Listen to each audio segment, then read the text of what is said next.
Lord of Mysteries. Survival from the Secret Doll Chapter 141 to 160. In mere seconds, Amon, covered in mosaics, automatically disintegrated before him, dissolving into a small worm with 12 interlocking rings, alternating between transparency and translucence. Simultaneously, Tang saw several locations connected to this Amon, extending into the dim, solidified light. The Amon clones there also collapsed, transforming into time worms and instinctively converging their extraordinary characteristics, merging with the largest time worm before him. The madness-inducing knowledge within the monocle instantaneously killed all of Amon's clones in this area. A large-scale virus scan, and the range wasn't small.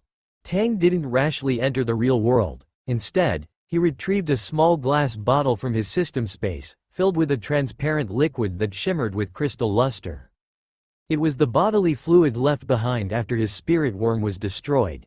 Anything touched by it would be elevated into Euclidean space in an incomprehensible manner. After the monocle resolved Amon's clones within the Giant King's court, it once again followed the law of extraordinary characteristic convergence, returning to his right eye socket as it had descended to where in the eye socket of that Amon clone before.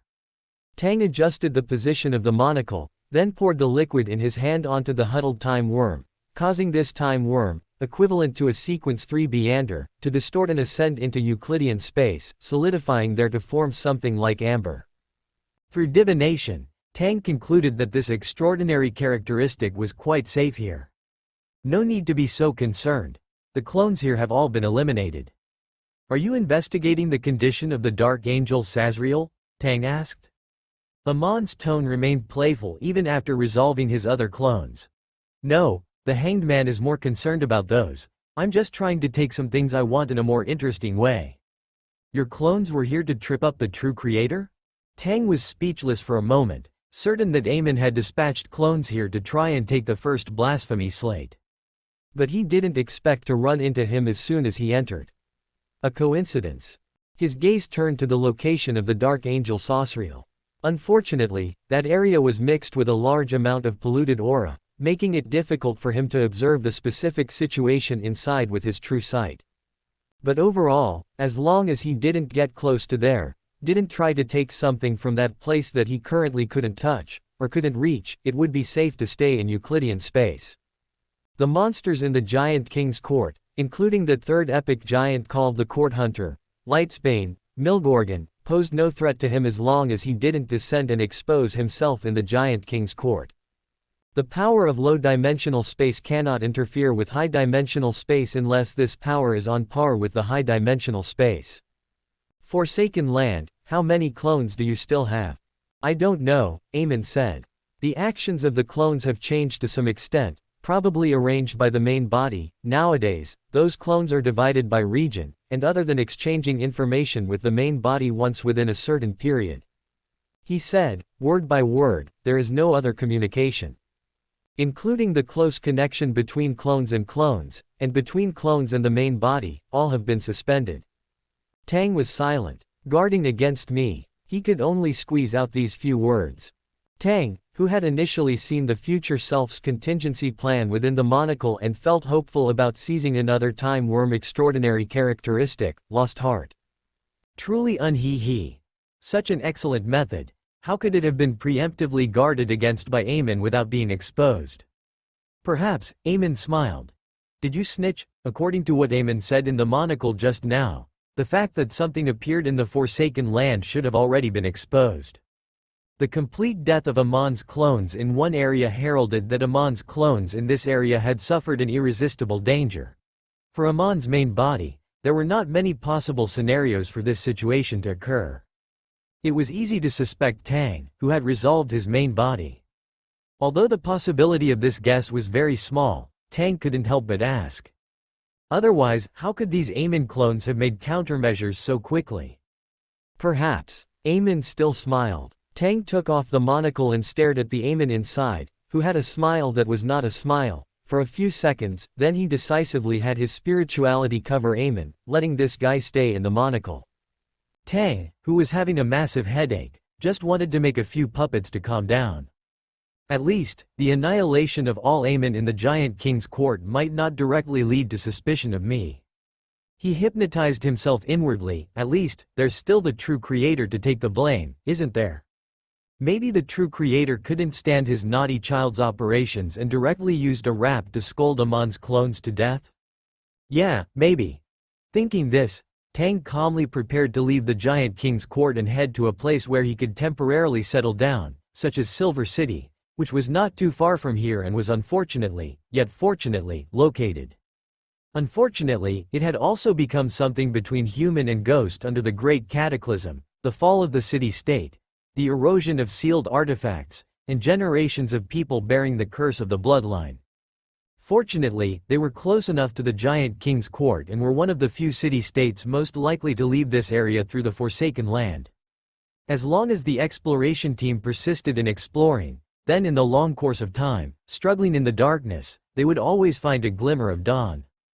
The Forsaken Land was a product of the Great Cataclysm. This area was forever shrouded in a world of darkness and filth, with occasional lightning in the sky illuminating the barren plains and countless monsters gathered in the darkness. Tang looked at the densely packed, bizarre-looking monsters and shivered. He walked through these monsters, the dim yellow light behind him had disappeared, and Tang formally entered the strange darkness of the Forsaken Land. But the authority priority of Euclidean space was higher than this area, and the dangers in the darkness did not affect him. Darkness was not true darkness for Tang. The observation of Euclidean space did not have a brightness problem. As long as he wanted to see, he could see.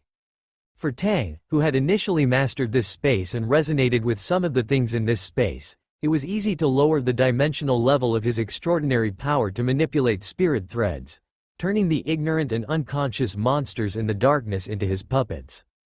In the next moment, Tang installed bionic puppet modules for them, lengthened the operating distance of the spirit threads, and simultaneously elevated this part of the spirit threads, connecting them to the spirit threads in a distant place.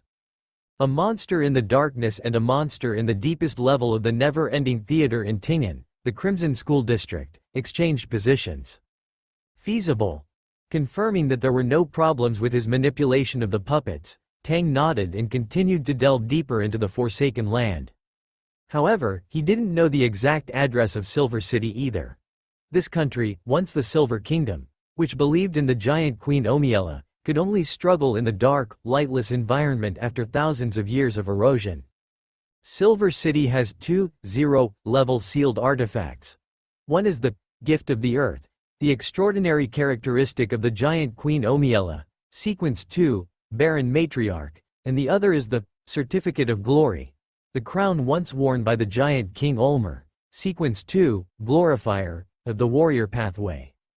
The existence of these two sealed artifacts guaranteed the basic needs of Silver City as it struggled in the dark environment. The field of vision in Euclidean space would also widen a lot with the improvement of one's own level.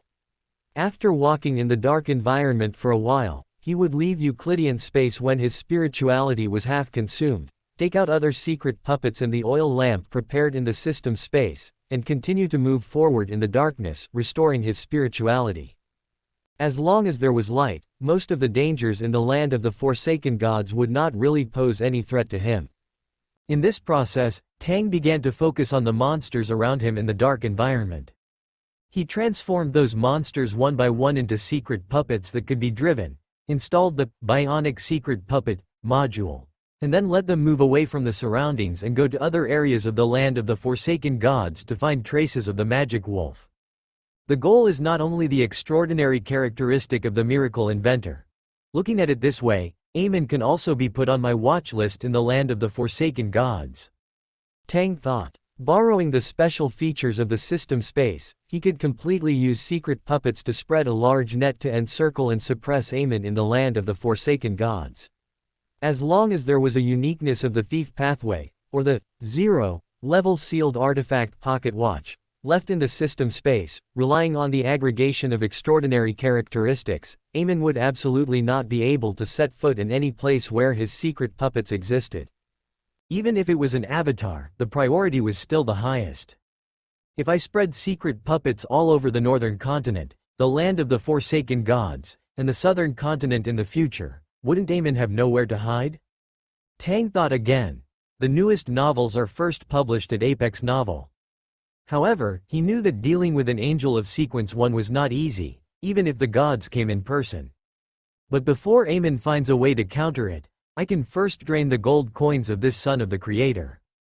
Carrying the oil lamp, Tang slowly moved forward into the distance. In the surrounding darkness, silent monsters either moved away, or put on monocles and followed silently. Based on the experience of Amon's honorific name before, Tang had been paying attention to whether there would be illusory, layered voices in his ears after entering the land of the Forsaken Gods.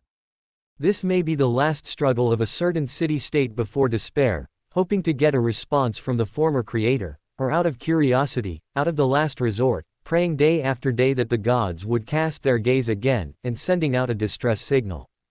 Amon was the son of the Creator clearly recorded in the Land of the Forsaken Gods classics, one of the 8 angel kings. The Angel of Time. Even if Amon didn't tell those people what his honorific name was at that time, the honorific name pointing to the correct one could indeed be heard. This was the reason why many cultists, who had not received orthodox mystics education, could occasionally get a response from fabricated honorific names. The correct honorific name would get an automatic response from the gods. As for the incorrect honorific name, it depended on whether the god pointed to by the honorific name wanted to respond. Of course, this kind of incorrect honorific name generally pointed to messy things. For example, the mother tree of desire, for example, the fallen something. And this kind of honorific name, he could hear it, and Amon could also hear it. But Amon should avoid me. He doesn't know that my secret puppets can directly break away from the limits of the Trickmaster's control, nor does he know that the system space can directly transfer the items on me. So, from Amon's perspective, what would he see? At this time, Tang suddenly received information from the war bishop. Amon tried to enter Ting'an. Amon's avatar had collapsed into one 12-segmented worm after another, gathered together, and turned into extraordinary characteristics. Pal Zoroaster looked at this part of the extraordinary characteristics. If he didn't recycle it, or if there were other ways to deal with it, these extraordinary characteristics would return to Amon's body again through the connection of mysticism. However, on the open pocket watch floating not far away, 12 needles, either bright or dark, were turning chaotically. Even if no one took action to block it, it allowed the extraordinary characteristics remaining in the Time Worm's body of Amon's avatar to remain in the Time Worm's body. It wasn't that it couldn't return, but that it didn't dare to return. Amon tampered with the connection between the avatar and the main body. Even if the avatar was destroyed and died, the extraordinary characteristics left in the Time Worm's body would not follow the connection of mysticism and return to the main body. Because the extraordinary characteristics left in those Time Worms had all been polluted. Pals was silent for a while, and looked at the war bishop beside him. Where is he now? The war bishop had no expression. He has already entered the land of the Forsaken Gods. Land of the Forsaken Gods. Pals nodded, seemingly not too surprised. He took a step back, signaling the secret puppet beside him to come forward and deal with it. The war bishop picked up the floating pocket watch and the time worm wrapped in a ball, and let them enter the system space of the subsystem and reseal them. This is Amon's probing. He should know I'm here. Pal said casually. After the death of the main body, Amon, who replaced that angel Jacob, will inevitably make certain interference and investigation because of this. Facing Amon, who still had a sequence 1 extraordinary characteristic, Pals couldn't guarantee that he could win. But it seemed that he didn't need to take action at all. That mysterious servant. No, the secret hidden in that trickmaster was even greater than he thought. Maybe I should also consider the issue of conversion, becoming an angel on earth of an organization that is strong enough to fight against Amon. At least I don't have to hide everywhere. He didn't say these words out loud. After the war bishop put away the things, he glanced at this time worm, nodded, and disappeared in place with a miracle, returning to the theater. Above the spirit world, a great existence, Intis. Walking on the street, the young man straightened the monocle on his left eye, but the arc of his mouth had not disappeared. Even if the avatars were completely destroyed, he did not show any abnormalities or angry and ashamed emotions. Ting'an, in the land of the Forsaken Gods. Pals, what kind of helper did you find? After traversing the darkness for several more days, the frequent lightning in the sky gradually diminished, only to become densely packed in the dark sky again. This repeated the cycle of day and night in the God-forsaken land's long years. Finally, a city-state, situated in the darkness, still inhabited by people and illuminated by firelight, appeared within the Euclidean space's field of vision. Although only Tang, at Sequence 4, could conduct large-scale reconnaissance through the infinitely stretchable seer's marionettes, his spirituality was ultimately limited.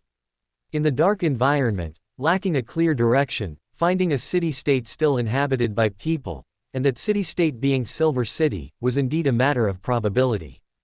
At times like this, one can't help but mention the fate pathway, Tang murmured, holding a mystical item once possessed by a Sequence 5 winner. A moment of luck, from a former member of the Mystic Order.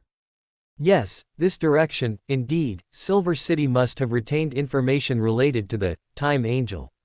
In the process of self-salvation, they would certainly have a certain inclination. And praying to the second son of the ancient sun god for his favor is also a very reasonable development.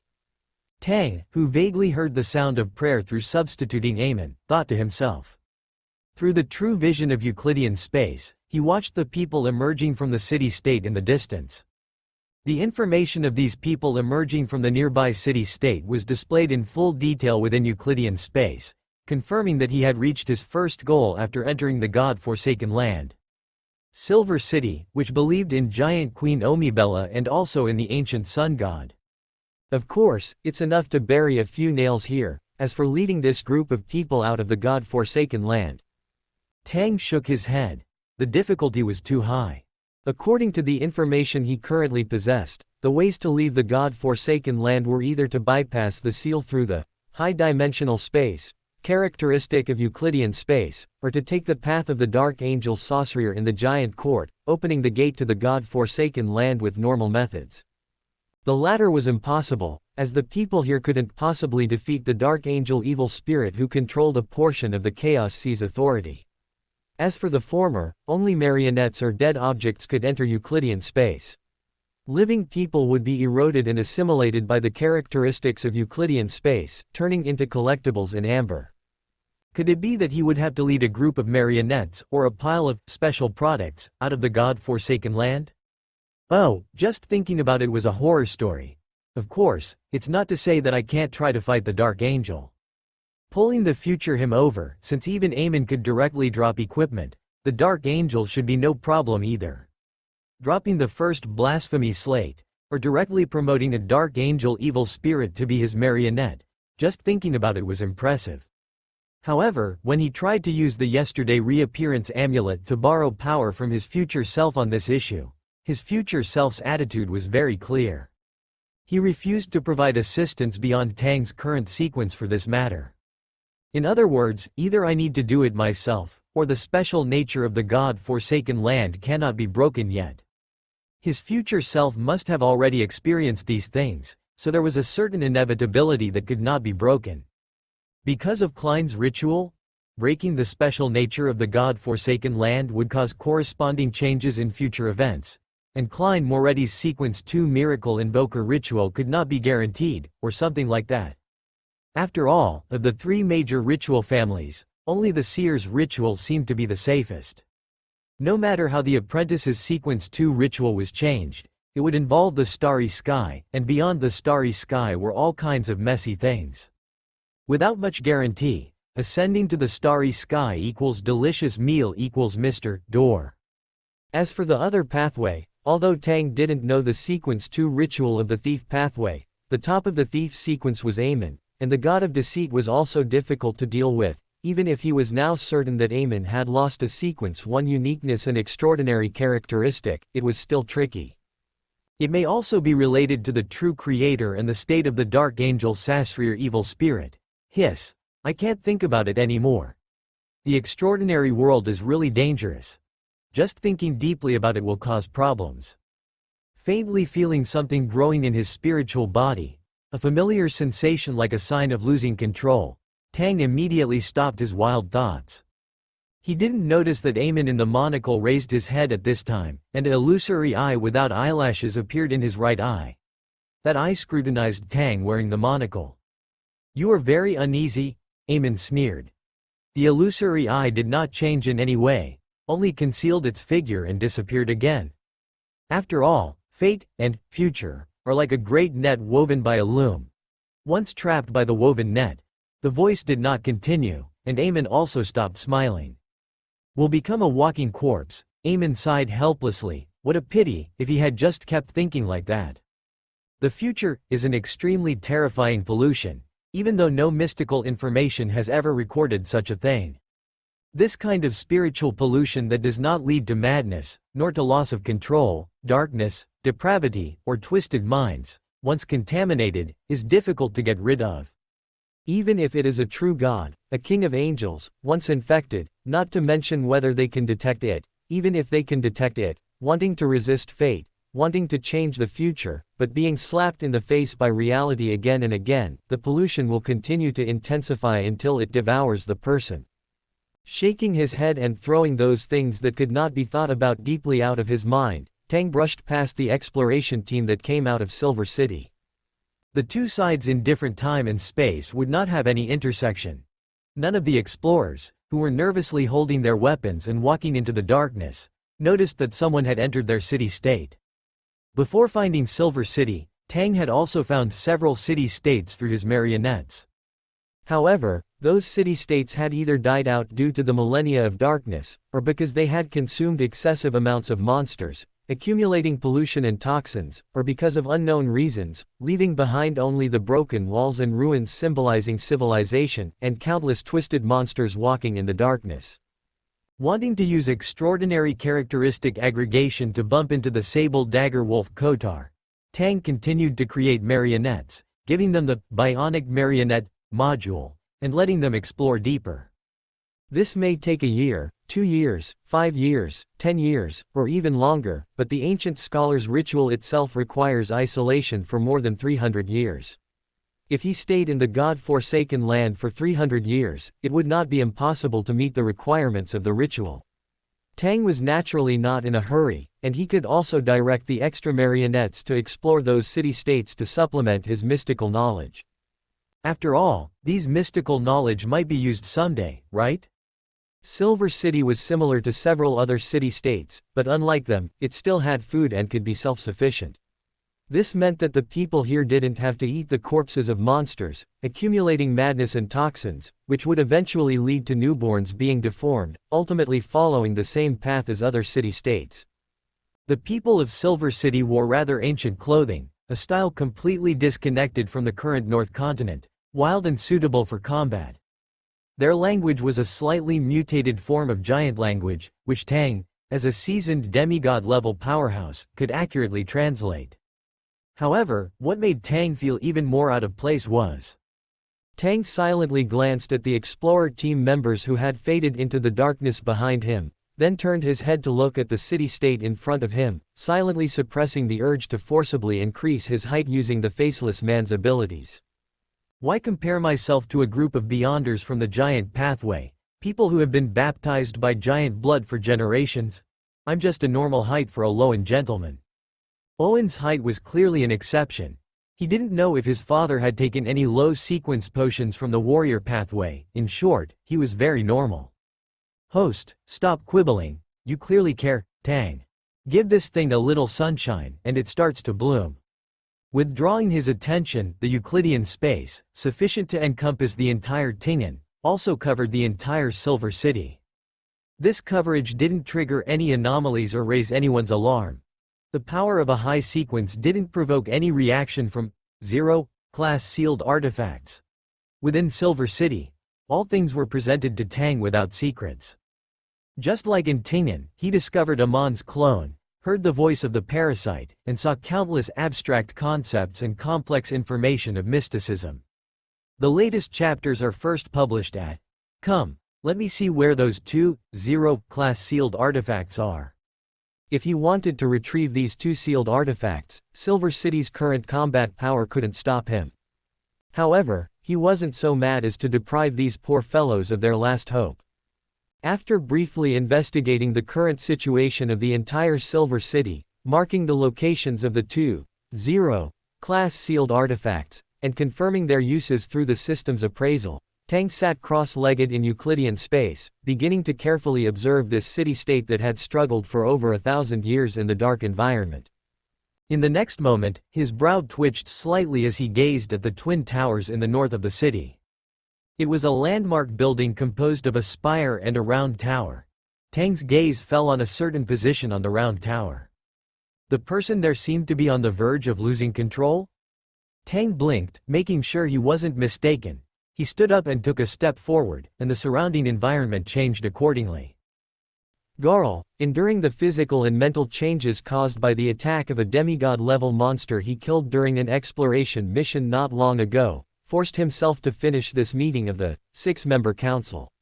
After the meeting, he separated from the other members of the council and returned to his residence, alone licking the wounds on his mind and body, wounds that could no longer heal but only fester and ooze pus. The walls of this room were covered with countless golden, sacred rays of light, a sealing cage brought about by a god-level sealed artifact within Silver City.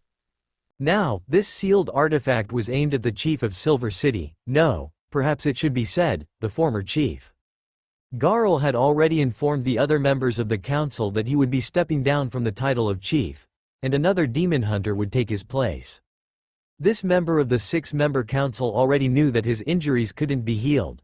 If it weren't for the fact that he was already a demigod, having crossed that threshold, he would have already mutated, either becoming a monster in the dark or losing control and going mad, then being killed by others. To die with dignity was perhaps the final destination. Silver City had persisted in the dark environment for over 1,000 years. Throughout these millennia, countless demigods and sealed artifacts had appeared and disappeared. Personnel had risen and fallen, and eras had changed. From the initial hopeful exploration to the daily sacrifices to the Lord, the despair of no one responding, Silver City had passed through a long time of 1,000 years. And he had been a member of the 6-member council for a full 40 years. When he became a member of the 6-member council, Garl couldn't help but imagine what it would be like to leave this cursed land, to see the blue sky, to see the red moon, to see those ancient words that only existed in textbooks, what kind of things they actually described. But one exploration after another, the things left behind after the destruction of nearby city-states, all told him that there was no hope in the darkness, only despair and deeper despair. Only when standing in a high position could he see many things that he couldn't access in the past, the secrets of Silver City written by the previous chiefs of Silver City, those giant language words exuding intense sorrow and despair, all saying that this was a long and endless persistence. A persistence without dawn, a persistence that seemed meaningless. I really want to see the sun, to see the moon, this chief of the 6-member council muttered to himself, wasting the last of his limited time on meaningless fantasies.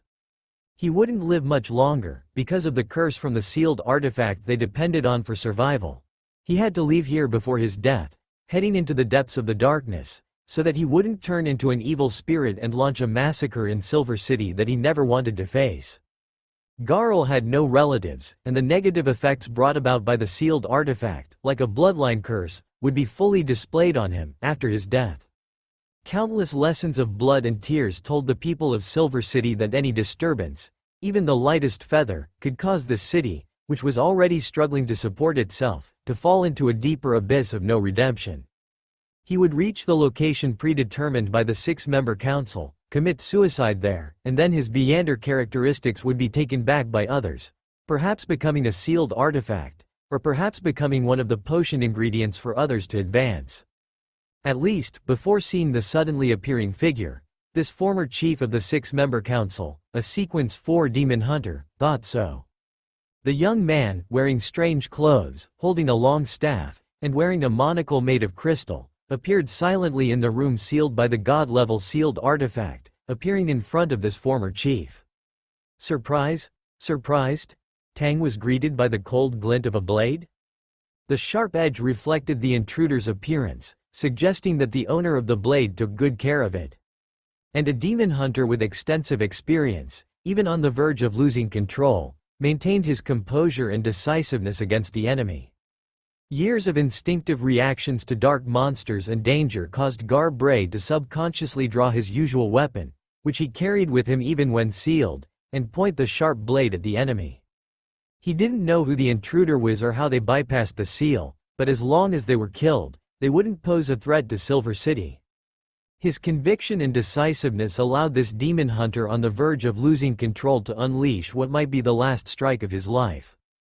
But the blade, imbued with powerful spirituality, unexpectedly passed through the body of the person in front of him.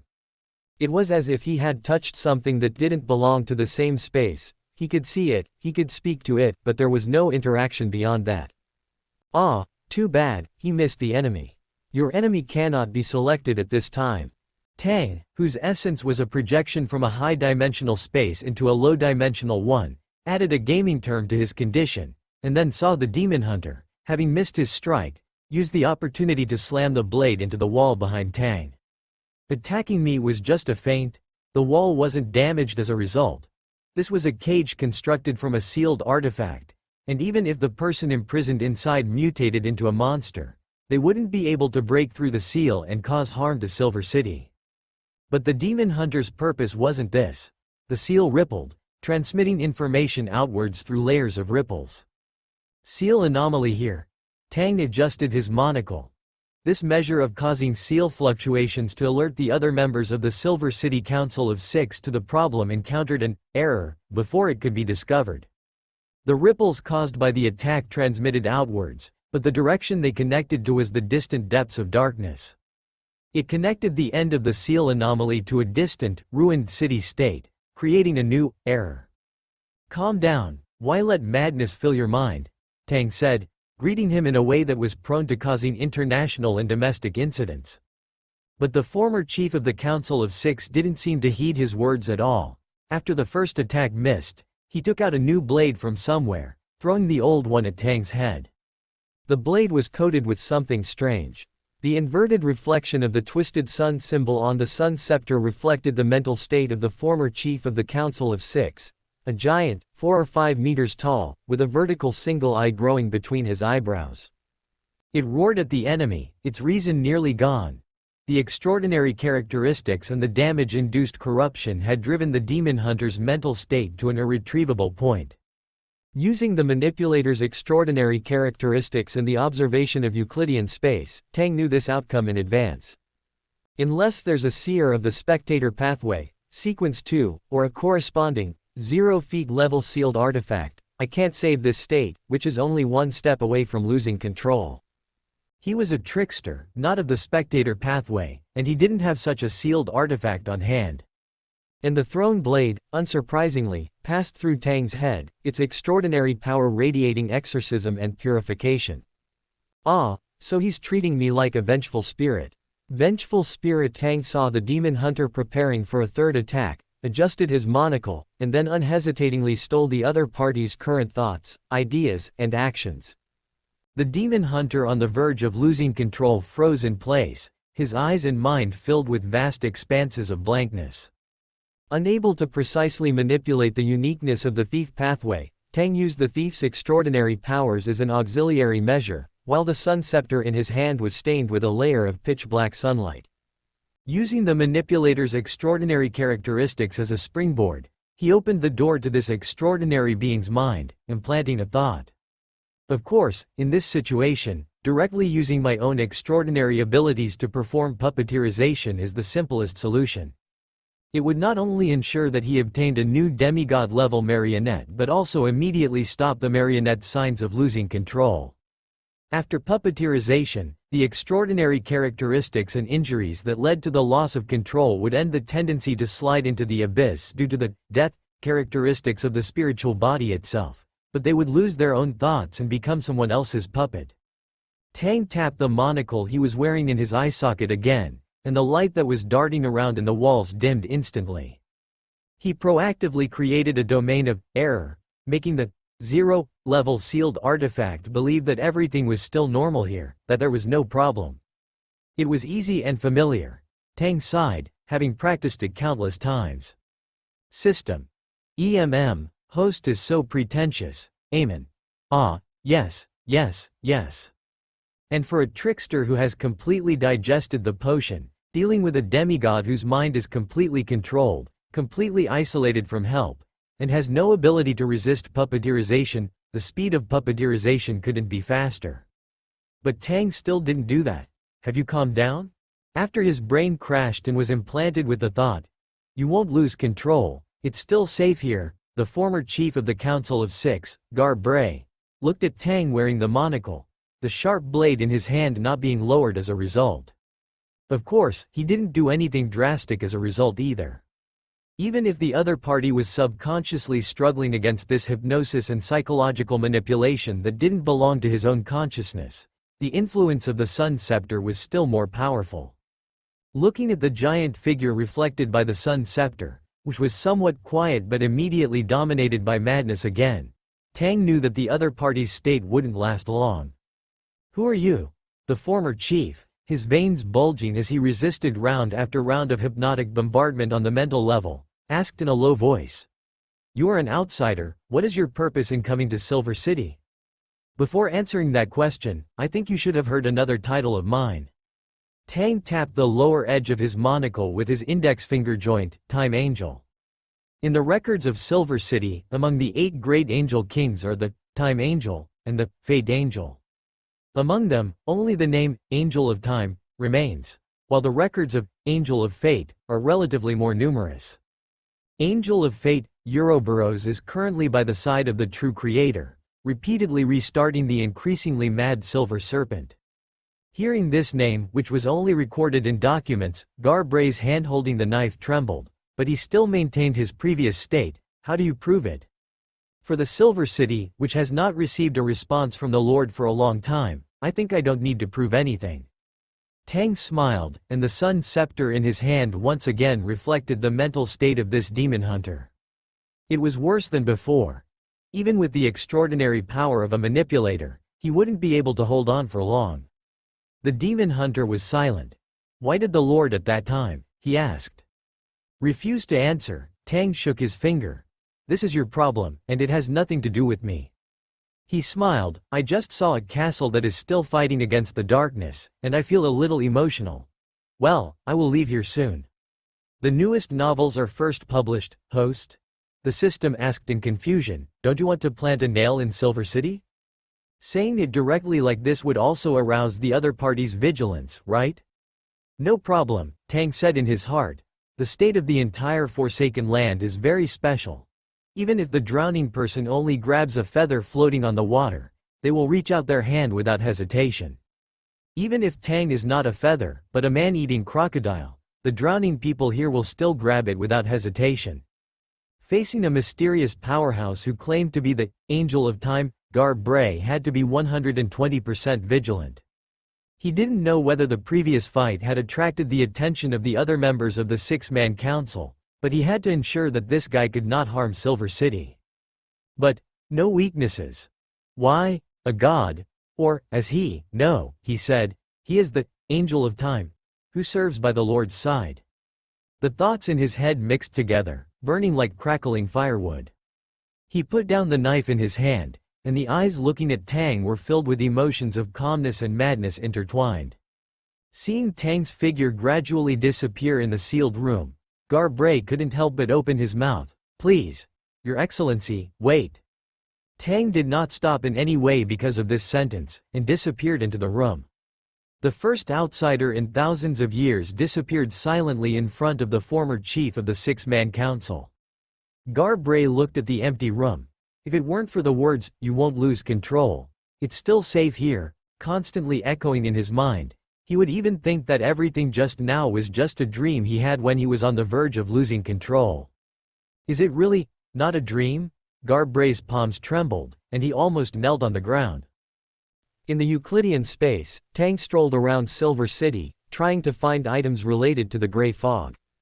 Things related to the heavenly venerative fortune and the key of the stars can become channels connecting the key of the stars and the real world. Tang had previously obtained one from the former pirate, in Silver City, or the surrounding city-states, should also have them. He planned to find them and try them out, and then see if he could make some use of these things. He didn't mind doing things that would trouble that heavenly venerate. Just as Tang was happily picking up trash, some exciting information was suddenly transmitted back from his marionette in the distance. A marionette of the dark demonic wolf Kotar. This was the first time Tang had discovered the traces of the God of Wishes since entering the Forsaken Land. Tang switched positions with the marionette created by the marionette, appearing in the ruins of a city-state in the distance. This city-state had long been dilapidated. It seemed to be a believer of giant King Ulmer. The archways were tall, the buildings were tall, and the furniture inside was all enlarged in equal proportions, making Tang seem out of place in this area.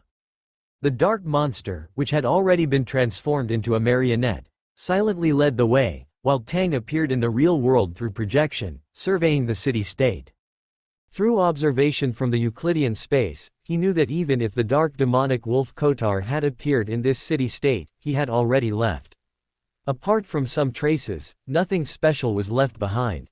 This is a city-state destroyed by the dark demonic wolf. Tang looked at the corpses that had been turned into marionettes. Some of these corpses were sitting under the eaves, some were leaning against the walls, some were surrounding a campfire that had long been extinguished, and some held blackened pieces of monster meat in their hands. It was not difficult to imagine that before being destroyed here, the people here should have been doing their own things. But perhaps in an instant, the residents of the city-state struggling in the mud found in horror that their friends, husbands, wives, and children had unknowingly turned into bacon swaying on the ceiling, turning into marionettes one by one. And now, the people in this city have rotted, turning into bones all over the ground, becoming part of the darkness. Hasn't the dark demonic wolf Kotar obtained the curtain and the extraordinary characteristics of the Sequence 2 miracle worker yet? Tang pondered this point, stroking his chin. Pre-acting? Anchor points? The dark demonic wolf Kotar is undoubtedly an angel of Sequence 2. Reaching this level, if you don't want to become cold-blooded and ruthless, relying entirely on divinity to support your personality, then you must have anchor points to support your humanity and prevent yourself from falling into madness. And in the Forsaken Land, where are there so many creatures that believe in him? For high-ranking people on the seer pathway, the quality of marionette anchors is quite good. The only problem is, if this angel is already crazy, can the marionette anchors he creates stabilize himself? Well, this is a very good research direction. He can try it when he becomes an angel to see the effect. However, that is to say, regardless of whether the dark demonic wolf Kotar is trying to act in advance, most of the marionettes here should be his anchor points. Well, former anchor points. The dark demonic wolf should be hiding from Amon and the true creator. None of the angels who survived the cataclysm are simple, let alone being able to hide in the Forsaken Land under Amon's nose for so long. This also more directly shows that the dark demonic wolf Kotar is definitely a cautious guy, and it is difficult to take away the extraordinary characteristics of the Sequence 2 miracle worker from him. But it's still better than looking for Aladdin's lamp, which is like looking for a needle in a haystack. Tang flipped through the information of these dead marionettes in the Euclidean space, but there were no useful clues. He looked into the distance. That direction is east. Entering the Euclidean space, Tang, who had swapped the ancient scholar marionette, watched the Hermetic Order's ancient scholar continuously attempt to pull and tug, seemingly trying to drag something out from the fog of history. Such actions were repeated 3 or 4 times, followed by the ancient scholar's arm sinking, as if he had grasped something. He then began to drag it outwards, his arm feeling very heavy. This looked exceptionally difficult, as if on the other side of the historical fog was some extremely terrifying behemoth. But finally, he succeeded. As the ancient scholar retracted his arm, a young man with a 9/10 resemblance to Tang, only more mature, detached himself from the fog of history, appearing in the Euclidean space as a historical gap projection. This was Tang from the future. The uniqueness of the Euclidean space was reflected in Tang's mythical creature form. His spirit worm could also be used to create special yesterday's reappearance talismans. Although Tang had not yet reached the ancient scholar sequence, he had an ancient scholar marionette.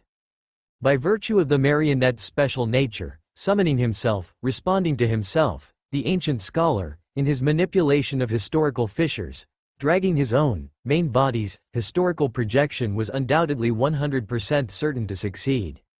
Okay, Well, summoning his future self seemed a bit upside down. It would be normal to fail a few times. However, the other party's dull, blank expression also proved that this historical fissure projection could only fight instinctively and could not do things such as talking or giving reminders. Because of the consciousness problem, examining the historical projection of his future self, Tang quickly guessed the reason for this state appearing on the historical fissure projection. Consciousness can only exist as one, which is the same as the laws of uniqueness itself is unique, and true gods are unique, all of which are cornerstones and underlying rules of the mystical world. High-sequence members of the seer pathway can enter a state of concealment by hiding their main body in the countless fragments of history within the fog of history, allowing their historical gap projections to come alive. Tang's gaze turned to the ancient scholar marionette. He could naturally have this marionette take him into the historical light spot mastered by this hermetic order ancient scholar, and try to project the consciousness of this future self from the future into the past. However, even if not in the same dimension, does it still have to follow this rule? Not sure. Let's try it out.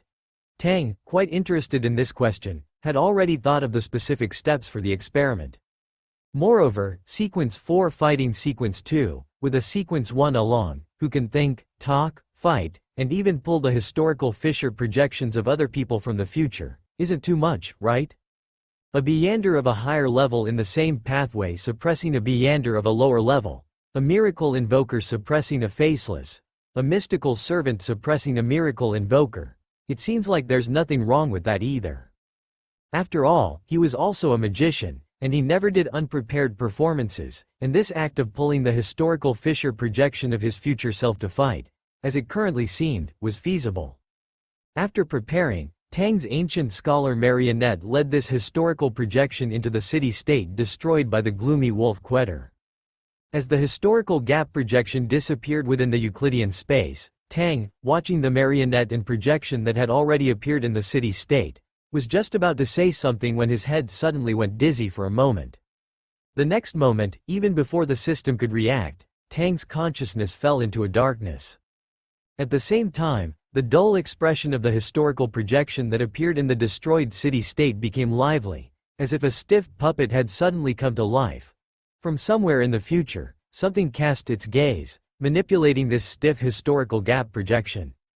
The ancient scholar marionette on the side was just about to say something when it discovered that its spirit body threads floated out from the Euclidean space, extending to the historical projection it had summoned.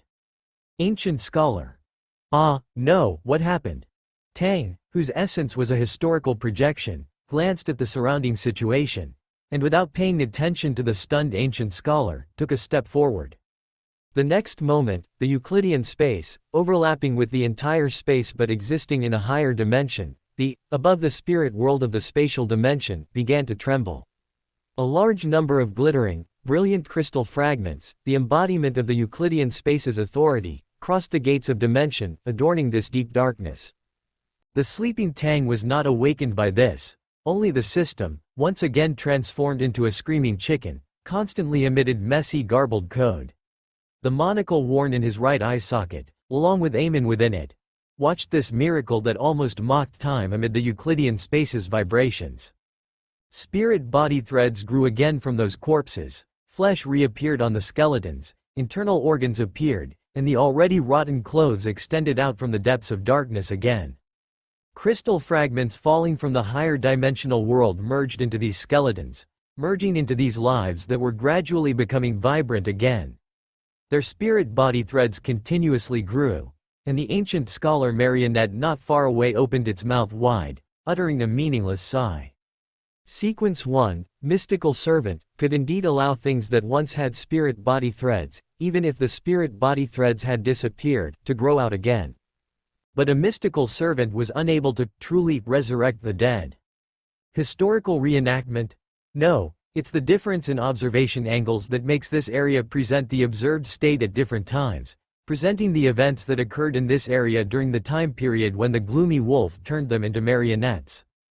Although Tang's spirit worm had been stuffed in, but the main body had already fallen asleep, relying on the personality traits set by the bionic marionette module. The ancient scholar, who had a certain understanding of Euclidean space, pondered and thought so. The current observation of the Euclidean space mainly presents only space, but obviously, its observation, after reaching a certain high level, also has the dimension of time. Space, time, these are the authorities of the Euclidean space, but it cannot be determined if they are all of the authorities. The ancient scholar took out a notebook and began to write and draw. Combining the state of being out of control that the main body faces whenever it thinks about future events, it still feels more inclined towards time. Tang's historical Fisher projection glanced at his own marionette, and then had the Euclidean space continue to vibrate. More crystal fragments sprinkled down in the lightning-encircled sky, merging into this city-state. The marionettes whose flesh had regrown stood up one after another. They resumed doing what they had done in life. There was a woman cooking, a man wiping his blade, children laughing, people silently looking at the darkness in the sky and the occasional flashes of lightning, and also people uneasy about the future. This was a city-state also struggling in the darkness, but at a certain moment, a huge figure descended. That was not a monster lacking flesh and blood, that was a true demon wolf existing in historical books. Gloomy wolf, Quetter, god of wishes. He transformed this city-state into his marionette. Demigods possessing powerful sealed artifacts attempted to resist, but against a deity once known as a subordinate god, their resistance was meaningless. In an instant, this city-state became a city filled with marionettes. Civilization was destroyed, and people struggling in the darkness died in large numbers, senselessly, in an instant. As eras changed, the marionettes continued to do what they had done in life. They would still talk, still boil water, cook, and polish weapons, until the giant demon wolf seemed to notice something. It silently left this marionette-like city, without taking a single marionette. One by one, the marionettes fell. After losing their manipulator, they could no longer even reproduce the traces of their former lives. After an unknown amount of time, Amon, with a broad forehead, thin face, wearing a black pointed soft hat and a matching black magic robe, and a monocle carved from crystal, staggered into the city. Qatar is as cautious as ever, the figure said with emotion, fiddled with a marionette on the ground, and then left the city of marionettes with regret. Time passed quickly again. The out-of-control marionettes rotted, and the remaining extraordinary characteristics became food for some monsters. When all the extraordinary characteristics in this city left for various reasons, it eventually became an ancient city-state ruin swallowed by darkness, devoid of life. Brilliant crystal light illuminated the surroundings, and the fast-forwarded scene gradually overlapped with reality. Immediately afterward, some tiny crystal shards that had once illuminated the dark demon wolf Qatar floated from afar. Tang, whose essence was an image from the gap in history, reached out and took out a kerosene lamp emitting a dim yellow light from the image. The crystal shards swayed in front of Tang, as if saying something. Tang nodded, and then the crystal shards shot into the kerosene lamp burning with an orange-red flame. The flame became warmer and warmer, and the color changed from orange-red to a crystal clear, pure white, like shimmering crystal. After doing this, the vibration of the Euclidean space ended. Tang then looked at the ancient scholar beside him and handed him the kerosene lamp. The ancient scholar took it blankly, and then the historical gap image he had summoned disappeared before his eyes. Toolman, the ancient scholar, felt his spiritual threads floating again. He glanced at the city-state ruins, which showed no abnormalities, and then quickly entered the Euclidean space, where he saw Tang, who had already woken up and looked very dazed, looking at him. The latest novels are first published at this. The ancient scholar succinctly told Tang what had happened. After listening to everything, Tang silently took the kerosene lamp, which was also essentially an image from the historical gap. I feel like this space is really like God's perspective. Ah, of course, the God of this world is not a good thing. Muttering to himself, Tang looked at the kerosene lamp. Then what is this thing? It is said that it can be used to track the dark demon wolf, the ancient scholar said. Tang, who originally summoned his future self to see if there were other ways to find the demon wolf. Holding the kerosene lamp, Tang descended into the city-state, which had returned to calm, and then he raised the kerosene lamp and saw a huge figure through the nearly transparent flame burning inside. That is, the dark demon wolf? the dark demon wolf, covered in dark short fur, with 8 legs, and only a tuft of gray-white short fur on its forehead, was quietly leaving the city. Through the light of the kerosene lamp, Tang saw this scene clearly. This is the dark demon wolf's whereabouts. After putting down the kerosene lamp, the demon wolf in the distance disappeared, and Tang confirmed the use of the kerosene lamp. Wherever you go, you must leave traces. As long as it has appeared and existed, it can be observed. After careful consideration, Tang quickly understood the principle behind this. Just like when he once reduced the dimensions of some tables and chairs, and those tables and chairs appeared in different states. An object will present different states when observed at different points in time. This is really a trace in terms of mystery, and it cannot be easily interfered with by anti-divination or anti-prophecy. After all, those things rely on interfering with the information composition within the spirit world, and his method of directly bypassing the spirit world cannot be easily countered. But if the dark demon wolf shows the complete mythical creature form, after using mosaic glasses to block it, just follow that large mass of mosaics. Tang, who had already begun to supplement the subsequent content, calmed down. Perfect. His future self can really do everything well. He believes that he would not mind contributing to dealing with the dark demon wolf again. Summon the future self, and then the future self summons the more distant future self. Explode the characteristics of the dark demon wolf, and then the true creator notices it, and then explode the characteristics of the true creator. When Amon and Adam cast their gazes and find that their old man is gone, then explode these two together. The exploded characteristics are stuffed into the marionettes, and he can directly harvest a true god marionette and 2 angel king marionettes. Perfect. Perfect. System. Host, is your mental state okay? It seems like you're a little crazy, you're starting to talk nonsense. People, who isn't crazy? You have to know how to fantasize, understand. Tang spread his hands. Maybe, who can say for sure about the future? Waiting for his future self to charge forward, Tang, who was following behind to pick up the scraps, said, "Aren't you also often fantasizing, having, hidden sage? Perfect one, so delicious, I'm starting, cyber dreams." System. Oops, saying that makes it shy. After chatting with his own system, Tang took the kerosene lamp and thought for a while, first letting the ancient scholar return to the secret stronghold of that secret society. Although the existence of the kerosene lamp is said by the ancient scholar to be a part of the historical gap image, this kind of historical gap image is very special, and what is consumed is not the spirituality of the ancient scholar's marionette, nor is it Tang's own. So this projection can exist for a long time. Even if it is lost, the ancient scholar, who has enough understanding and is closely connected with the Euclidean space, can pull out the same projection again. Well, this kind of tracking work will largely trigger the dark demon wolf's spiritual intuition. So everything must be carried out in the hidden kingdom until the dark demon wolf is found. The trail of the gloomy wolf kept emerging in the images constantly appearing within the burning gas lamp. Eliminating traces, interfering with divination, or using the power of miracles to teleport instantly, the gas lamp, with its historical gap images somewhat connected to this gloomy wolf, presented them all, showing the direction Kotal, the gloomy wolf, took after leaving the destroyed Seer City state. It was towards the east of the land abandoned by God. There lay the western continent, already isolated, and the eternally unchanging mist, originating from the mysteries, sealing off the entire western continent.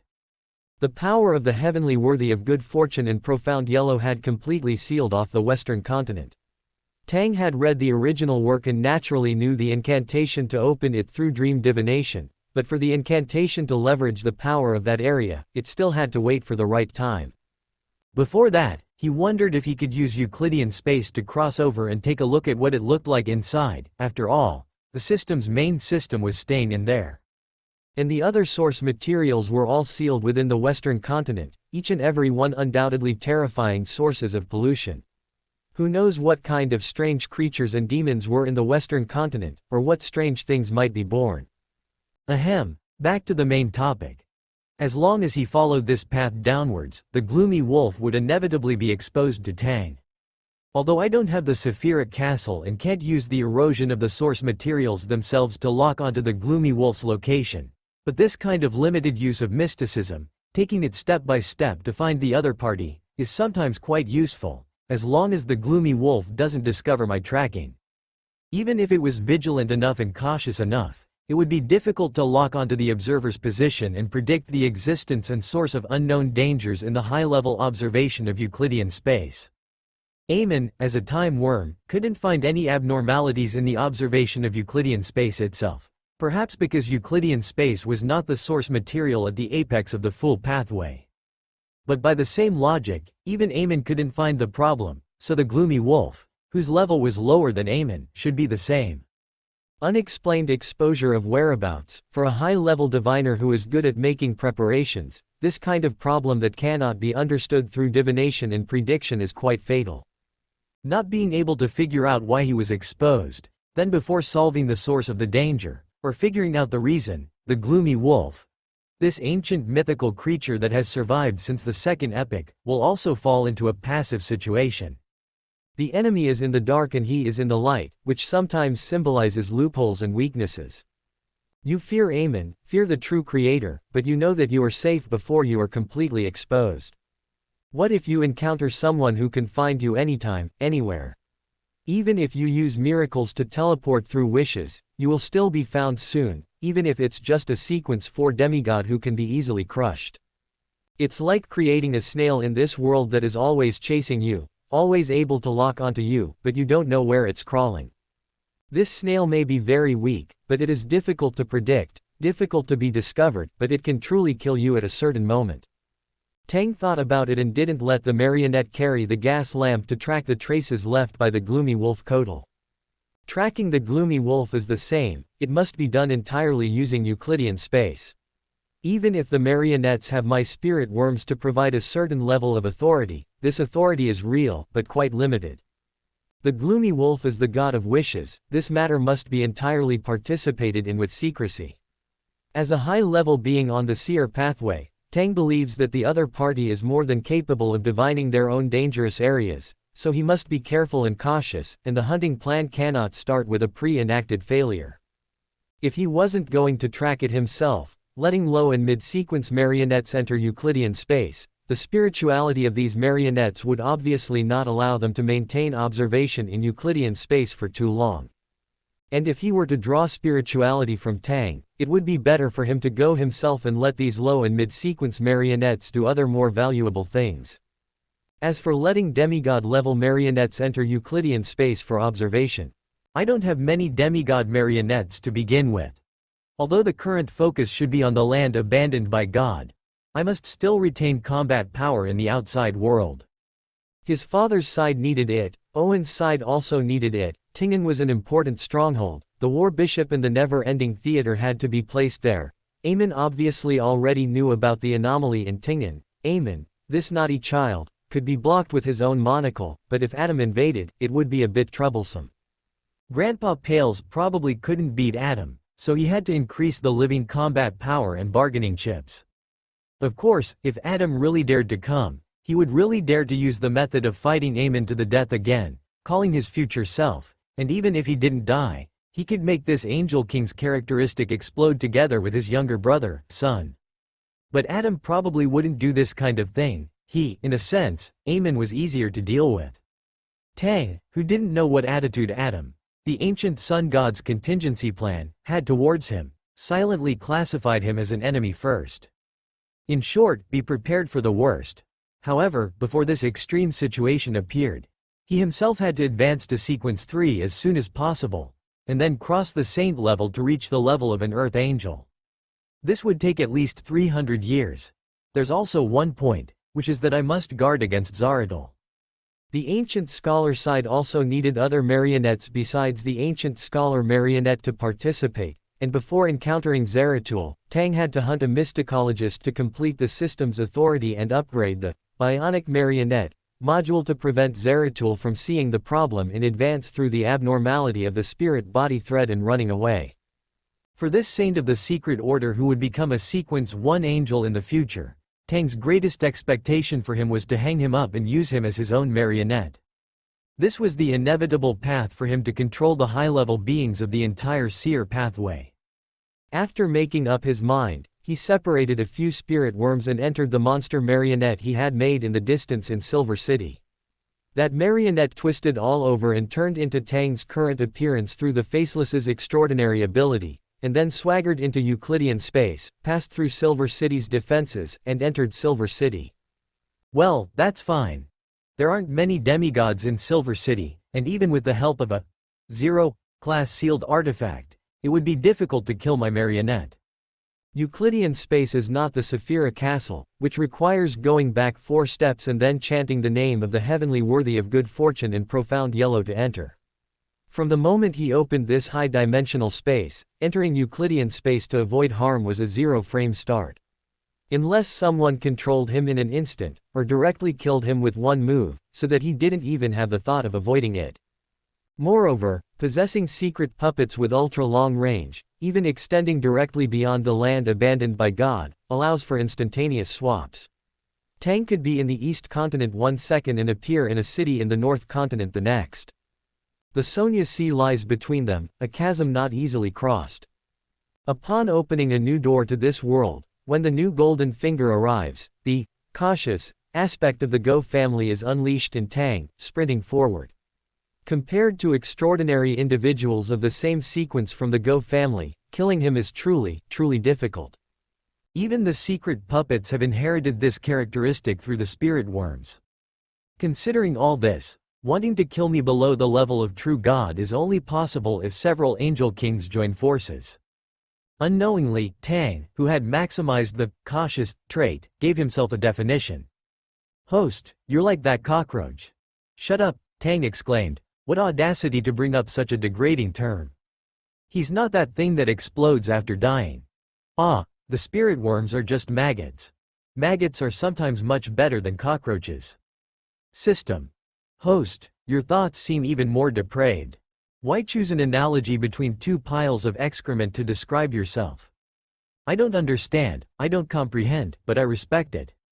Ahem, in any case, let the other secret puppets find mystics first, Tang said, walking through the darkness with a gas lamp, causing the ring on his left pinky finger to emit a faint glow. The number of secret puppets that a trickster can create and control still has its limits.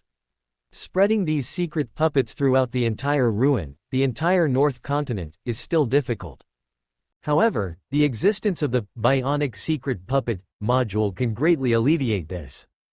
This module extends the spirit body threads, allowing secret puppets not controlled by Tang himself to also possess this effect.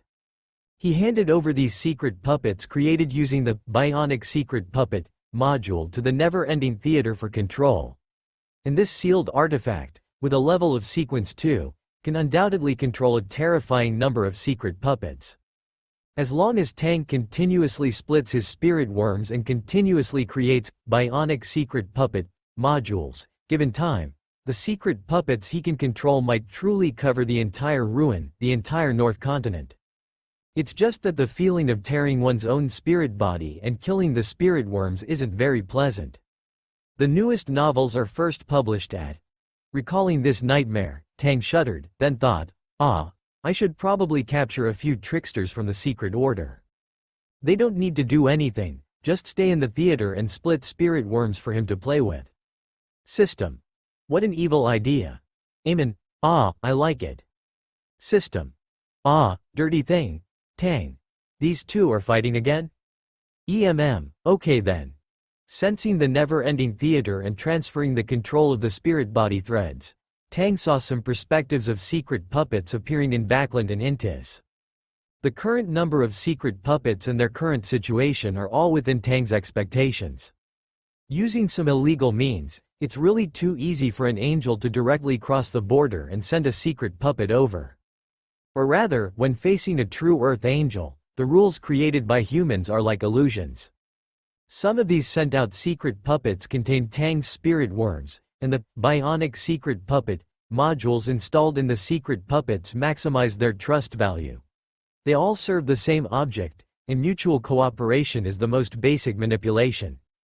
They don't engage in infighting, and they have no fear of death. The cooperation between secret puppets is actually more refined than Tang's actual manipulation. People who have no communication on weekdays have thousands of connections between them, constructing a large net that can trap the enemy, waiting for the appearance of the prey. Such helpers, such subordinates, are a considerable and terrifying force no matter which organization they are placed in. They quickly gained a firm foothold locally, and then the secret puppets with Tang's spirit worms relied on the unnoticeable observation of Euclidean space to carefully search for the mission target. Tang and the forces he represents, even if they have not truly manifested in the extraordinary world, are still growing rapidly at an indescribable speed. He achieved the secret puppet state, and the secret puppets also achieved his current state. The true creator and other heretics and Amon are the focus of attention. Deal with them one by one. If that doesn't work, send a report letter to the church.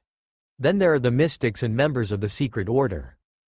As long as the abnormality of the spirit body threads is not seen through, the secret puppets, whose behavior perfectly matches normal humans, are like entering an uninhabited place, laying a solid foundation in these places. After realizing that the direction in which his spirit body threads extended had changed, those secret puppets also quickly reacted, packaging the matters surveyed during this period and handing them over to Tang, who was far away in the land abandoned by God. An astrologer who is trying to advance to mystic has been discovered. Tang looked at the information and shook his head. If he hasn't done anything too extreme, then leave him alone. Keep looking. There are neither too many nor too few demigods in this era. There is no need to squeeze a wild, extraordinary individual. He still has plenty of time.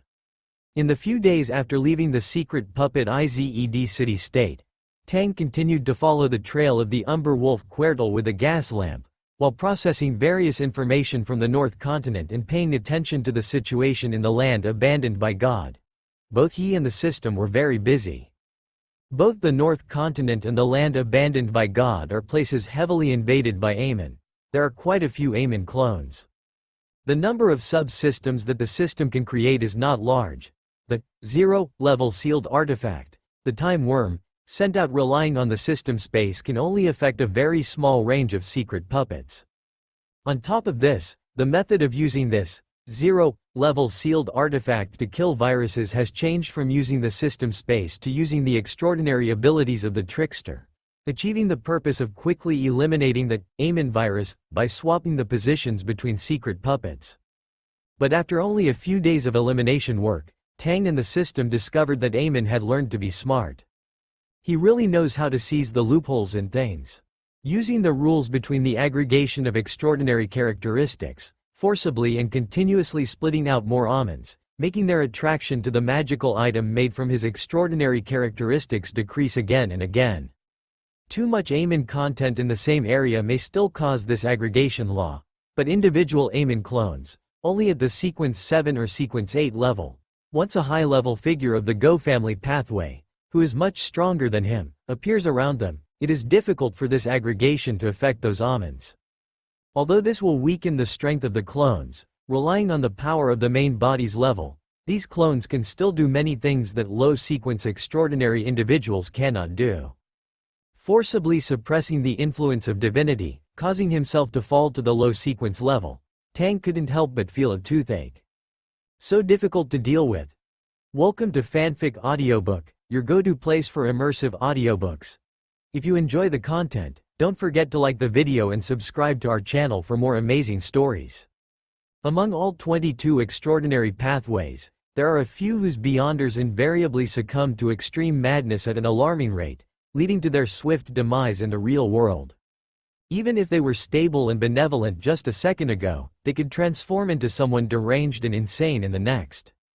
Corruption and distortion can occur in a mere few minutes.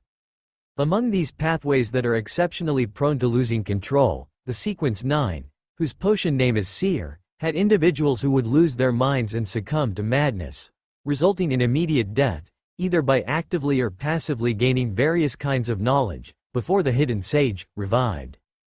After all, this is an era where knowledge itself is toxic. This is especially true for beyonders of the Seer pathway who advance to sequence 5 and become astrologers, causing the extraordinary power of the Eye of Secrets to be enhanced once more, almost undergoing a qualitative change. To advance, one needs more knowledge. To gain more knowledge, one needs to advance faster. This should have been a mutually beneficial relationship, but the toxicity of knowledge far exceeded the expectations of the Beyonders on this pathway. After the concept of the hidden sage revived, this kind of loss of control, caused by the passive infusion of insane knowledge, led to an increased probability of losing control due to seeing what one shouldn't, hearing what one shouldn't, and understanding what one shouldn't, with the elevation of one's position. Having endured one difficult moment after another, facing one dangerous situation after another that could lead to his death, and understanding one terrifying secret after another, Baron Ramde, as a wild Beyonder, was fortunate enough to analyze the blood of an angel level, thereby advancing to mystagogue, always had a bit of confidence in his good fortune. After all, not everyone can come into contact with the angel level, and not everyone can retain their ego under the infusion of one insane knowledge after another, without suffering severe pollution, losing their personality, still retaining rationality, and evading the church's layers of cleansing. This is a miracle, Baron Ramde thought. He might write a book, allowing future generations to admire the great achievements of their predecessors and letting the fools of the Moses ascetic order know that his philosophy was not wrong. Seize every opportunity, understand all secrets, regardless of the cost. This is the most appropriate tone to adhere to in the world of mysticism.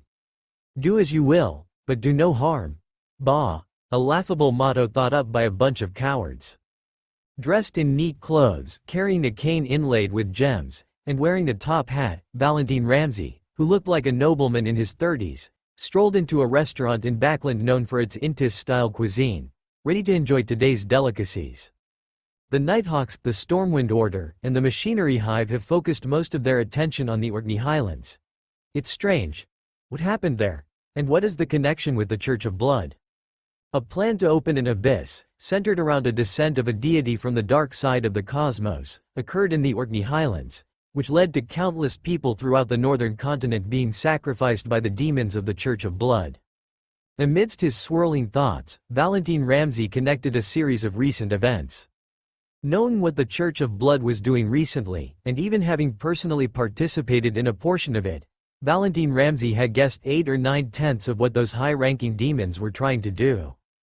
There, a rift in the abyss appeared in the Orkney Highlands, or was some high-level being trying to break through the barrier and enter the real world, only to be forced back by the joint efforts of the churches?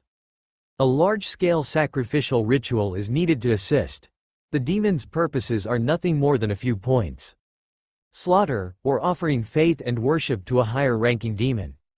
As a mystagogue who possesses knowledge itself and uses knowledge as power, Baron Ramde obviously possesses enough secret knowledge. This allows him to quickly assess the current situation and helps him digest his mystagogue potion. Yes, digest. The hidden sage, in the worship of the Moses ascetic order, transformed from a conceptual existence into something more terrifying, almost divine. His madness caused many Beyonders of the seer pathway to suffer greatly in the initial stage. Many people lost control and died due to the hidden sage's active or passive infusion of knowledge, turning into monsters and evolving into even more terrifying things. That was a cleansing of this pathway, a disaster. But not all of these knowledges are powerless, incomprehensible, or toxic. Baron Ramde was also one of those who had been silently injected with insane knowledge by the hidden sage, but he deciphered the acting method from those toxic, insane knowledges. He deciphered that what the potion needed was not mastery, but digestion, not excavation, but acting. Digesting the potion is the only way to completely control this thing whose underlying logic is chaotic, so that it can be used for one's own purposes, without being affected by the mental imprints left in the potion. And the more one understands, the more powerful one becomes for a mystagogue. Baron Ramde slowly cut a piece of freshwater fish fillet, a specialty of the Intis province, with a knife and fork, put it in his mouth, and chewed it carefully. This freshwater fish from the Intis Sea has a very delicate taste. In previous years, the output was not too much, and the supply could not meet the demand. Sometimes, even spending enough gold pounds could not buy it. Of course, this is only for ordinary nobles. While chewing this delicacy and letting his taste buds savor the unique taste of fish, Baron Ramde continued to think. If I were to personally participate in the main part of this sacrificial ritual, I certainly wouldn't do it so crudely, allowing the people of the churches to detect the problem so quickly. He would have dispersed this sacrificial ritual to places where the forces of the various churches could not reach, or where the church's forces could be greatly dispersed, designing incantations so that the great demon to whom the demons offered faith might even descend randomly at the apex of this pathway, causing a disaster, and then use sacrifices in other places to transfer it again, thereby creating even greater disasters and slaughters. After all, isn't the demon's purpose to slaughter? But their brains are indeed not good, and they have never been experts in mystical knowledge, unwilling to put effort into this area. Baron Ramde thought with regret that so many people's sacrificial rituals would probably be difficult to carry out a second time under the suppression of the churches. However, this mystagogue did not notice that when he stepped into this restaurant, one of the two waiters in the restaurant's eyes flickered slightly, as if noticing something. As a former astrologer, this mystagogue, who was already at sequence 4, obviously did not understand certain methods of the diviner pathway, as well as things of higher positions. Is it him? The waiter muttered to himself, not showing even a trace of anything unusual. Another voice echoed in his mind. It seems so. Several other seer marionettes far away in Tingnan chimed in together. Quick, tell us what's happening on your end. In Euclidean space, the seer marionette hiding the spirit worm immediately replied, I see it. Soon, all the marionettes, through Tang and the never-ending theater as a transit station, immediately dug up all the secrets of this mystic. Including his advancement ritual, including his thoughts. The mythical creature blood analyzed by this mystic is a blasphemer elder. A sequence 2 angel of the hanged man pathway. Sequence 5, he was lucky enough to obtain something that absolutely does not match his own sequence level. No, it may also have been arranged, for example, the true creator intentionally wanting to expand his own power. He is currently locked in the land of the Forsaken, and leaving would result in a joint attack by the 7 gods, and at this time, the Aurora Order has not yet appeared. The marionettes chirped and chattered, their thoughts connected together, quickly assembling a reasonable hunting method. This mystic himself didn't seem to realize that there was an obvious difference between him and his past self. The corruption authority mastered by the true creator is not only the corruption of the body, but the mind will also continuously fall into the abyss under the radiation of this power, turning into a twisted and terrifying monster. Through Euclidean space, it can already be seen that the inner heart of this mystic has shown deformed parts, which will increasingly affect his state as he continues to advance. War Bishop quietly observed this mystic through the perspective of other marionettes, and a corresponding plan had already begun to take shape in his mind. The seer Beyander characteristic needed by the system should be produced on this mystic. Of course, the final decision is still made by Tang, who is in the land of the Forsaken. Since that's the case, then let's kill him, Tang said, having understood the situation of this mystic. A demigod-level Beyander who has advanced to mystic is not scary. What's scary is the drop of blood he analyzed that constitutes his Sequence 4 advancement ritual. Sequence 2 of the Hanged Man pathway possesses the power to corrupt people's minds with words alone. The latest novels are first published at. When he advances to Sequence 3, it is highly likely that he will directly become the most loyal follower of the true creator. Okay. War Bishop said. Following your will. The other marionettes heard Tang's voice and replied in unison. This vibration was transmitted to the depths of the distant land of the Forsaken through the resonance of the spirit threads.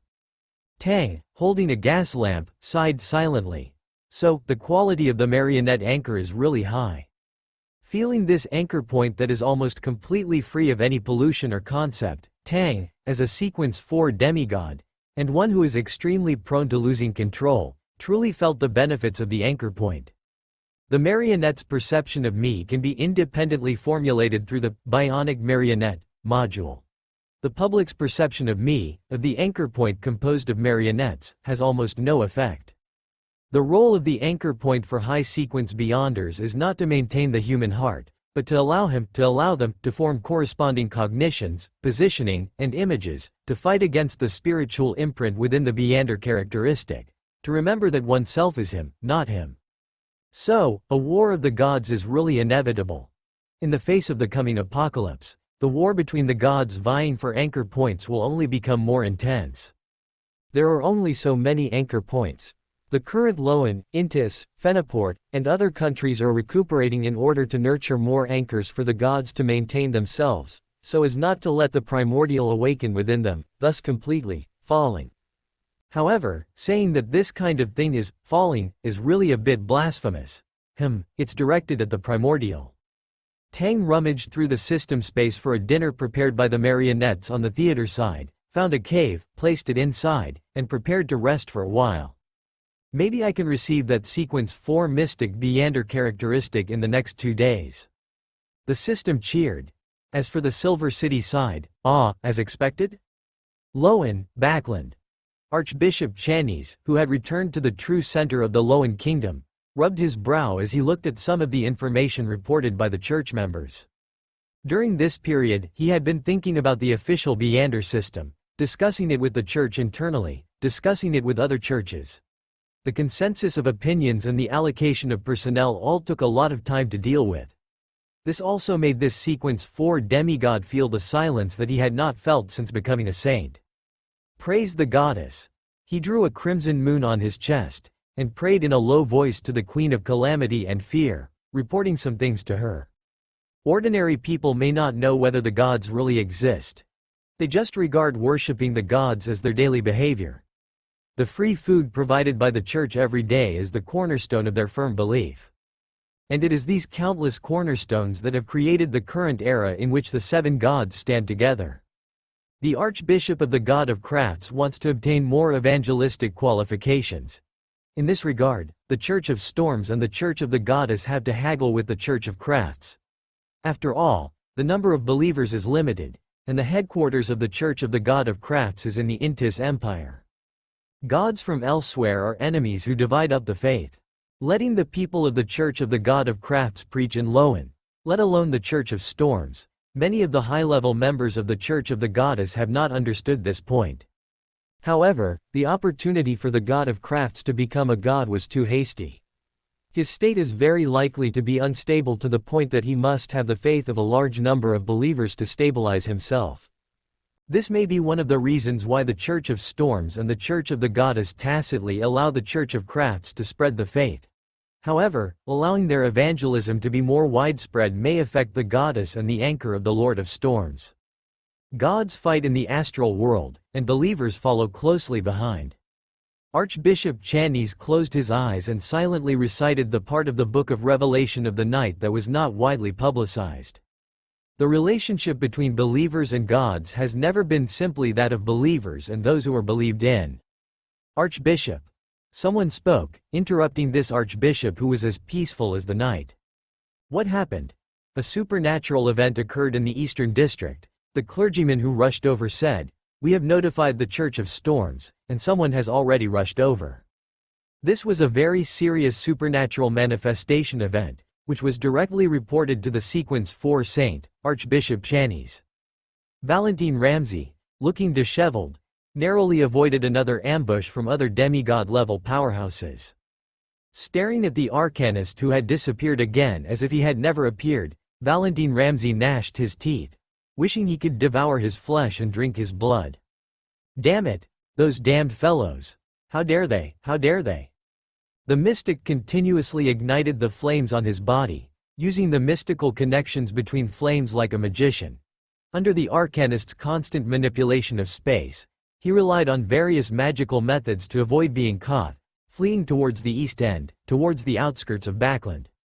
He no longer cared about the issue of his identity. Such flashing teleportation would inevitably attract the attention of the Backland Church. But facing a possible demigod, his current approach of attracting the Church's attention was clearly more effective at interfering with the enemy than interfering with himself. And facing sudden danger, introducing a third-party force to escort him was a rare realization for a wild Beander, but it was indeed effective, wasn't it? Just a while ago, Baron Ramde, who was still leisurely enjoying his meal, suffered an attack from the mystical realm. It was an attack from a danger he had never detected. It might be a demigod. No, it was a demigod. It was a Beyander of the Abyss Pathway, Sequence 4, whose potion name was Devil, attempting to control him on the mental and desire levels. To some extent, both the Abyss Pathway and the Hanged Man Pathway held the authority of corruption. Having analyzed a drop of complete mythical creature blood, and having been promoted using the mythical creature blood of Elder of Filth, Baron Ramde naturally had a more acute intuition towards extraordinary powers belonging to the same authority compared to other mystics of the same sequence. From his abnormal emotions and behavior, he immediately realized who it was, which pathway was influencing him. That was the power originating from corruption. Apart from the true creator he had almost never contacted. Recently, the similar organizations or individuals he had contacted were only the Blood Sect. But why would the Blood Sect attack him? Because he participated in the ruined sacrificial ritual, and the other party wanted to silence him? Wasn't this time a bit too late? Baron Ramde was certain that he had performed mystical interference. Even those Beyonders who were good at divination and prophecy would not be able to bypass his mystical interference and determine his true identity. Where was the problem? Where was the problem? The mystic, who had jumped out of the flames once again, quickly organized his mystical knowledge and extracted the spells that were most beneficial to his current situation.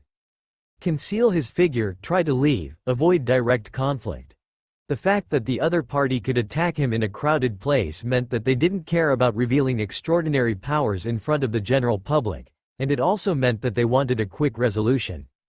After all, in places where orthodox churches were stationed, no one dared to act recklessly. The Augustus family, who established ruin, was not a useless royal family either. They had their own sealed artifacts, their own demigods, and they would never allow other unknown demigods to cause destruction in Backland. Having cleared his thoughts in a very short time, he took advantage of the chaos he created and hid in the most chaotic area of Backland while the Arcanist didn't know where he was hiding. Here, it would be easier to eliminate traces and hide himself, but Baron Ramde did not let down his guard against the surrounding things because of this. He knew very well how those people who thought they had escaped danger but encountered deadly danger when they relaxed had died helplessly in despair and regret. After dodging the initial attack, Baron Ramde changed his appearance several times using extraordinary powers, interfering with divination and prophecy time and time again. Only then did he slightly let down his constantly beating heart. Because of the enemy's interference, Baron Ramde, who had not successfully left Backland in the first time, plunged into the East End and made several turns. He quietly took out a pen, wrote a paragraph on a wall, and then left. Baron Ramde has suffered unknown dangers, but he is lucky and has not suffered too much damage as a result. In the East End, he found an opportunity to leave. As a seer pathway sequence 4, Baron Ramde's core extraordinary ability, mystical reproduction, can draw power from the mystical knowledge he has mastered to create magic and witchcraft. This was a magic created by Baron Ramde himself, or through the exchange of mystical knowledge, or through the mystical knowledge he had searched for, called the Pen of Fate. This is a powerful extraordinary power that can make the written words become reality to a certain extent, and has always been able to make him lucky. Next, Baron Ramde no longer needed to entangle with the enemy. The demons of the Blood Sect were not good at running away, and the Arcanist's spatial blockade was also difficult to accurately lock his position in the East End. And in Backland, the core area of ruin, here, extraordinary forces that did not belong to the church would suffer devastating blows. The surrounding attacks had already stopped.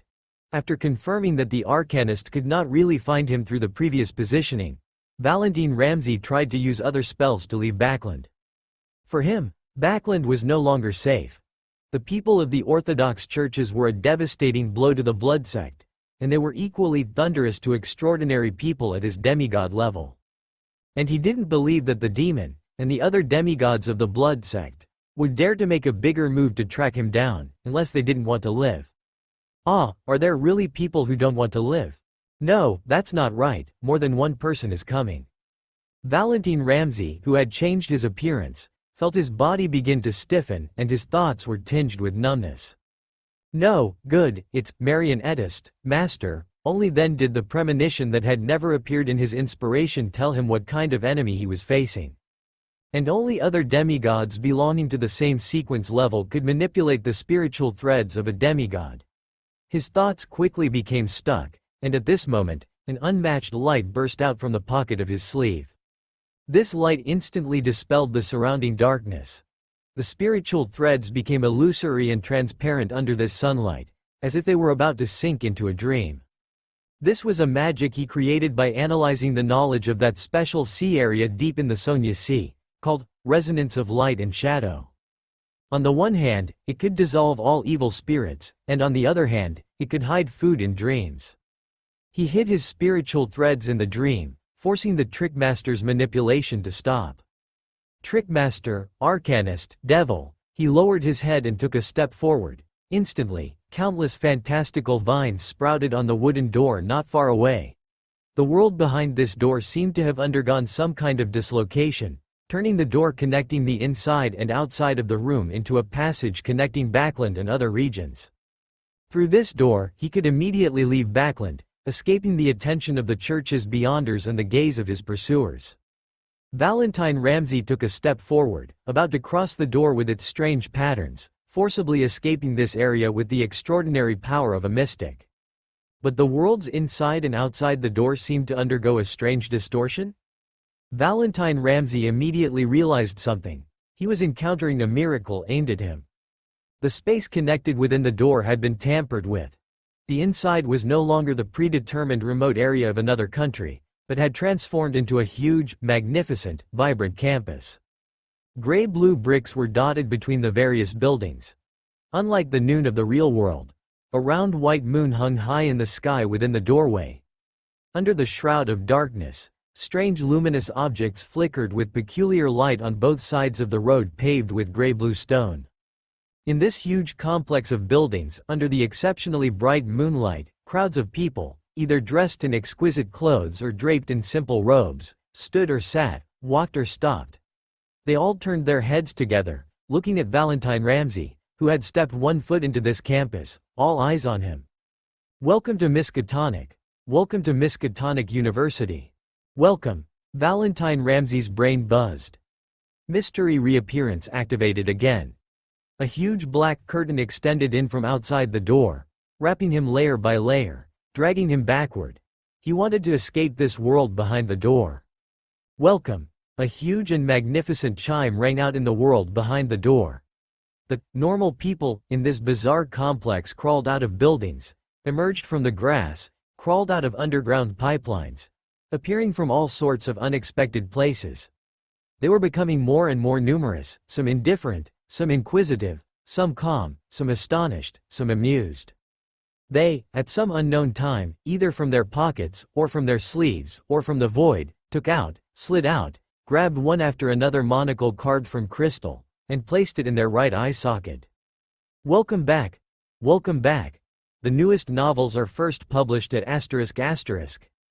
Welcome, welcome to. Their voices rose in unison. The loud shouts of countless secret puppets made Valentine Ramde feel a sense of horror as if his spirit had been pierced. After the black curtain extending in from outside the door completely enveloped him, with the help of some occult knowledge he had once learned, Valentine Ramde regretted it before he completely stepped through that door.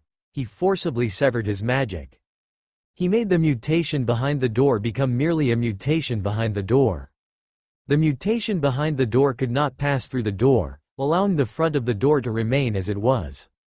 Ah! The mystic, drenched in cold sweat, quickly moved away from the door where the strange mutation had occurred, quickly wanting to open another door to leave. He couldn't stay any longer, absolutely couldn't stay any longer. And at some unknown time, a figure appeared at the end of this road. It was the figure of a woman wearing a simple robe.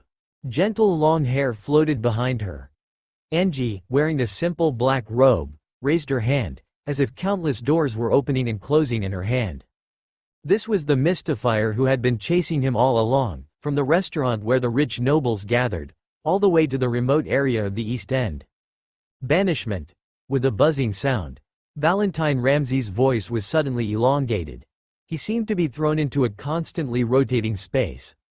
The feeling of suffocation brought about by the distorted space did not make the mystic too flustered. Understand knowledge, deconstruct knowledge, let knowledge become one's own power. Mystery reappearance. In the next moment, above the sky that should have been filled with dazzling sunlight, a scarlet full moon appeared at some unknown time.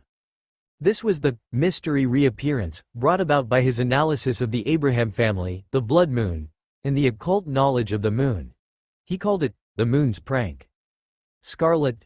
When Angie saw the scarlet moon appearing in the sky, she immediately hid in Euclidean space. The murmurs of the full moon that echoed in her mind had not even begun before they were forcibly blocked out by a higher dimensional power. But the target of this scarlet moon's attack was not just her. Under the scarlet, all spiritual beings felt the power from the full moon, the breeding of spirituality, the pollution of depravity. With a rustling sound, it was as if a curtain had been lifted in the sky. Someone had put away the black velvet curtain printed with the blood moon. Valentine Ramde, on the other hand, completely ignored the casting of his magic. He closed his eyes, and was currently quickly using dark sneak to avoid the power of the full moon he had summoned, wanting to leave as soon as possible. But in the next moment, he bumped into a long staff. Valentine Ramde subconsciously retreated. The dark gold scepter, 3 meters long, the sequence 4 demigod presenting a demonized form, 4 or 5 meters tall, stepped forward. The smell of sulfur, accompanied by the whispers of demons, made the mystic spirit feel like it had been struck by lightning. His desires, his emotions, his spirit, his astral body, little by little, involuntarily slid to the bottom, and if he wasn't careful, he would completely lose control and become a mad demigod. Valentine Ramde didn't want to think at all about how these blood sect people had immediately locked onto him. "Praise the sun," the demon said lowly. Then he took the sun's scepter in his hand and suddenly smashed it down on Valentine Ramde's head. Valentine Ramde. The mystic didn't understand for a moment why the prayer, "Praise the sun," which was obviously from the eternal blazing sun church, would be related to a demon, and why it would be related to smashing someone's head with something marked with the sun symbol. However, the mystic, with his powerful intuition, abruptly turned around before the sun scepter landed on his crown, enduring the throbbing pain in his head and dodging in a sorry state. The sun scepter smashed a large pit in the ground, and the demon wielding the sun scepter stepped forward again. "I can dodge it," facing the sun scepter that was smashing towards his head again. Valentine Ramde focused all his attention on defending against the attack of this blood sect demon. He didn't know why, but he completely forgot about the other powerhouses who had just hidden in the shadows. That was the demon's mental manipulation. The devil is the devil of the body, and also the devil of the heart. More cold-blooded, cunning, and treacherous than the apostles of desire. Even more so than serial killers. They can also make others reckless, careless, and fanatical. Unconsciously influenced in his mind, Valentine Ramde's subconscious action was to dodge the next strike of the sun scepter, but he had forgotten that he was not only facing a demigod devil in front of him. The arcanist, through the puppet created by the devil, silently appeared behind the mystic. The layers of light doors in her hand suddenly lit up, cutting the space and turning this place into a closed environment. This sudden change immediately awakened Valentine Ramde, who was already resistant to fallen spells, but before he could make any further moves, he simply used his previous extraordinary power again. As the light in his pocket lit up again, mystical reappearance, originating from extraordinary knowledge in the sun domain and centered around it, instantly shattered the imprisoned space. Even the downward speed of the sun scepter slowed down, and everything around seemed to dissolve in this eternal sunlight. Opportunity. Taking advantage of the time that the scorching light bought him, Valentine Ramde reached out his right hand to grab the arcanist behind him, and mystical reappearance was activated again. Originating from a study of the starry sky, I discovered the blood moon hidden in the storm, lost on the deserted island by the sea. Valentine Ramde continuously condensed the blood-red moonlight in his hand. He knew that the blood moon, at certain times, had an extremely strong restraining effect on beyonders of the apprentice pathway. He knew how terrifying and treacherous those forbidden, poisonous knowledge were, and how powerful the magic and witchcraft created from them were. But precisely because of this, when facing enemies, he would not use the knowledge that would more easily lead to death the more he understood it. Truly a collection of all poisons. Ange closed her eyes and took a few steps backward, seemingly wanting to avoid Valentine Ramsey's magic. But Valentine Ramsey suddenly raised a blood moon in his hand, and the light of the blood moon enveloped the sequence 4 arcanist. Her thoughts suddenly became distorted, and she seemed to hear distant, terrifying, insane, and endless whispers. That was Mr. Door's whispers. Solve 1 first. Valentine Ramsey became ruthless. The sun scepter behind him was about to land on the back of his head. This mystic planned to trade injury for life, first eliminating the arcanist who had been interfering with his teleportation. But is what you are facing really an arcanist? A question suddenly arose in the depths of the mystic's heart, seemingly wanting to stop his next action. He knew this was the devil's interference, so he ignored it. After making up his mind, he reached out his palm, clenched the rising red moon in his hand, and then opened his palm again towards Ange. The blood-red full moon once again enveloped the arcanist's figure. This time, the light of the blood moon merged into her eyes, into her skin, into her body, into her spirituality. The whispers of the full moon, the insane whispers. The desperate cries from the lonely traveler. But, how do you know, whose puppet? A silent sigh sounded from behind. The expected hammer blow did not come, but Valentine Ramsey, this experienced mystic, had already performed a continuous role. Using the Eye of Secrets he condensed to look at the location where the devil was before. With just that one glance, his pupils dilated significantly. Ange held the 3-meter-long sun scepter, the tip of the scepter condensing a chanting sound that seemed to be constantly roaring and shouting. You are not under the influence of the red moon? The Eye of Secrets subconsciously turned to look at the place illuminated by the blood-red full moon.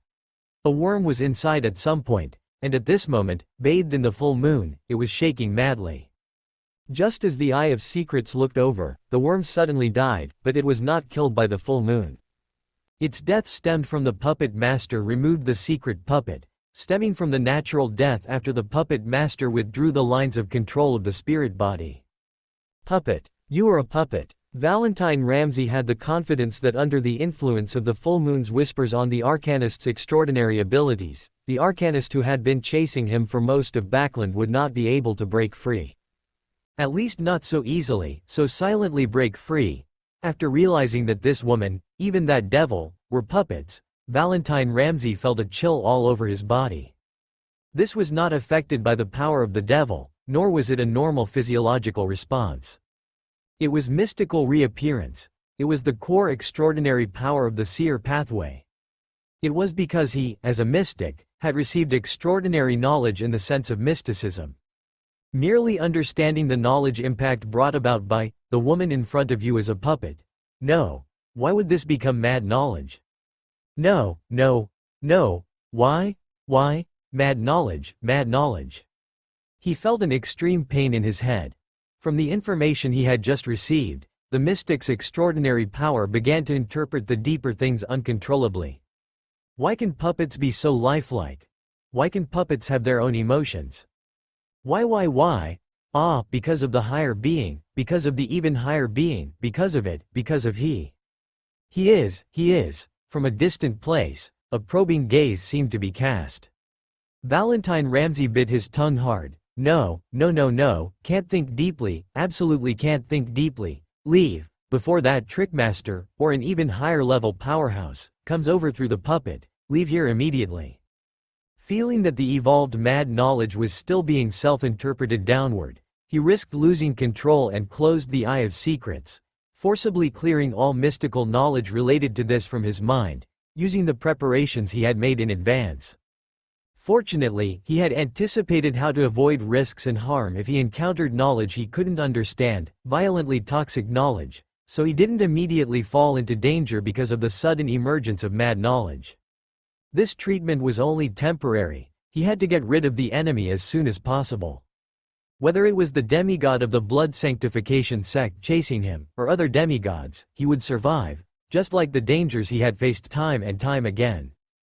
His thoughts suddenly froze again at this moment. The puppet master had begun to manipulate his lines of spirit body again.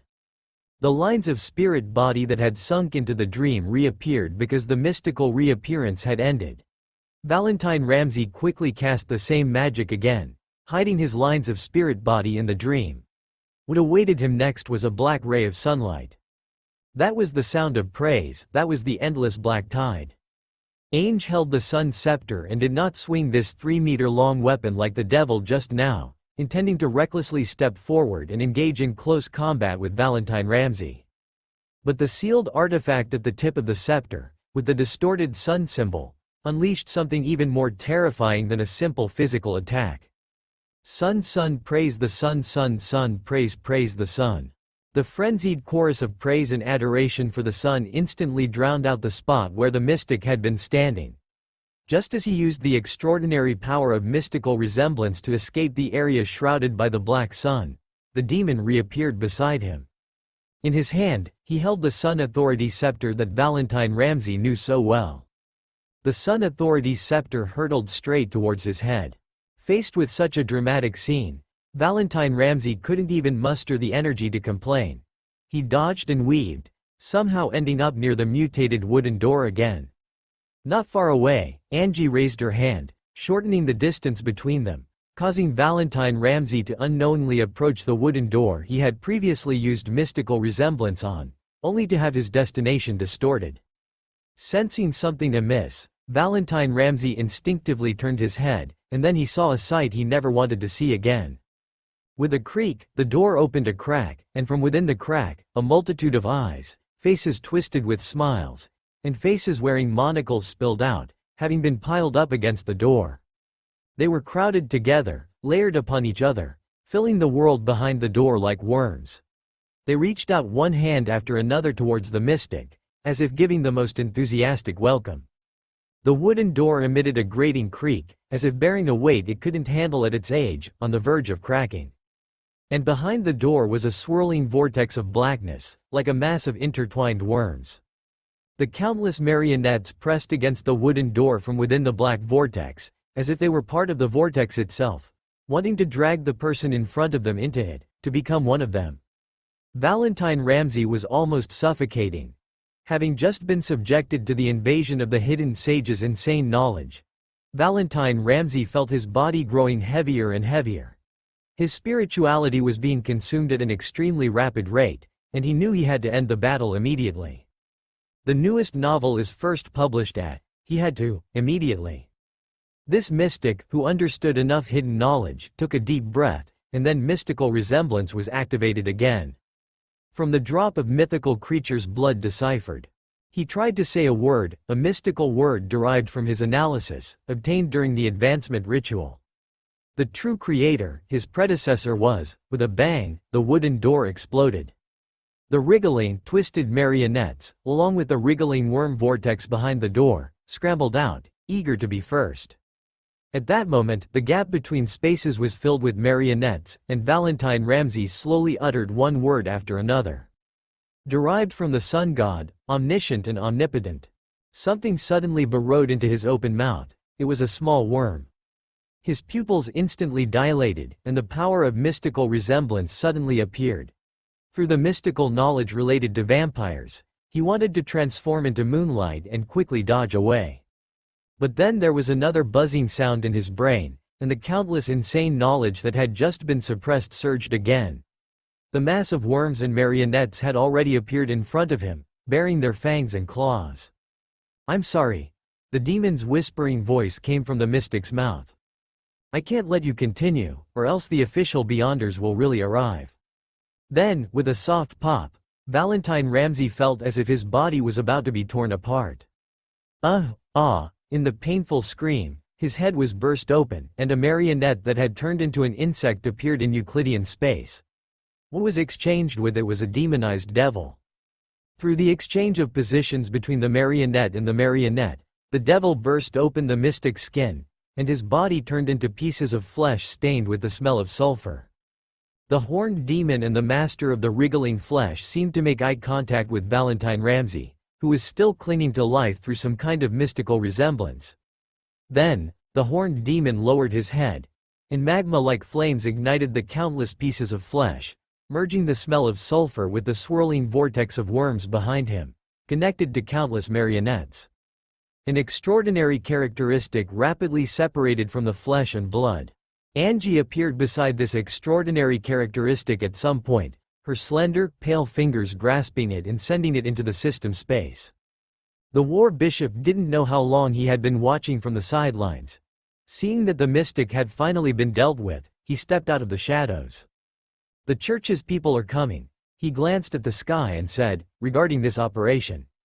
The Sequence 3 saint, who had not participated in the mystic hunting operation, slowly said, each person submits a 3,000-word report. Yes, submit it to me in 3 days. Angie blinked blankly, and the devil on the side also looked over, the two demigods who had participated in the direct battle looking at each other. The devil also had a look of disbelief. No, wait, what nonsense are you talking about? Why do we have to write this crap? The commotion was a bit too big. Our target was only the mystic, not other personnel in Backland. The war bishop said, regarding the lack of teamwork experience, this is the most fundamental problem. You are not accustomed to cooperating with each other. Although it looked like they cooperated extremely well, the fact that a highly mobile mystical scholar, and a devil possessing mental manipulation, demonization, and other extraordinary powers, would allow this mystic to escape the encirclement laid down by two demigods, plus the support of Euclidean space, and even cause a lot of commotion along the way, was unacceptable. They were not a sudden attack. After having already confirmed the enemy's situation, the extraordinary abilities and mystical items they possessed, and made a plan based on this, accidents still occurred. This is definitely something that needs to be reflected upon. The bionic marionette module provides the logic of cognition, behavior, emotion, and personality, and all combat experience is nothing more than things extracted from the spirit of the marionettes that died. Angie, whose previous life was a traveler, and the devil, who was originally from the blood sect, are not demigods who like teamwork. Relying only on these past cognitions, once there is a situation where there is no marionette master controlling them, the marionettes that can act autonomously are very likely to unintentionally trip each other up in battle, or even cause some irreparable results. Just like today, the commotion caused far exceeded the expectations of the two demigods. As a saint who has mastered the authority of the war domain, the war bishop observed these weaknesses. And as marionettes, they are not incapable of progress. The repair and cultivation module that appeared in the bionic marionette module itself gave the marionettes the opportunity to grow. Accumulating experience is the only way to make the right decisions. The system glanced inexplicably into the distance, as if some dirty thing had just looked at it. However, this strange feeling quickly disappeared. Not seeing anything strange, the system happily chatted with its host about the extraordinary characteristics that Squirmy was about to obtain. Tang held a slightly sweet piece of bread with jam, and in his hand, he held a fatty happiness water made with the miracle of the theater, a small extravagance. He squatted in Euclidean space, observing the hunt for Sequence 4 through the connection between the secret puppet and his main body. Indeed, possessing all 5 poisons. Putting down the fatty happiness water, Tang carefully savored the mystical knowledge involved by this mystic. Ancient Sun God, God War Relics, Mr. Door, True Creator. If this mystic hadn't used the blood of an angel from the Hanged Man pathway for his Sequence 4 advancement ritual, he probably would have collapsed and lost control long ago. Perhaps there's also the True Creator's blessing, the kind that's hidden very deep, Tang thought. But in the end, he died.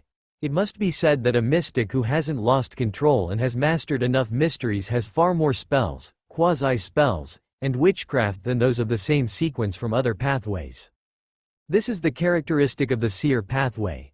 As long as they don't go crazy, after reaching high sequences, the beyonders of this pathway will always create various incomprehensible magics. Of course, facing a well-prepared demigod, facing a zero-level sealed artifact, and with ancient scholar, war bishop, and many other demigods waiting in the shadows to deliver the final blow. Even without the remote command of a secret puppet master, this luxurious configuration could easily kill a demigod.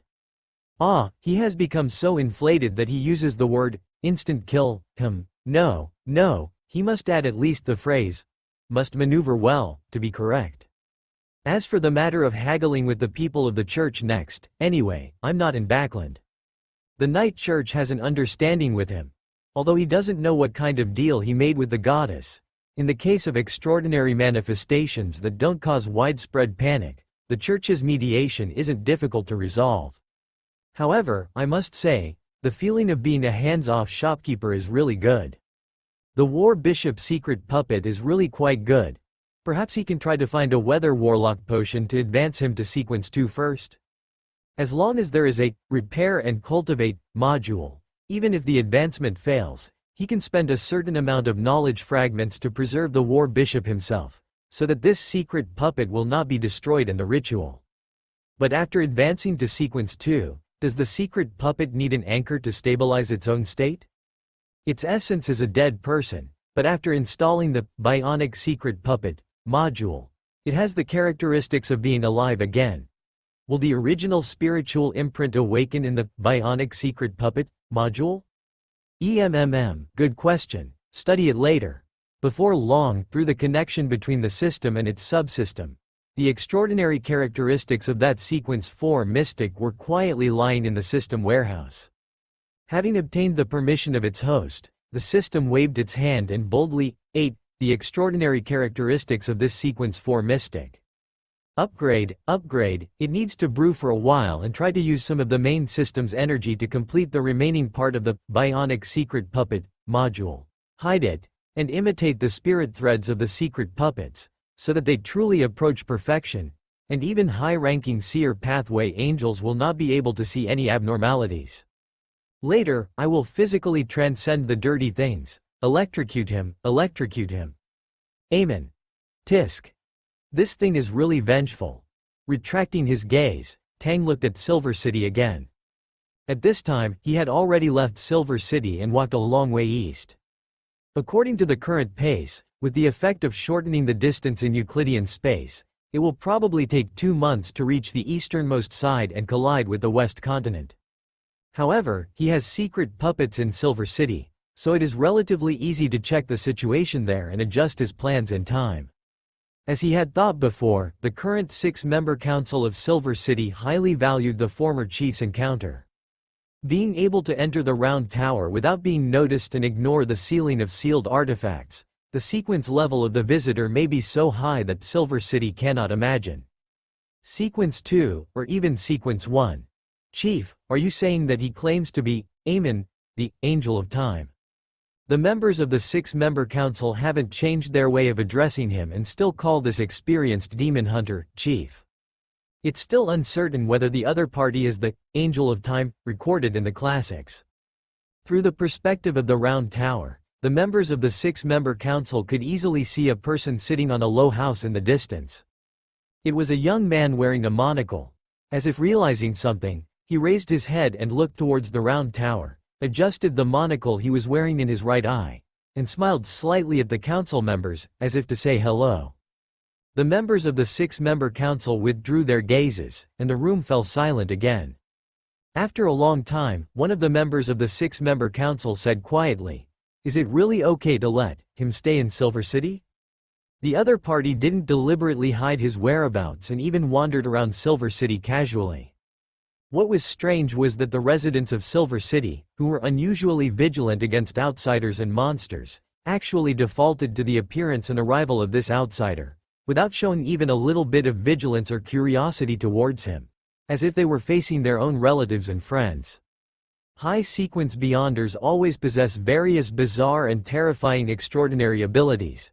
This may be one of them. The elders who had a deep understanding of the Beyonder world thought so in their hearts. One member of the 6-member council pondered. Based on the current situation, only Beyonders who have advanced to the demigod level can detect the abnormality. Another member added, "It is also possible that the other party deliberately showed it. I have tried the Crown of Glory and the Earth's Gift, these 2 god-level sealed artifacts, and they have had no effect on him," the current chief said, glancing at the former chief, Gar Bray. The demigods in the round tower fell silent again. Perhaps, a female demon hunter, who was 2 meters tall, murmured to herself, "Perhaps he really is the angel of time, the proxy of the Lord, who has come to save us from the darkness." The other council members were quite clear about this demon hunter's thoughts. The Lord has not abandoned them. But based on the situation described by former Chief Gar-Bray, it is not like that. Why did the Lord at that time refuse to answer? "This is your problem, and it has nothing to do with me," the outsider said to former Chief Gar-Bray. "We can't be sure, so let's try to communicate with him. At least from the current situation, the other party's attitude is friendly," said a council member who was inclined to communicate. For Silver City, as long as something doesn't negatively impact Silver City and isn't a terrifying entity from the monster camp, it's considered friendly, negotiable, and potentially one of the few ropes they can use to pull people in. Even if they have no idea what the other party is doing in Silver City or what they want them to do. Even if it's a viper disguised as a rope. This would be extremely dangerous, someone objected. Without knowing the other party's intentions, any potential disaster could inflict indelible casualties on Silver City. The female demon hunter who spoke earlier and also favored communication couldn't help but say, "But we have been steadfast in the darkness for over 1,000 years. The Lord has long been unable to respond." Ava, the current chief, reprimanded the female demon hunter. The latest novel is first published at. The demon hunter called Ava stammered, "Sorry, chief, I got a little excited."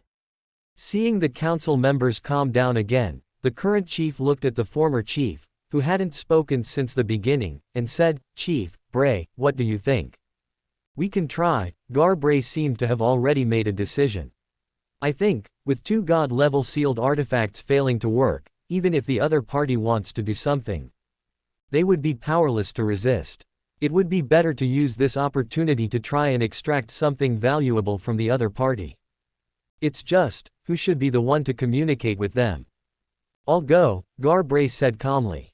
"I think a demon hunter on the verge of losing control, a former chief, might be the smallest price to pay.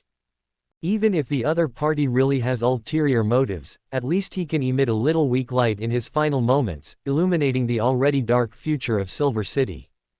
The room fell silent again, but no one agreed or disagreed with this matter. They bear the future of the entire Silver City on their shoulders. If possible, even with just a sliver of a chance, they, or any resident of Silver City, would generously welcome death. The former chief of the 6-member council left the round tower and found the young man wearing a monocle. After noticing the approach of the former chief of the 6-member council, Tang, who was far away and continuing to track the Umber Dire Wolf's trail with a lantern, devoted most of his attention, temporarily taking over the control of the secret puppet. No one knows what they talked about. After the former chief of the 6-member council returned to the round tower, underwent an examination by the god-level sealed artifact, and was confirmed by other demon hunters to have no traces of contamination, they gathered again. "Prepare a room," Gar-Bray said, still maintaining a calm attitude. "After I go in and come out. Don't trust me anymore, not even a little bit." The bionic secret puppet module, created by the system, can perfectly inherit the thoughts, emotions, memories, experiences, and extraordinary powers of the secret puppet being puppetized under specific conditions. Inside the round tower of Silver City, mystical symbols floated from Tang's hand, forming a twisted, huddled mass of forbidden knowledge that made one's brain feel blank and chaotic just by looking at it. This is the carrier of mad knowledge, the ego manifestation of the bionic secret puppet module when it's not combined with a secret puppet. The system is working feverishly to improve the bionic secret puppet module's concealment function on the spirit threads. The system after completing the authority should be equivalent to a super low-end version of the knowledge wilderness. It's not surprising in the world of mysticism to be able to disguise spirit threads, making secret puppets appear more like people, rather than non-people. After all, this is a world where perception shapes reality, isn't it? However, it's also the first time I've encountered someone who wants to actively cooperate in becoming a secret puppet. Tang casually raised the bionic secret puppet module in his hand. Then, according to the agreement, I will provide some information that you know, Silver City currently urgently needs, and according to the principle of equivalent exchange, you must also pay a certain price. The former chief, Gar, sat in front of the young man who could freely enter and exit the seals of the Round Tower, and asked in a deep voice, "Why do you say the giant court is the key to everything? Isn't that obvious?" Tang manipulated the former chief's spirit threads, using the authority of Euclidean space to gradually excavate the former chief's past, experiences, knowledge, thinking patterns, and other extremely personal things, using the system to fill the bionic secret puppet module with corresponding content. "If you want to leave this cursed land, the giant court is the key to everything," he said casually. Of course, with your current level of exploration, and with the surrounding environment already changed, if you want to explore the giant court, it should take 1,000 years. Or 2,000 years. In short, the time spent will be quite long. The spirit threads were being manipulated. The madness in the former chief's eyes was constantly being replaced by numbness, because the secret puppet transformation was constantly suppressing his signs of losing control. But the secret puppet transformation also meant that the former chief would become someone else's puppet, which was why he warned the other 6-member council members. After this, he would no longer be himself. What the other party needed was a demigod-level secret puppet. Gar originally thought that the other party would need one of Silver City's 2 god-level sealed artifacts. "What would I do with that thing?" he heard the young man wearing a monocle ask at the time. "For me, sealed artifacts are not necessarily needed. The Sequence 2 of the Warrior Pathway and the Sequence 2 of the Planter Pathway, the former could be used by Loen to transition to the Death Ruler of Sequence 2, and the Mystic Society had already harvested a 0-level sealed artifact from the Planter Pathway, which is now growing mushrooms in the theater. If either of the two were taken away casually, it's hard to say whether Silver City could survive this millennium or two. And a demigod-level puppet is also something I can do without." Tang continued, "Even without avoiding the Sequence 4 Demon Hunter, but it's because of a prophecy. As for what the content is, guess." His thoughts became more and more rigid. The former chief of Silver City's memories ended here. He continued to ask, why?" The words he was about to say suddenly stopped, and it seemed that the hand manipulating the spirit threads also stopped the secret puppet transformation at this moment. He only saw the young man in front of him raise his hand, smiling, and said, "Look, how similar is this to you?" The mad knowledge evolved into a completely new form of Gar. This Gar, who should have only been a manifestation of some mysterious power, opened his eyes. The 2 demon hunters looked at each other, both bursting with surprise and a fear that was even more terrified of the mysterious. Why so surprised? Tang adjusted the monocle he wore over his right eye socket. The world of the occult is always filled with all sorts of strange things. "Chief, some things even the omniscient and omnipotent God cannot understand, master, or use.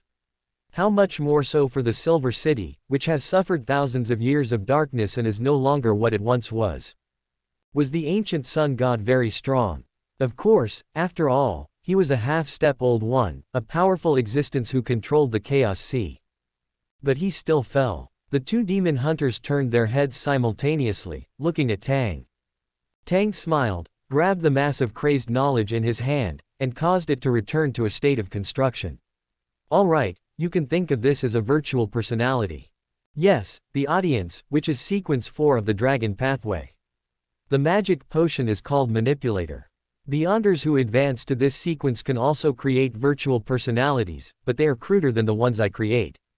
Or, you can understand it as a kind of continuation of the Demon Hunter Gar, a copy of a mental imprint of you." Now that I think about it, I've seen some movies before, where humans can abandon their bodies and continue to live as digital lives by transferring their consciousness into servers. Is this one example of flesh is weak, mechanical ascension? This powerhouse, who called himself the Time Angel, began to talk to himself, saying things that Gar of the Silver City could not understand. However, these are things that can only be achieved in science fiction movies. In reality, it's probably not about uploading consciousness to servers, computers, or cloud drives to achieve a different kind of immortality.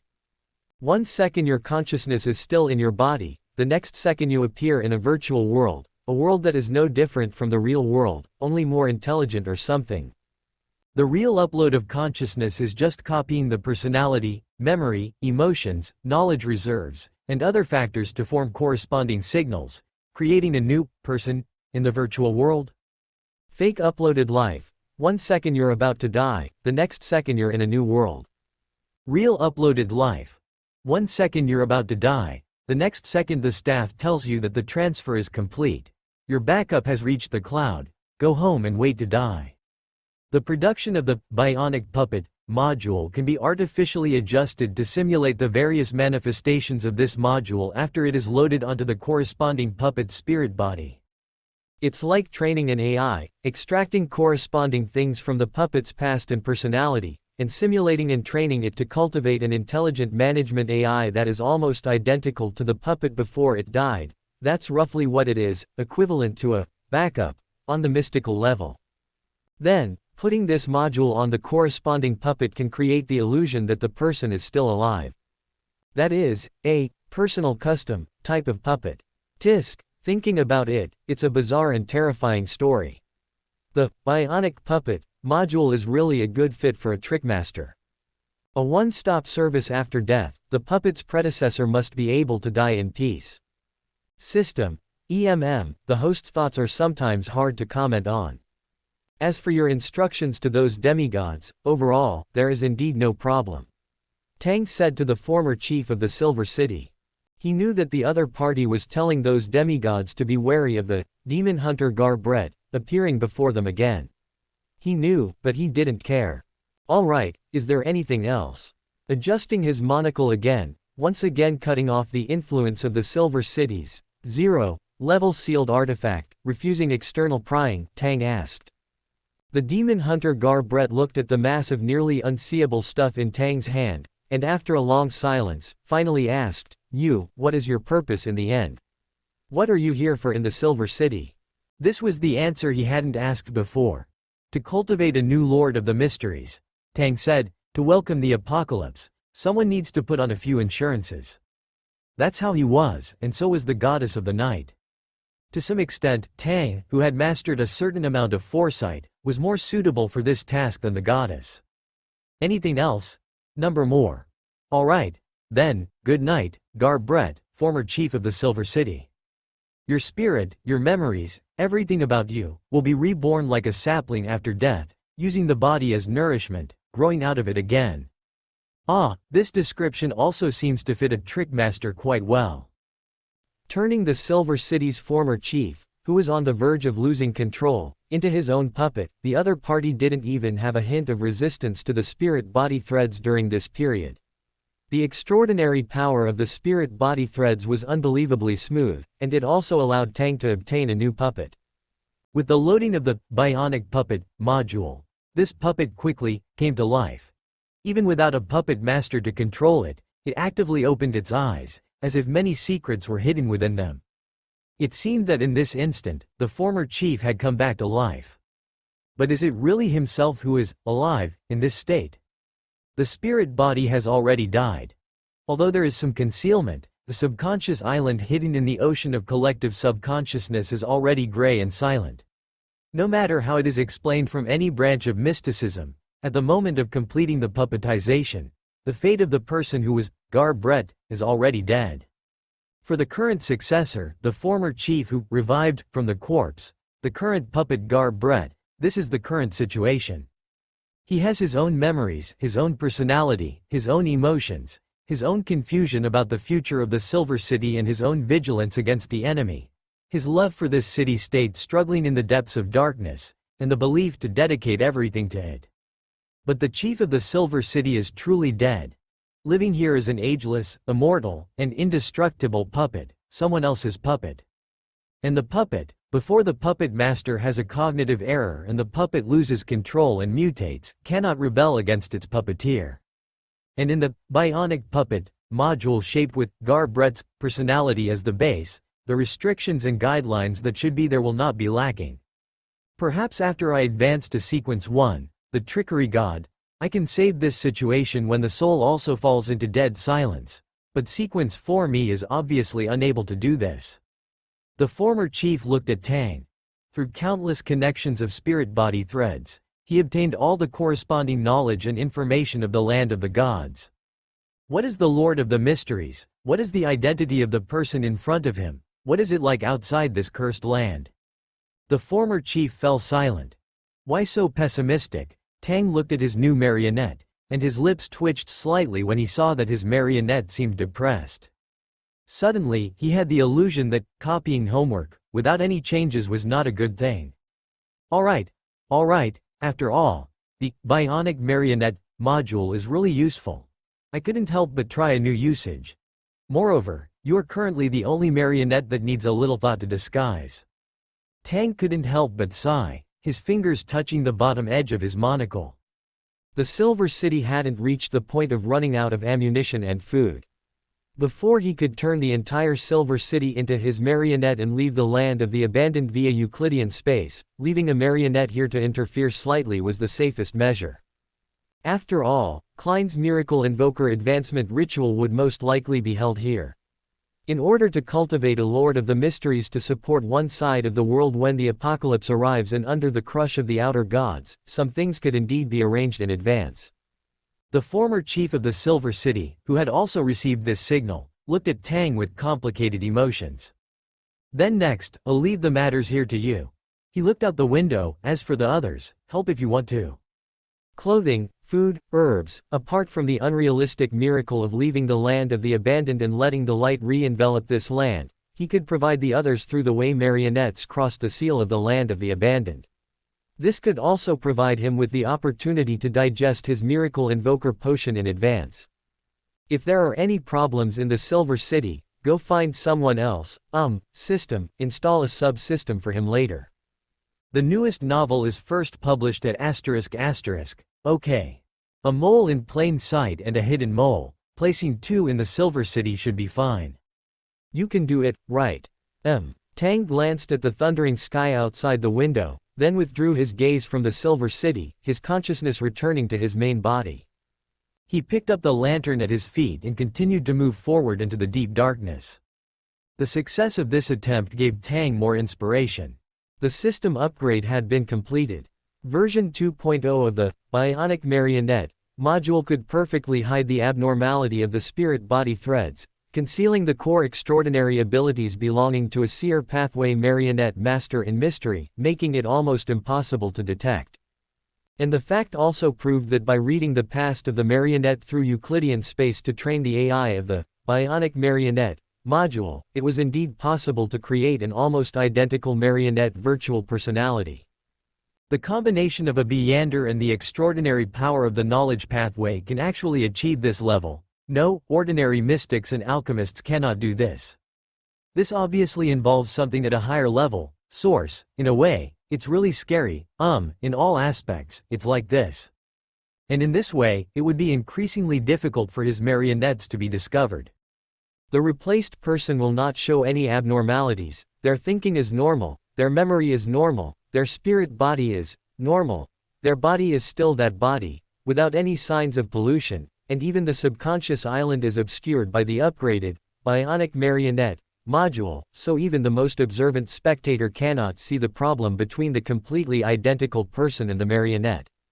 It's just a little bit inhumane, Tang thought for a while, then shook his head helplessly.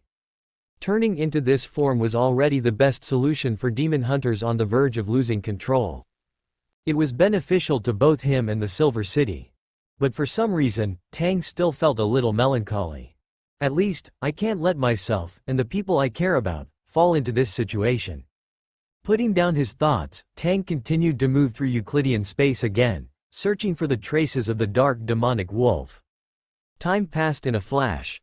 This journey across the land of the abandoned finally ushered in a turning point after a month and a half of travel. There was still a distance from the eternally unchanging mist in the east. He was lucky to have found clues to the dark demonic wolf in advance. The marionettes in the city-state were fresh. Although they had long lost their activity and turned into extraordinary characteristics that had been re-extracted, from the observation of Euclidean space, the time of death of these marionettes was not too long. Tang, who descended into the real world through projection, looked at this city-state that was also destroyed and made into marionettes. He remained silent for a long time, watching the transparent white flame swaying in the lantern in his hand become more and more intense.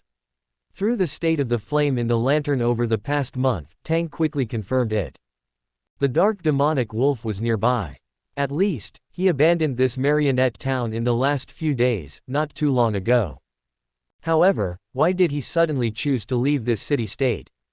Because of Amon, or because of the true creator?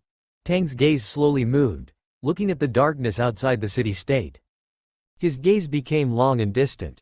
Through the extension of the authority of Euclidean space, he seemed to penetrate the layers of curtains and saw the eyes quietly peeking into the marionette city behind the curtains. In the next moment, Tang's figure disappeared instantly. The shadow that pounced on him passed through the afterimage he left behind and merged with the surrounding darkness, devouring everything around him. Having dissolved the spatial projection of high-dimensional space onto low-dimensional space, Tang sized up the Beander who attacked him, confirming that this was an angel of Sequence 2. A Sequence 2 from the Hanged Man pathway, an eldest of the Foul Speaker. Tisk. Believers of the true creator, really, probably only monsters in the darkness, and believers of the true creator who have mastered the authority of depravity are not afraid of the darkness. At the same time, Tang felt that something terrible seemed to be casting its gaze here. Without any hesitation, and without trying to observe with the authority of Euclidean space, Tang instantly returned to the safe house he had set up in Tingen, and a worm disappeared from the spot in the theater. Tang exchanged positions with the marionette he had left in the theater. Who? The gaze of the true creator. Letting out a soft breath, Tang wiped away the non-existent sweat and walked out of the room, entering Miskatonic University, built inside the sealed artifact. Having confirmed that his direction was not wrong, and that the true creator was obviously also pursuing the traces of this god of wishes. But what is the true creator chasing this miracle invoker for? The Hanged Man pathway and the Seer pathway are not on adjacent extraordinary pathways. What does he want to do? It wouldn't be to find a playmate for his unlucky bear child, would it? After staying in Tingen for a while, resting and preparing, Tang returned to the Forsaken Land again. The projection reappeared, and compared to what he had seen before, this marionette city-state was now even more thoroughly destroyed. However, the angel of the Hanged Man pathway he had seen before was now nowhere to be found. The true creator's believers don't want Amon to get this extraordinary characteristic. To some extent, the deity's agent on earth can reflect the deity's own will. The true creator's sanctuary is in the Forsaken Land. This true god, created by the evil thoughts left after the fall of the ancient sun god, fused with the extraordinary characteristics and uniqueness of the Hanged Man pathway, seems to be very hostile to Amon. But then again, who likes a brat? Adjusting his monocle, Tang's gaze passed through the remains of the marionettes, which had turned into dry bones and seemed to have suffered some incomprehensible erosion. A lantern emitting a transparent halo reappeared in his hand. He is now impersonating Amon's fate. According to Amon's attitude, it is difficult to imagine that this god of deceit would tell others that he had lost his uniqueness and an extraordinary characteristic, let alone the true creator, who obviously hated his actions in the Forsaken Land. Perhaps Adam would know. After all, he is the Angel King of Sequence 1, and nominally Amon's brother. But no matter what the true creator's attitude towards Amon is, it has nothing to do with me. Let Amon bear all the blame. Tang then began to think about the dark demonic wolf. Although he was interrupted by the sudden appearance of the Sequence 2 angel, with the tracking ability of Euclidean space, as long as it didn't suddenly run from this side of the Forsaken Land to that side of the Forsaken Land, he would be able to find it soon. He examined the state of the flames and took a breath. Not too far away, I can catch up. This Sequence 2 extraordinary characteristic is within reach. And when facing an angel, the preparations before going on stage must not be lacking. After all, magicians never do unprepared performances. However, if I have to face a miracle invoker, as a Sequence 2 angel who is resurrected from the dead as a miracle, in the worst case, I have to kill him 5 times to completely crush this god of wishes. The Sequence 2 miracle invoker has 4 chances of resurrection, and I don't know how many miracles the other party has accumulated. In the best case, being able to refresh the state 4 times, an angel resurrected with full health. If I don't use some special means, it's really difficult to completely kill him. Even for a sequence 1 angel, killing an angel of the Go Sanjia pathway is a very tricky thing. Even if they are high-level beings of the same pathway, after reaching the sequence 2 level, the complete mythical creature form, extensive knowledge, and so on, are all cumulative factors that make angels even more terrifying. Moreover, this demonic wolf has survived from the Second Epoch to this day. It is impossible to survive under the encirclement and suppression of Amon and the true creator without some means. At the same time, I must consider the problem of the other party using the abilities of an ancient scholar to ask for help. A Sequence 2 Miracle Invoker can maintain a total of 9 historical void images, but there are still only 3 at the angel level. 3 angel level helpers. The original novel did not mention this god of wishes. Besides himself, what historical void images can he pull out? Tang has to guard against it. And speaking of those most strongly associated with the dark demonic wolf, he would definitely not lack the one he thought of, the destruction demonic wolf, Fregalok. This is an ancient god who controls both the night and fool pathways. Before this ancient god fell, he was at least a true god of the night pathway. The uniqueness cannot be pulled into a historical void image, but this does not mean that one cannot use some means to borrow the power of the uniqueness. For example, he himself had previously borrowed the decrees written in the Trunsoest brass book using yesterday's reappearance. This was also indirectly bypassing the law of the uniqueness itself is unique, and borrowing the power of the uniqueness level. If I were the dark demonic wolf, Cotter, the most likely thing would be to pull Fregalok's marionette, the kind with the destruction demonic wolf spirit worm. He began to guess the possible countermeasures of this god of wishes from his perspective. Extraordinary beings of the same pathway often understand the extraordinary beings of the same pathway the most. Tang continued to quickly track the traces of the dark demonic wolf by carrying the lantern through the swaying transparent flames. Compared to before, his current speed was obviously much faster. After all, he couldn't guarantee that he would always be so lucky as to stumble upon a miracle invoker who had just lost his marionette. Perhaps there is also an instinctive aggregation between extraordinary characteristics, Euclidean space, plus my own high position, which triggers ripples in fate and amplifies a certain possibility. This is not impossible. Speed up, and then, kill this god of wishes by force. At least, I have to kill his resurrection chances a few times, right? Feeling the aura of the true creator, the dark demonic wolf, Cotter, who had left through miracle teleportation, looked up at the sky. It was dark and gloomy there, with no moonlight or stars. Only the lightning that occasionally flashed across the sky could show that it was the sky, not a huge, heavy lid placed on it by someone. The huge lid that covers the entire Forsaken land. Since the Great Cataclysm, this area has always been like this, making the wolf feel uncomfortable. Moreover, the true creator is really getting crazier and crazier. This god of wishes sneered. He didn't have any so-called respect for the true god, but he was still cautious. He carefully avoided the darkness, trying to walk in places with dense lightning, and moved forward on his 8 legs. This divinator pathway angel is no stranger to giving up marionettes, erasing traces, and quietly leaving. He can even be said to be quite familiar with it. Don't ask, just say that he was forced out by the madman of the true creator and the pervert Amon. Giving up marionettes, concealing his figure, using miracles to leave quietly, and then finding the next marionette city to stabilize his own condition, using the faith of the marionettes as his anchor to resist the erosion of the spiritual imprint hidden within the extraordinary characteristics. This is almost the daily routine of this god of wishes. This was also forced out. Staying in this kind of place for many years, no matter how normal he was before, no matter how stable he was, his way of thinking and personality would change somewhat.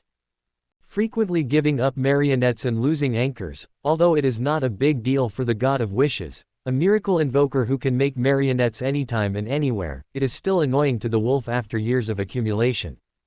Of course, be cautious when you should be cautious, be greedy when you should be greedy, and when you should run away, no matter what the cost, no matter how big the cake in front of you is, he will turn around and leave. Cotter is like this, cautious, suspicious, and will not trust anything too much, even his own marionettes. This allowed him to abandon any factors that might affect himself without any burden, which is also one of the reasons why he was able to survive after the Great Cataclysm. The ears of this giant magic wolf twitched slightly. With a tuft of gray-white fur on his forehead, he quietly opened his mouth and roared silently, without making any sound. In the darkness, a magic wolf identical to him walked out of the fog of history. This miracle inventor summoned the image of his past historical gap. Subsequently, this god of wishes quietly disappeared from the spot. Through the extraordinary power of the ancient scholar, he leapt into the countless shining spots of light within the fog of history.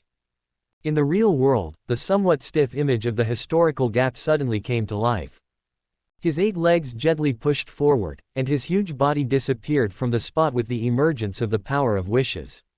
In an instant, this image of the historical gap appeared in a distant place, far away from the main body. He planned to let the historical gap image scout the way first. After confirming the safety of the next destination, he would use the power of miracles to teleport over. Just as the historical gap image of this umber dire wolf leapt out of the space teleportation, a figure appeared in the deep darkness not far from him, seemingly blending into the darkness. He was synonymous with death, one of the symbols of death, waiting here for a long time. The latest novels are first published here. The newcomer had bronze skin, black hair and brown eyes, and his features appeared soft, but his gaze was as indifferent as a god overlooking the earth. He wore a deep black robe embroidered with gold thread and a bird-shaped crown made of gold. This high-ranking being, who had been waiting here for who knows how long, seemed to have merged with the surrounding darkness, like the synonym of death, the symbol of death. Death Consul, Azik Eggers. Angel. The historical gap image of the umber dire wolf, Kotar, distorted for a moment, and the umber dire wolf's main body, hidden in the fog of history, suddenly stood up. This god of wishes was quite familiar with this particularity. This is a historical gap image. The newcomer is also an angel from history. Amen?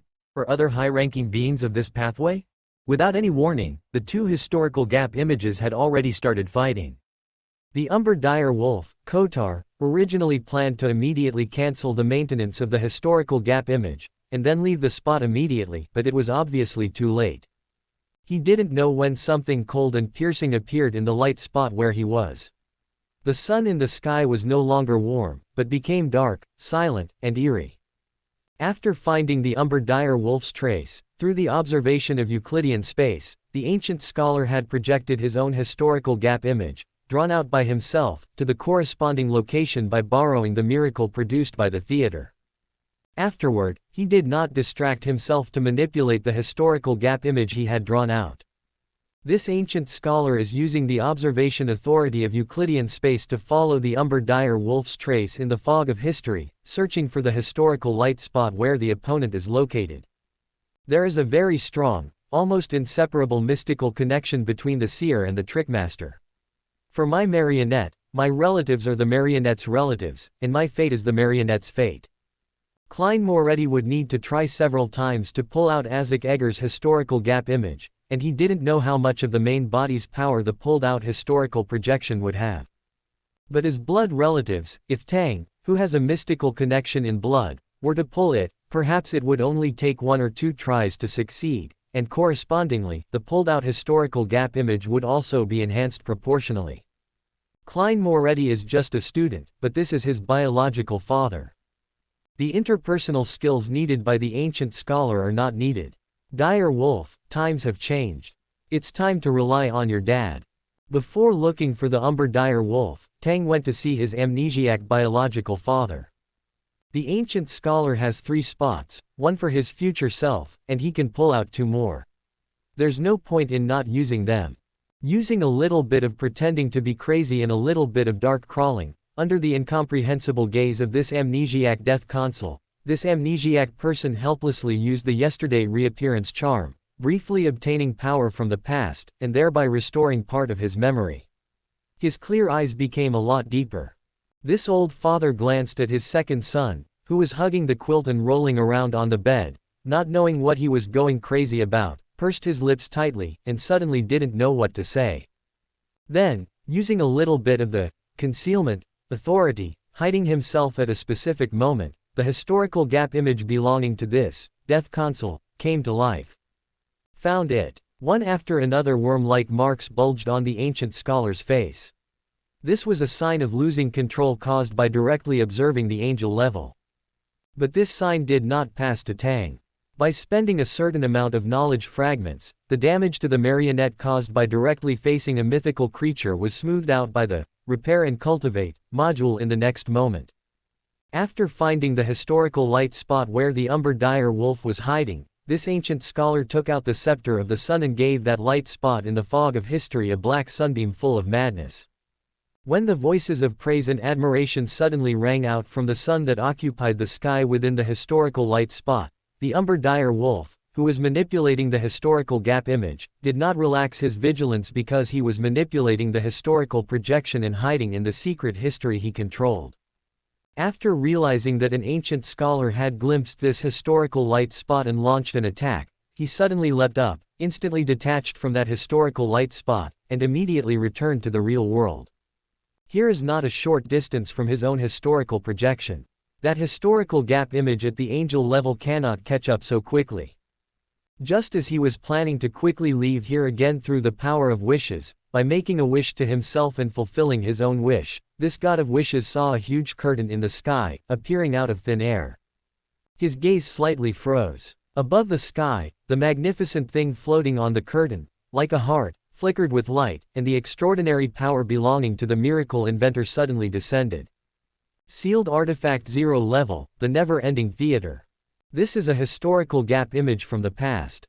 Equipped with a system, the curtain created by the theater of the night pathway's extraordinary power can perfectly isolate the inside and outside. As black curtains fell one after another, the giant magic wolf opened his mouth, seemingly wanting to pull something out of the historical gap. In the next moment, a phantasmal, transparent eye without eyelashes suddenly appeared in front of this god of wishes. The moment the Umber Dire Wolf, Kotar, saw the transparent, ethereal eyes, countless unparalleled and terrifying knowledge bombarded its mind.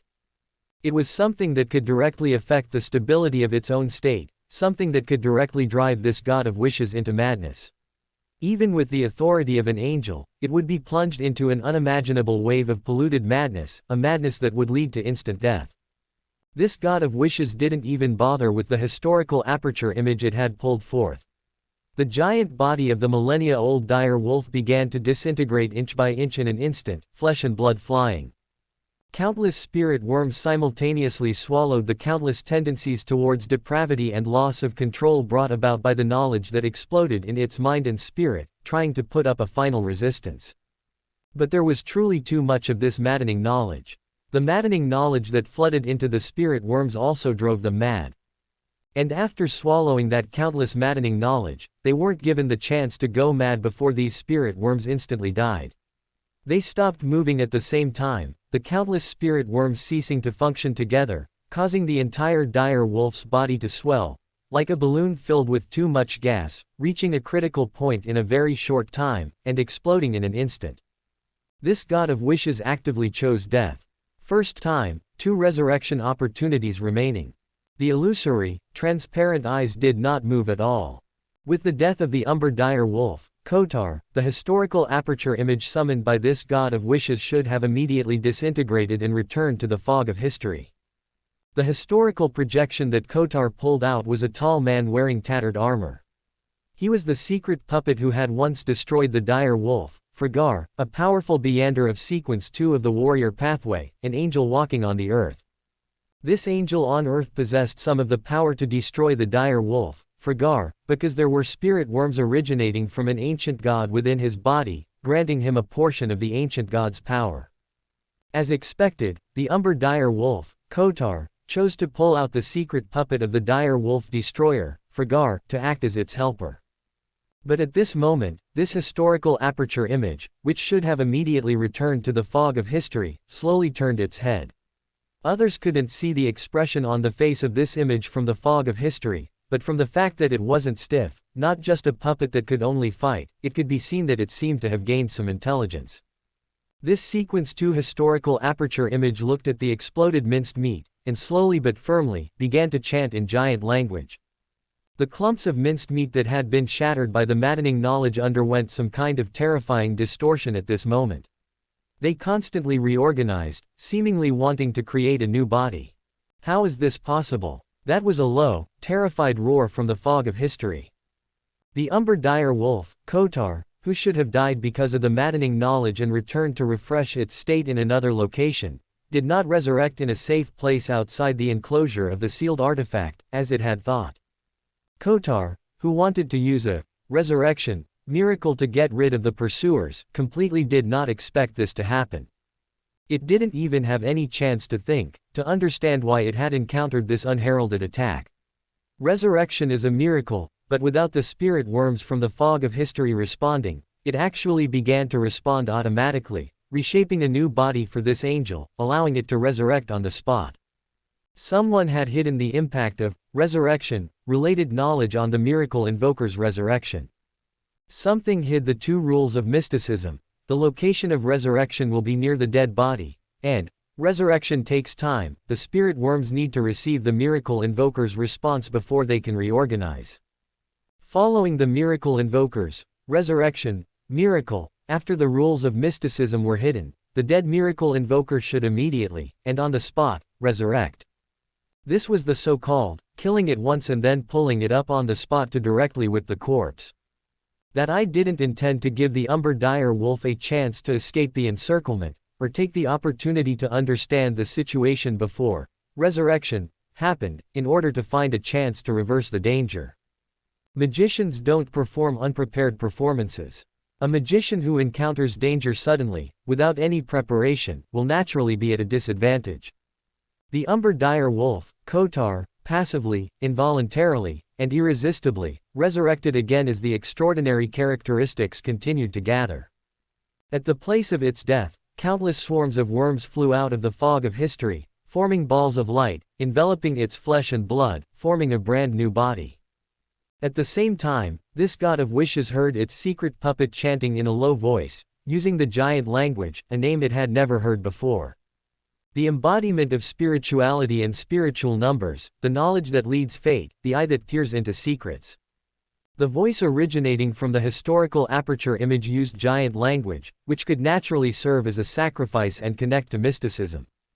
As the words popped out one by one, the short, stiff black fur of the umber dire wolf stood on end.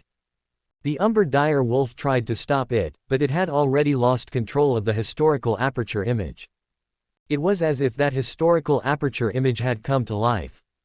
The crazy premonition of spiritual intuition made this angel almost subconsciously, frantically use the miracles it had accumulated, trying to kill the opponent before its historical aperture image could say the complete name.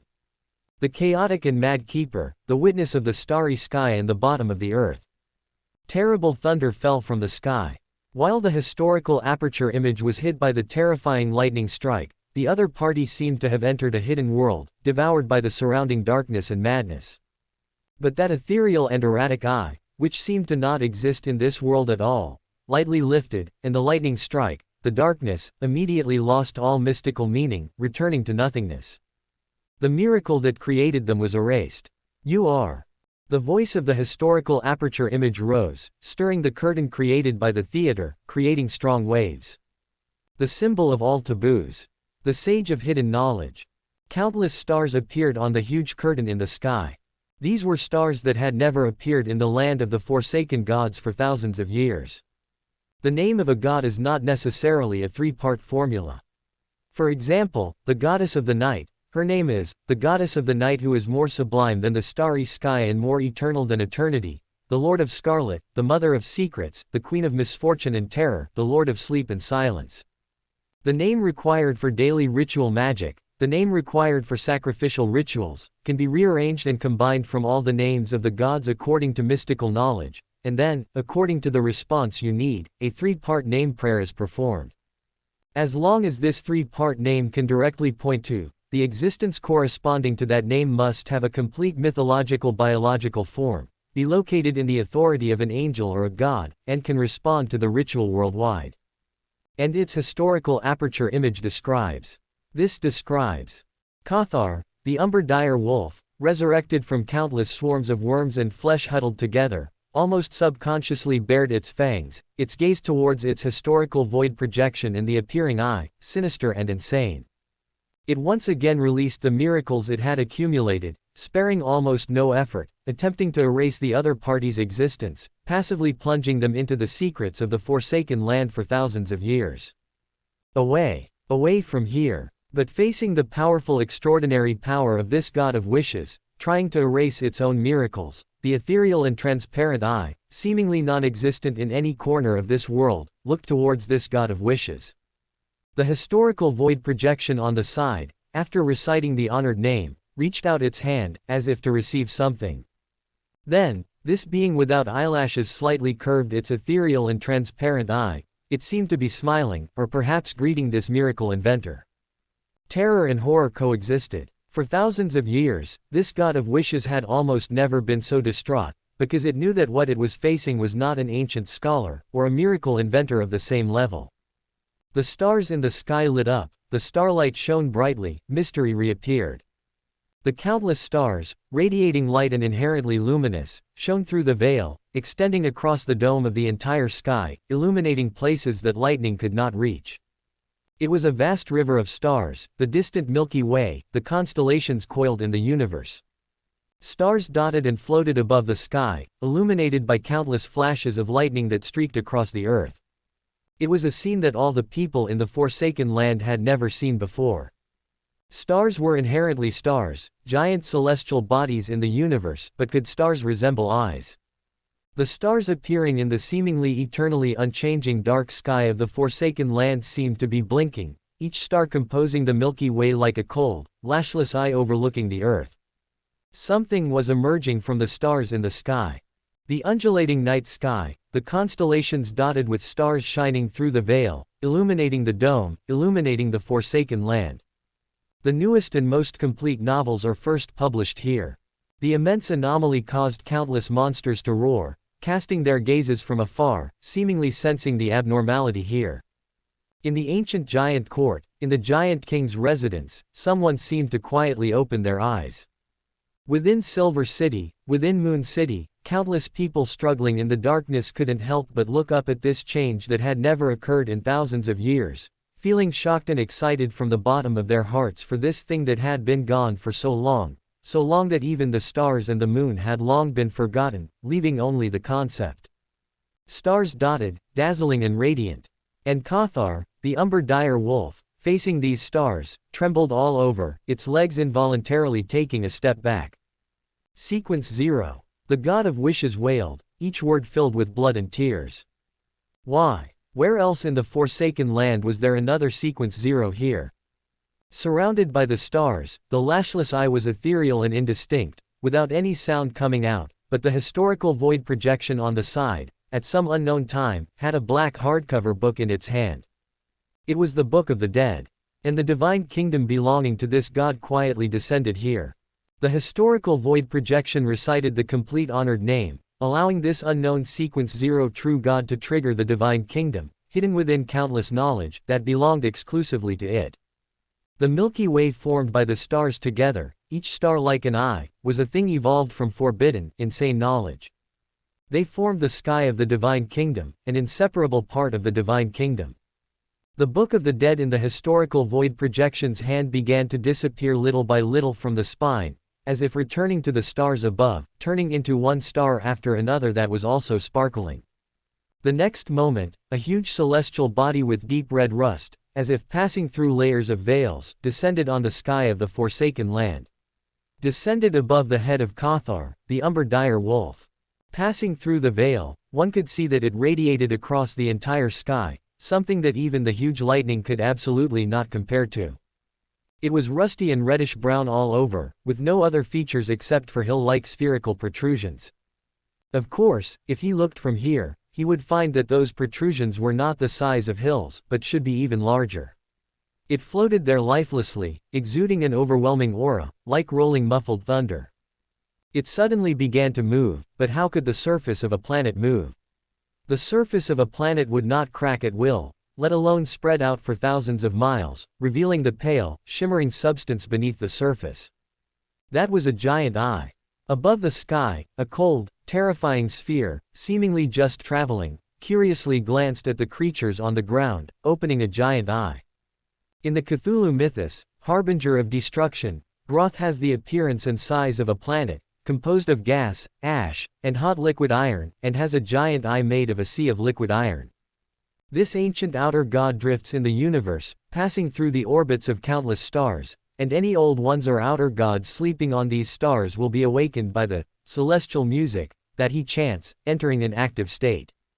Subsequently, the life on the planet, and even the celestial body itself, will suffer devastating blows, either because of the awakening of the old ones and outer gods, or simply because of the influence of the breeze that Groth himself gently brushes past. Mystery reproduction, the core extraordinary ability of Sequence 4 of the Seer pathway. Now, under the gaze of the gods, this extraordinary ability showed the power of the god level. Essentially different from mystics, diviners, sages, and knowledge emperors, the power belonging to the gods frantically impacted everything of Cathar, the umber dire wolf. The body of this god of wishes began to disintegrate uncontrollably. Its eyes, its claws, its body, its legs, layer by layer, piece by piece, countless spirit worms crawled out from within, writhing crazily and constantly squirming. This time it was not because of the mental mutation brought about by mad knowledge, but because of the giant celestial body reproduced by mystery reproduction itself, which carried with it the power to awaken the original will within the extraordinary characteristics of all creatures that approached it. Old ones, outer gods, will all be revived in the celestial music that sounds like an air raid siren, gaining a more powerful, anchoring, and erosive power over humanity. And the seer pathway, the thief pathway, and the apprentice pathway, originating from the initial mental erosion, if there are no accidents, then it is the heavenly lord of good fortune and infinite wisdom. Having lost its secret puppet, having lost the anchor point used to stabilize its own state, Cathar, the umber dire wolf, could only choose to commit suicide again. Before its mental state slipped to the edge of uncontrollable resistance, it forcibly killed all of its already mad spirit worms, once again exploding and dying. Subsequently, it once again revived rapidly in the flesh. The system had been howling for a while. Within the Euclidean space, inside a high-dimensional space that was essentially a mosaic aggregate, Azik Eggers, with a calm expression but appearing slightly dazed, stood at the edge of the mosaic integration, seemingly trying to see the situation inside the mosaics. Tang, located in the center of the mosaic, was enveloped by layers of mosaics, unable to see anything. Here, there was no sound, no color, no tone, no touch. Within this space completely occupied by mosaics, information was eerily blank, devoid of any matter. It was like being locked in a small dark room, rarely needing to use divinity to shield unwanted information. This strange sense of déjà vu, coupled with the spiritual intuition of a seer, prevented Tang from rashly leaving the Euclidean space to check the situation in the real world. He felt that if he took a step out, he would encounter an unbearable disaster. And now, where is this system's thirgest's extraordinary characteristic? No, where is its big extraordinary characteristic? Gone. It disappeared before it could even warm it up. Why? Screaming, twisting, dry howling, dark crawling, utter madness. The system, having just crawled along the network cable to the main system's side, howling and crying, "There's a bug. It must be a bug. Electrocute that dirty thing," was neatly and decisively kicked back by its main system, leaving it to only scream and roar in the ancient scholar's head. As for why not roar in the host's brain, it always felt that its own host would find it annoying and then just block it. It was a mature system, and as a mature system, it naturally couldn't trouble its own host. Thus, the target of the disaster changed from Tang to the only secret puppet here. The ancient scholar rubbed his temples, not daring to block or say any complaints about the system in his head, which was frantically twisting, wriggling, and crawling, imitating the host in every way. He was just a worker. Did it have to torture him like this? This ancient scholar stood in this quiet area, also not trying to see what the state of other areas of the Euclidean space was like now. And now, why did it become like this? It all had to start from when the ancient scholar tried to summon Tang from the historical void image. After confirming the location of the dark demonic wolf Kotar, and sending him a black sunbeam, according to the plan, he directly pulled the historical void image that he had pulled once before. As a high-ranking being of the seer pathway, he naturally had a certain degree of prediction and tacit understanding of others grabbing his historical void image. The ancient scholar had previously grabbed something from the future once, and this time, Tang's prepared helper to assist him in killing the god of wishes was the sequence one occult servant who should have appeared in the real world. High-ranking beings of the same pathway have a certain degree of suppression over low-ranking ones. After all, the extraordinary abilities you possess, the higher the rank, the stronger your enemies will be. Letting the occult servant fight the miracle inventor was the simplest and easiest solution. After all, the future self had just exposed Amon's extraordinary characteristic. There was no reason why, given the premise of confirming that the future self could provide support, he couldn't explode the extraordinary characteristic of the Sequence 2 miracle inventor. But what the ancient scholar pulled out was a strange thing, not the historical void image belonging to the occult servant that he was familiar with. It seemed to be a bizarre, illusory thing composed of eyes, unable to discern the true state, and after that thing left the historical void, the ancient scholar lost control over this historical void image. Something walked out of the historical fog, but the ancient scholar didn't know what this thing was. Then came the system's earth-shattering howl, and Tang, who was prepared to lie flat in the Euclidean space and imagine the occult servant plus the death console, plus the never-ending theater, and then a 3-on-1 beatdown of the miracle inventor and demonic wolf, exploding extraordinary characteristics all over the place, had a dumbfounded expression. Pulled out a thing that doesn't know what it is. He looked at his secret puppet with a, "Are you kidding me?" expression, and the ancient scholar was also very puzzled. Historical void images only have two possibilities: successful summoning and failed summoning, this kind of situation where it is obviously summoned successfully, but the corresponding thing is not summoned. Impossible. How is this possible? My spirituality, after the historical void image was successfully summoned, has never decreased. Before the ancient scholar could finish speaking, the system in Tang's head let out an even louder scream. Host, that book is gone. Book? What book? Tang was stunned for a moment, and then immediately reacted to what the system was talking about. He pulled out the system interface and went directly to look at the area in the warehouse where the Book of the Dead was placed. In the system space, which should be 100% safe and able to seal even the true creator, the Book of the Dead, which should have been quietly staying in it, disappeared at some point. Then large swaths of mosaics appeared, and Tang, who was not wearing mosaic glasses for observing the stars in the Euclidean space, saw the familiar mosaics that appeared around him, enveloping the entire space. At the same time, the ancient scholar also discovered that he had also lost control of the historical void image of the never-ending theater. The historical void image of Azik Eggers, belonging to Tang's father, returned to the historical fog, and the ancient scholar then informed Tang again that the historical void image pulled out by the dark demonic wolf Kotar had disappeared. It's as if the dark demonic wolf Kotar died in an instant, causing the historical void image created by him to lose the support of power, and thus passively return to the historical fog. Because of the exhaustion of spirituality, because the ancient scholar himself made the historical void image return to the historical fog, or because of the loss of the basic conditions for maintaining the historical projection, that is, the ancient scholar was killed, these several reasons for the disappearance of the historical projection will also show some differences and subtle differences in the way the historical projection disappears. Although it is rare to encounter a situation where the ancient scholar's death leads to the inability to maintain the historical void image, the ancient scholar of the Mystic Society, belonging to the Seer Pathway Sequence 3, is definitely a high-ranking person within the organization, and he quickly distinguished the reason for the disappearance of the historical void image. The dark demonic wolf was killed. Tang felt incredible, so fast. What exactly was that thing that was pulled out? Something related to the future self, something similar to a secret puppet. And this area is completely wrapped in mosaics, and it is no longer possible to see the specific situation. After this area was filled with protective mosaics everywhere, The ancient scholar once again grabbed Azik Eggers from the historical fog, allowing this angel of death to appear in the Euclidean space. However, this time, it wasn't a historical projection with its own consciousness that appeared, but merely a historical void image that could fight on its own.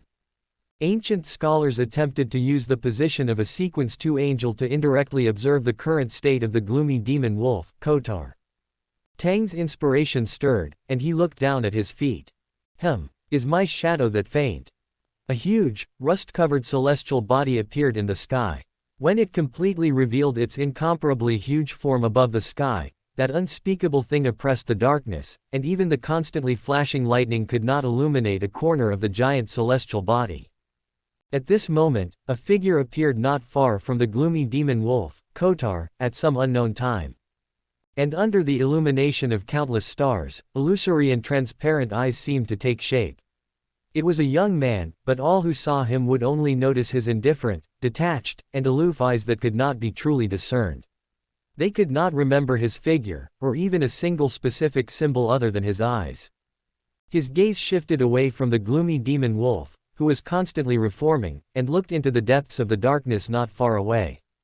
The newcomer appearing from the depths of darkness had a beautiful appearance and gentle features. He wore a simple and plain linen robe, was tall and thin, with silver hair that reached his back, and eyes filled with indescribable indifference and detachment, as well as barely perceptible madness. The Tail Eater, the Angel of Fate, Ouroboros. The Mercury Snake who constantly restarts, dies, restarts again, and dies again by the side of the true Creator. If it were said that the reappearance of the divine mystery at the level of the gods, the appearance of progenitor of destruction, Groth, damaged the awakening speed of the initial imprint lit within all areas covered, then the biggest victim was not the target this time, the god of wishes, the gloomy demon wolf. It was as if a huge alarm clock that couldn't be turned off, crazily yelling, "Get up and party, everyone get up and party," suddenly went off at your doorstep. Even a normal god would find it noisy and only want to tear down the alarm clock, along with the person who set it, and throw them far away. The newest and fastest novels are first published here. Not to mention the true Creator, who was already in an unstable state, born from the malice of the ancient sun god. The higher the sequence, the more susceptible one is to spiritual pollution from extraordinary characteristics. This being, who could be said to be the only deity in the land of the Forsaken at present, was more vulnerable to harm than the gloomy demon wolf, Kotar, who directly faced, progenitor of destruction, Groth, and was more likely to worsen his condition as a result. The true Creator's condition was already not good, and he didn't have many believers. If he heard this voice too much, the master behind the veil of shadows might be possessed by the initial imprint left within the extraordinary characteristics, becoming the original part of the true Creator even before Klein could come down from the Saphira castle. Therefore, the Tail Eater, Ouroboros, came. This king of angels used the restart of all things to barely maintain the balance between divinity and himself under the gaze of the great existence manifested by the mysterious reappearance of progenitor of destruction, Groth, and entered the conflict. And the gloomy demon wolf's another rebirth made this angel of fate stop. In the next moment, his indifferent and detached gaze looked at the thing that had no form, only a vague figure, and whose main body seemed to be just a pair of illusory eyes without eyelashes. The hermit. Having read the first blasphemy slate, Ouroboros quickly understood the other party's identity. The sequence 0 of the seer pathway. You don't seem curious as to why someone has already ascended to the throne of sequence 0 of this pathway when the hidden sage still exists. The eyes without eyelashes narrowed, and the vague figure seemed to be chuckling. A voice exploded in the minds of Ouroboros and Kotar, forming the mad knowledge that swept through their spiritual bodies. As a true god of sequence 0, his every word and action symbolized his authority and power. Unsurprisingly, the hermit's authority included the predetermined fate of evolving into mad knowledge with every piece of knowledge instilled. He was pointed out his true identity, but he didn't care. The more he is recognized, the more spiritual pollution and mad whispers originating from this deity will be on the people who recognize him. The more you understand him, the more he understands you. Spiritual pollution and knowledge, cognition and information are always intertwined. As the pinnacle of this pathway, he is the embodiment of knowledge itself. How can ordinary people, who are still extraordinary and not gods, imagine the power of a god? Even if this is just a historical void image summoned, it is still the same. The King of Angels of Sequence 1 no longer glanced at the gloomy demon wolf, who had once again revived. His figure suddenly rose, turning into a silver-white giant snake. This giant snake had snake scales made up of one mystical symbol after another, and those countless scales seemed to form one wheel after another connecting head to tail. This silver-white giant snake bit its own tail, connecting head to tail. Mercury Snake, restart of all things. The former 8 kings of angels, the angel of fate Ouroboros, was going to restart everything in this area once, restarting the progenitor of destruction, Groth, who was entrenched in the sky, to the point where he had not appeared due to the mysterious reappearance, restarting to the point where this deity had not triggered the time of the kingdom of God. Even directly restarting this figure, which is essentially a historical void image, back to the state before he was pulled out by ancient scholars. Ouroboros did not want to help the gloomy demon wolf. The only purpose of the main faction sending him here was to stop the deity who had caused such a big disturbance from continuing his actions. After all, the higher the sequence, the more susceptible one is to pollution from the depths. The illusory and transparent eyes looked at the sky. In front of the huge, narrow, progenitor of destruction, Groth that occupied the entire sky, even the Mercury Snake seemed small enough. The true creator's actions are reasonable, aren't they? The restart power originating from Sequence 1 suddenly caused the surrounding things to suddenly regress, as if time was flowing backwards. The gloomy demon wolf's figure paused and disappeared into thin air. The god of wishes, who once again refreshed his state, fled into the distance with the restart of the Mercury Snake. He didn't want to participate in the struggle between the true creator and that seer pathway Sequence 0 true god, nor did he want to know any secret things, and didn't want to participate in any actions that would endanger himself. Having been forced to commit suicide twice, leaving only the last chance to be reborn, the gloomy demon wolf had to escape from here. He didn't know whether this death would be hidden by the rules of mysticism after the restart of fate, and he would be resurrected here again. After all, the power of the gods is beyond everyone's imagination. Escape. Escape. The rebirth of fate caused the enormous star of judgment, which almost blotted out the entire sky, to vanish. It reverted to the moment before it was mysteriously reproduced, becoming a mystery that never occurred. However, the rebirth of fate, originating from the Serpent of Mercury, did not successfully dissipate the brilliant Milky Way that was exposed by the disappearance of the Star of Judgment. Those dazzling stars still dotted the sky, which seemed infinitely high, surrounded by darkness and lightning, like eyes overlooking the entire Earth. This galaxy, jointly constructed by a multitude of stars, is a part of a certain god's kingdom and cannot be easily erased by forces below the level of a deity. Even Ouroboros, one of the 8 angel kings, is not a true god, and therefore cannot casually interfere with another god's kingdom. Sequence 3 and Sequence 2 have fundamental differences. Sequence 1 and Sequence 0 also have fundamental differences. Visiting someone's home and acting like this is really not very polite. Amidst the rebirth of all things, the figure, blurred and transparent, with only one eye without eyelashes that was sufficiently real, maintained its previous state. It also did not disappear, nor did it suffer the erosion of the rebirth of fate because it was an image that emerged from the gaps of history, reverting to the state before it was pulled out by the ancient scholars. This great existence concealed the rebirth of all things in the area around itself, creating a safe zone that could not enter the cycle of fate. Within this safe zone, mystery ceased to exist.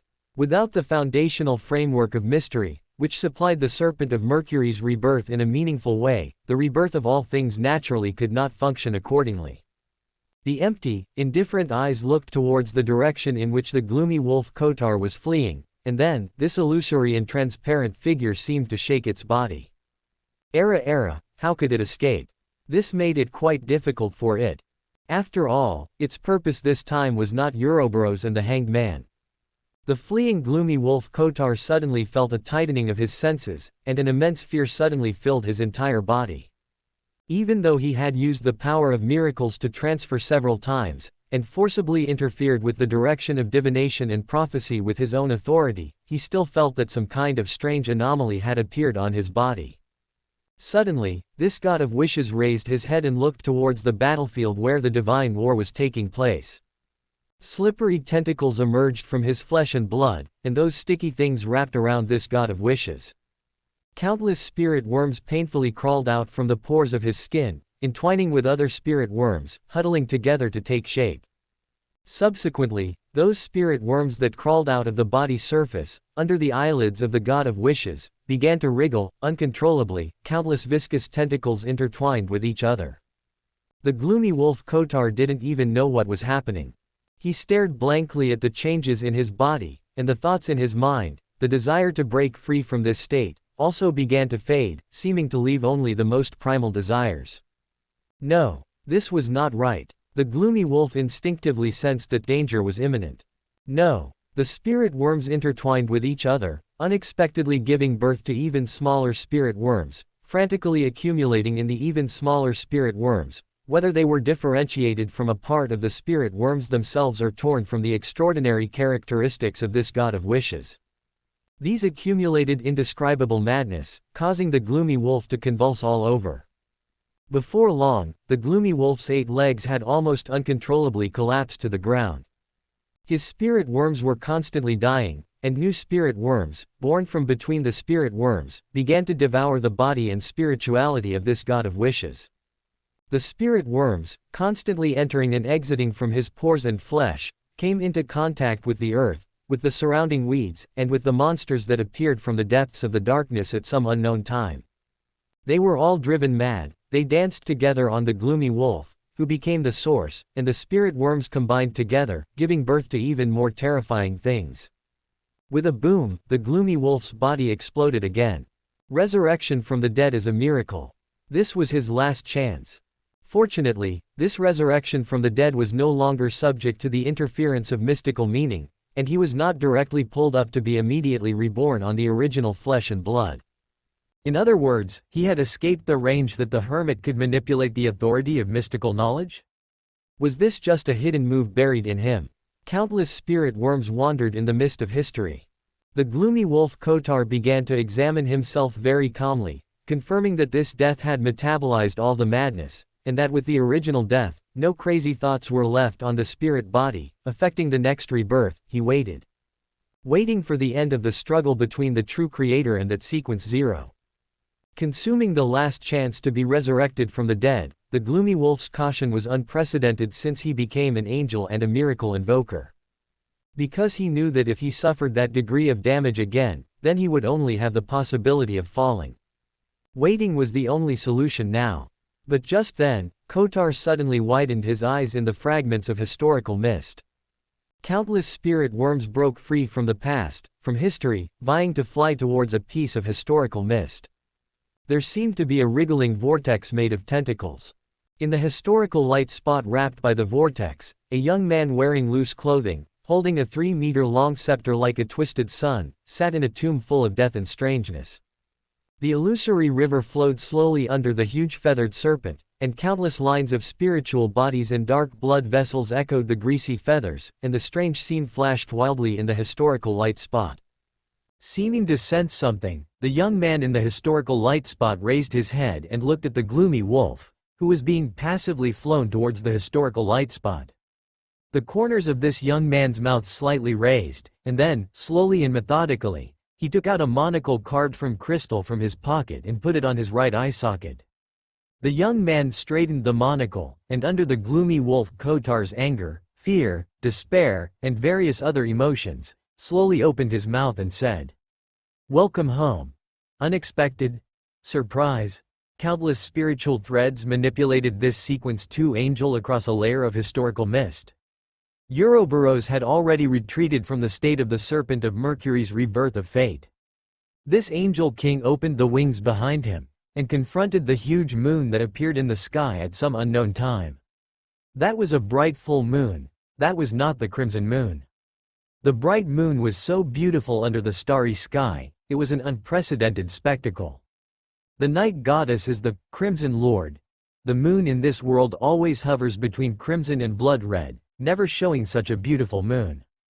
But at a certain moment, what Ouroboros saw seemed not to be the moon, but a constantly swelling mass of flesh. The moon was just a phantom of him, but how enormous was that mass of flesh?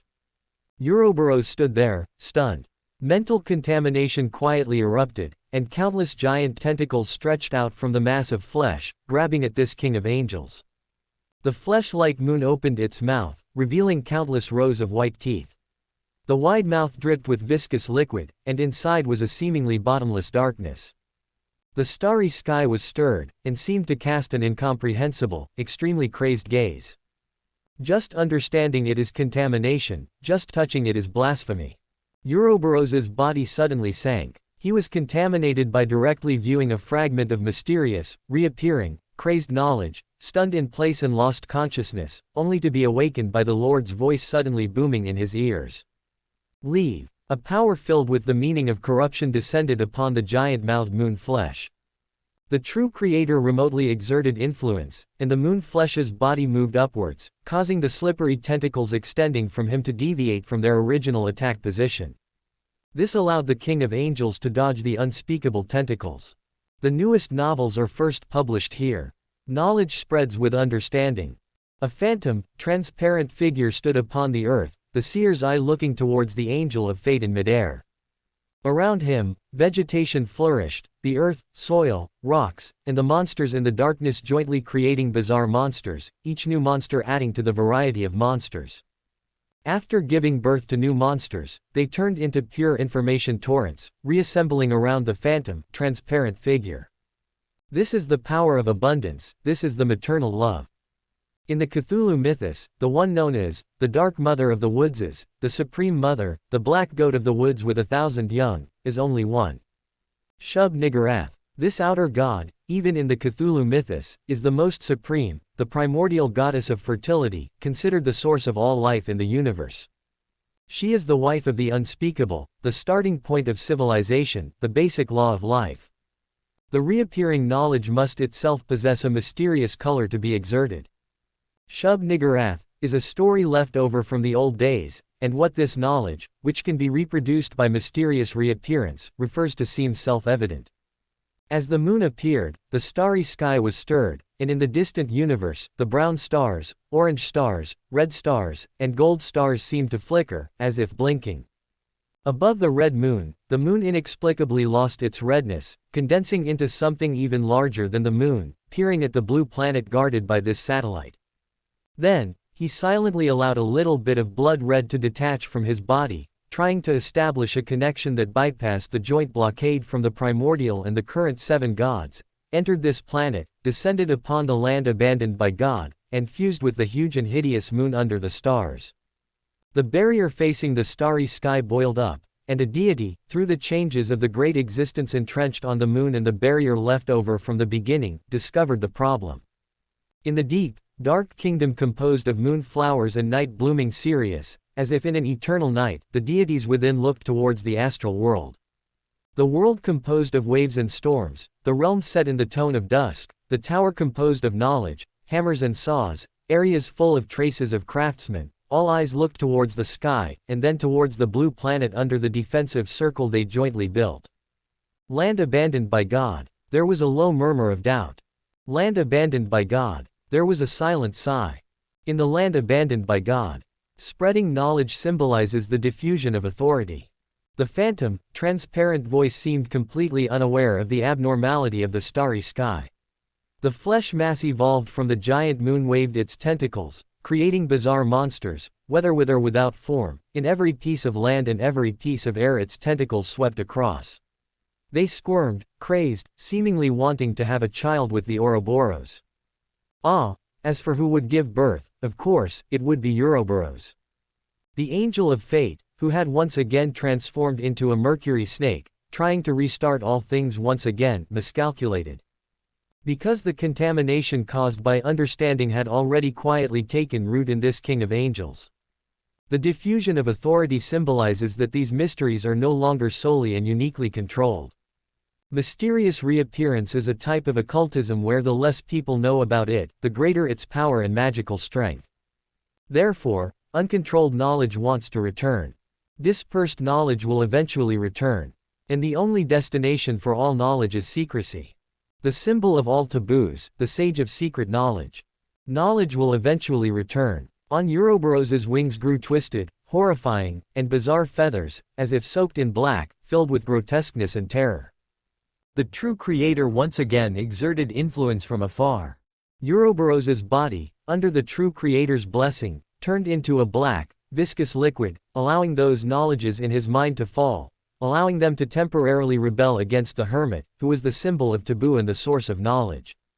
This king of angels suddenly flew towards the hermit on the ground.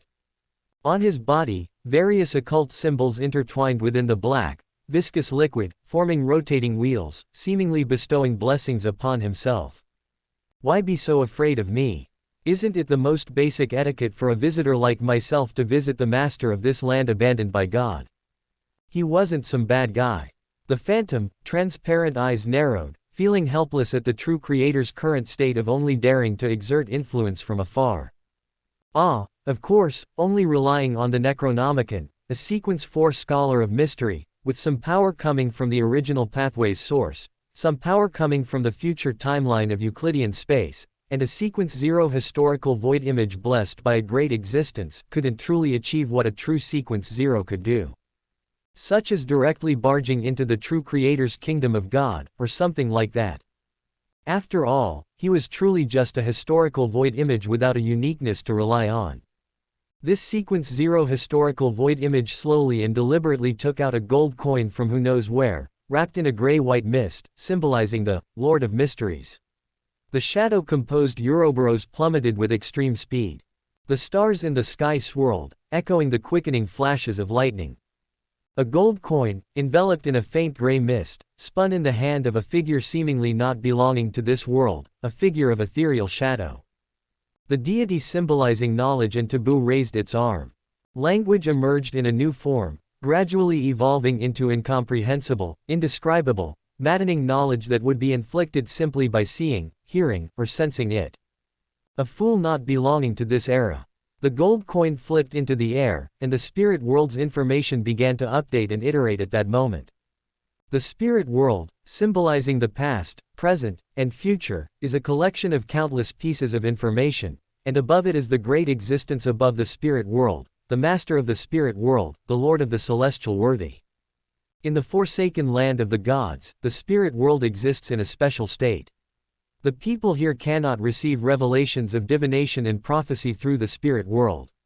Only things originating from something more mysterious than the spirit world, more mysterious than the original mysteries of this region, can break through layers of restrictions and exert influence here. Its name is, the Fool.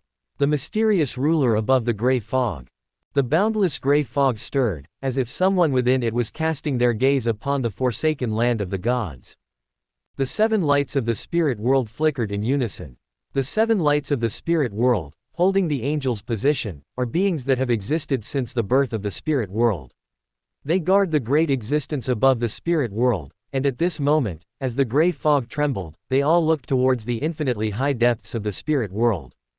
At this moment, all high-ranking spirit world beings within the spirit world seemed to sense an indescribable existence, as if tangible, casting its gaze down from above.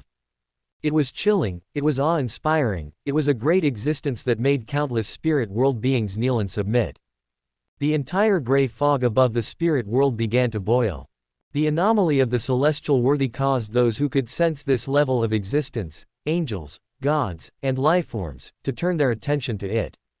In Tinghan, Pal's Zoroaster raised his head, as if seeing the infinitely high gray fog slowly unfolding in his eyes. Celestial worthy. In Intis, Amun, who had dispatched countless avatars to Tinghan, only to have them slaughtered and forced to temporarily abandon his desire to investigate, removed the monocle from his left eye socket and carefully wiped it. As he wiped, the corners of his mouth spread into a smile. Celestial worthy. Around Backland, in a deserted church, a simple and gentle priest, wearing a plain white robe, with light golden whiskers that almost covered the lower half of his face, and calm eyes as pure as a baby's, looked outside the church, towards the infinitely high sky of another world completely overlapping with the real world. Celestial worthy. In the dark celestial kingdom, Composed of moonflowers and night-fragrant herbs, the great existence that had withdrawn its gaze from the starry sky turned its attention to the depths of the spirit world. The power of slumber and silence was like an instinct. The figure of that great existence seemed to take a step forward, and in the eternal darkness, a faint sigh was heard. Celestial worthy. This change was not only perceptible to high-ranking spirit world beings and special existences, but also to lucky individuals on the Gusen family pathway, who also noticed the subtle change, but due to their lack of necessary mystical knowledge, they quickly forgot this strange experience under the influence of some power. Then, a small question. Under the premise that the Lord of the Mysteries has not yet been born, what can trigger the celestial worthy? The anomaly of the celestial worthy above the spirit world attracted the attention of many powerful figures in the extraordinary world. Some of the powerful figures who noticed the problem began to ponder, some showed solemn expressions, and some hurriedly used some extraordinary power to forget this phenomenon, and checked themselves to see if they had suffered inexplicable influence and pollution. Among the not so many people who could detect the anomaly of the celestial worthy, seeds of pollution quietly fell in their bodies, some noticed, some unnoticed. In this era, knowledge itself possesses power. And why can't the pollution originating from the future be the maddening knowledge produced because of understanding? And why can't it be the more terrifying pollution produced by the overlapping of future knowledge and future fate? Having stirred the gray fog and caused it to boil, the god in the forsaken land of the gods, before Ouroboros smashed into him, the body of this great existence disintegrated in advance. Countless fragments of spirituality, each containing an infinite vortex of knowledge, but before they touched Ouroboros, and the power of the true creator had not fully descended, his figure began to fade rapidly, on the verge of dissipating. Wielding good luck, unlucky indeed. The torrent of knowledge composing the body was gradually dissipating, as if about to return to the fog of history. The flipped gold coin had disappeared. The essential function of the gold coin, possessing the aura of the Lord of the Mysteries, here is as a medium for praying to a certain existence. In the mystical sense, this can be regarded as something that pleases the gods, a medium for establishing contact. With the premise of this medium, a complete prayer, whether it is finished or not is irrelevant, it only depends on whether the god pointed to in mysticism is willing to respond, and whether they are happy. Even if it is an image from the historical void, it does not prevent this gold coin from functioning as a channel and medium for communication. As long as the great existence being communicated with is willing to respond and is not dissatisfied, they will not mind using the historical void image. This is the study of interdeity communication. In Euclidean space, the ancient scholar sat on the ground. His spirituality, due to the two god-level reappearances, plus all sorts of miscellaneous consumption, was already running on fumes. Azik Eggers' historical void image also disappeared as a result, returning to the fog of history. Even if the historical void image pulled out by the ancient scholar has its own will and can reduce the consumption of spirituality through some means, after all, he is only a sequence 3 ancient scholar. Pulling out a historical void image that can perform miracles and trigger a divine kingdom is indeed a bit difficult for him. Fortunately, the ancient scholar is only a marionette. The exhaustion of spirituality will not affect the state of the marionettist himself. Tang still maintained his previous state, noticing the problem. As a faceless, with a certain understanding of the spirit world and the celestial worthy above the spirit world, he discovered the unusualness in his intuition. Tang withdrew from this area full of mosaics, raised his head, and directly crossed the barrier between the real world and the spirit world through the authority of Euclidean space, directly seeing the 7 pure lights that seemed to be permanently adorning the high sky of the spirit world, seeing the boundless gray fog above the 7 pure lights. The celestial worthy is acting strange. Amidst the flurry of thoughts, Tang subconsciously contacted his system. Celestial worthy acting strange. The system had only just emerged a tiny bit from the river of sorrow at this time. Hearing the question from its host, the system's cyber brain also short-circuited for a moment. Why is the source castle acting up? Shouldn't the Lord of the Mysteries not have been born yet? Yeah, why is that? How annoying, that feeling is back again. Tang hurriedly entered meditation, refusing to let this question continue to expand in his brain, to think further. He was all too familiar with this feeling. Thinking about the future, About things that haven't happened yet, even for a sequence 5 faceless, it felt like directly facing the starry sky, directly contacting those indescribable things, and then being contaminated. The source castle's anomaly equals someone has contacted the source castle equals the blessed of the celestial worthy is further awakening. At this point, he didn't continue to think, for example, what was the reason for the celestial worthy's revival, or what triggered the gray fog. It was okay if he didn't think about these things, but if he did. Tang withdrew his gaze from the spirit world's sky, but just as he was about to leave, he sensed something through the spiritual intuition of a seer. He looked once again at the seemingly infinitely high sky of the spirit world, at that boundless gray-white mist. He seemed to hear the sound of someone lightly tapping on a table beside his ear, someone tapping on a mottled bronze long table located somewhere unknown.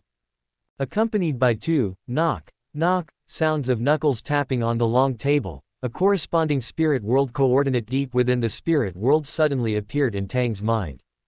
This is Euclidean space can bypass the blockade of the forsaken land of the gods. This space should not be inferior to the level of the source castle. To be able to penetrate the high-dimensional nature of Euclidean space so easily, it must be because that great existence above the spirit world has obtained a certain degree of permission from myself. Did the ancient scholar really just pull out something unknown? Does the future self really have the power to interfere with the past without himself?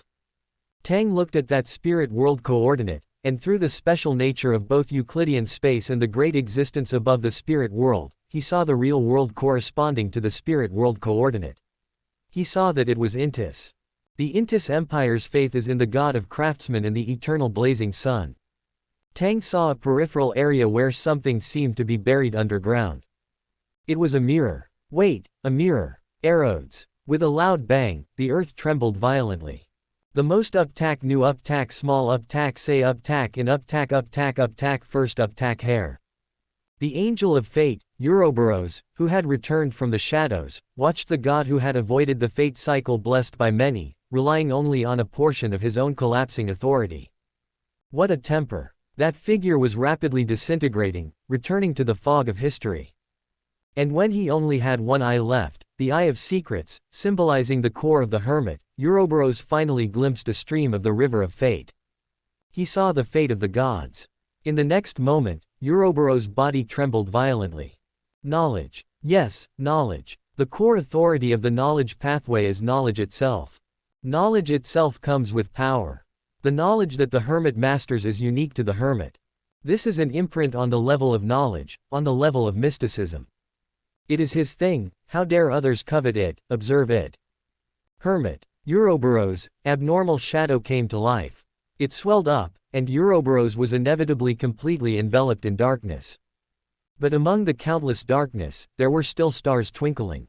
Knowledge originating from the star of judgment, knowledge originating from Shub-Niggurath, knowledge originating from the hermit.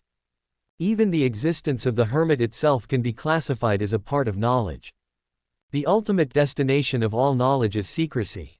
They struggled, actively tearing off a portion of Ouroboros' spiritual body and power, protected by the power of the true creator, from the decaying black vortex, and flew towards the gradually dimming eye. In this process, they combined with the invisible curtain that had been entrenched in the sky for an unknown amount of time, forming a deep black curtain with brilliant embellishments, and disappeared into the endless darkness of the forsaken land of the gods. The stars in the sky dimmed, seeming to condense into a black hardcover book, which also disappeared under the nose of the true creator. The prototype of the kingdom of God finally disintegrated at this time due to the arrival of another more terrifying, complete kingdom of God.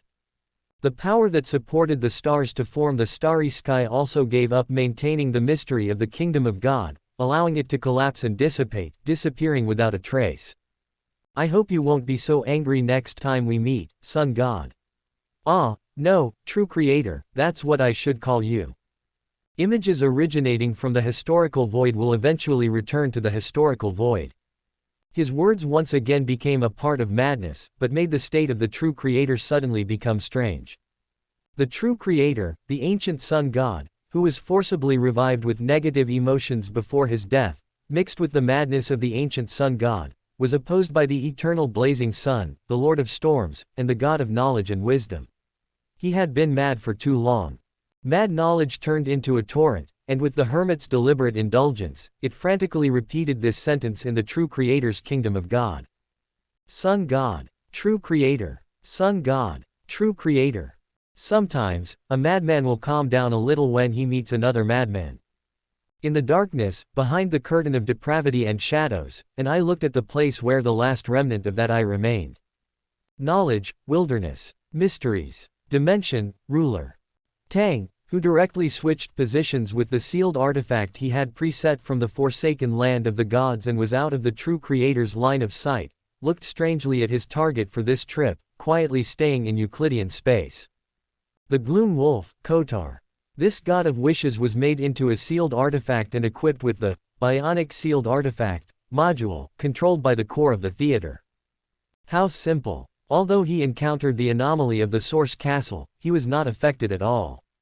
In Euclidean space, that period of time was as quiet as opening noise-canceling headphones and taking a nap in bed. It was unreal. Good, good, good, today is another day to slack off. Tang clapped his hands, having spent little effort and only time on searching. However, I always feel that the debts owed will always have to be repaid one day. For some reason, this thought flashed through his mind, but he quickly focused on the gains of this trip to the forsaken land of the gods.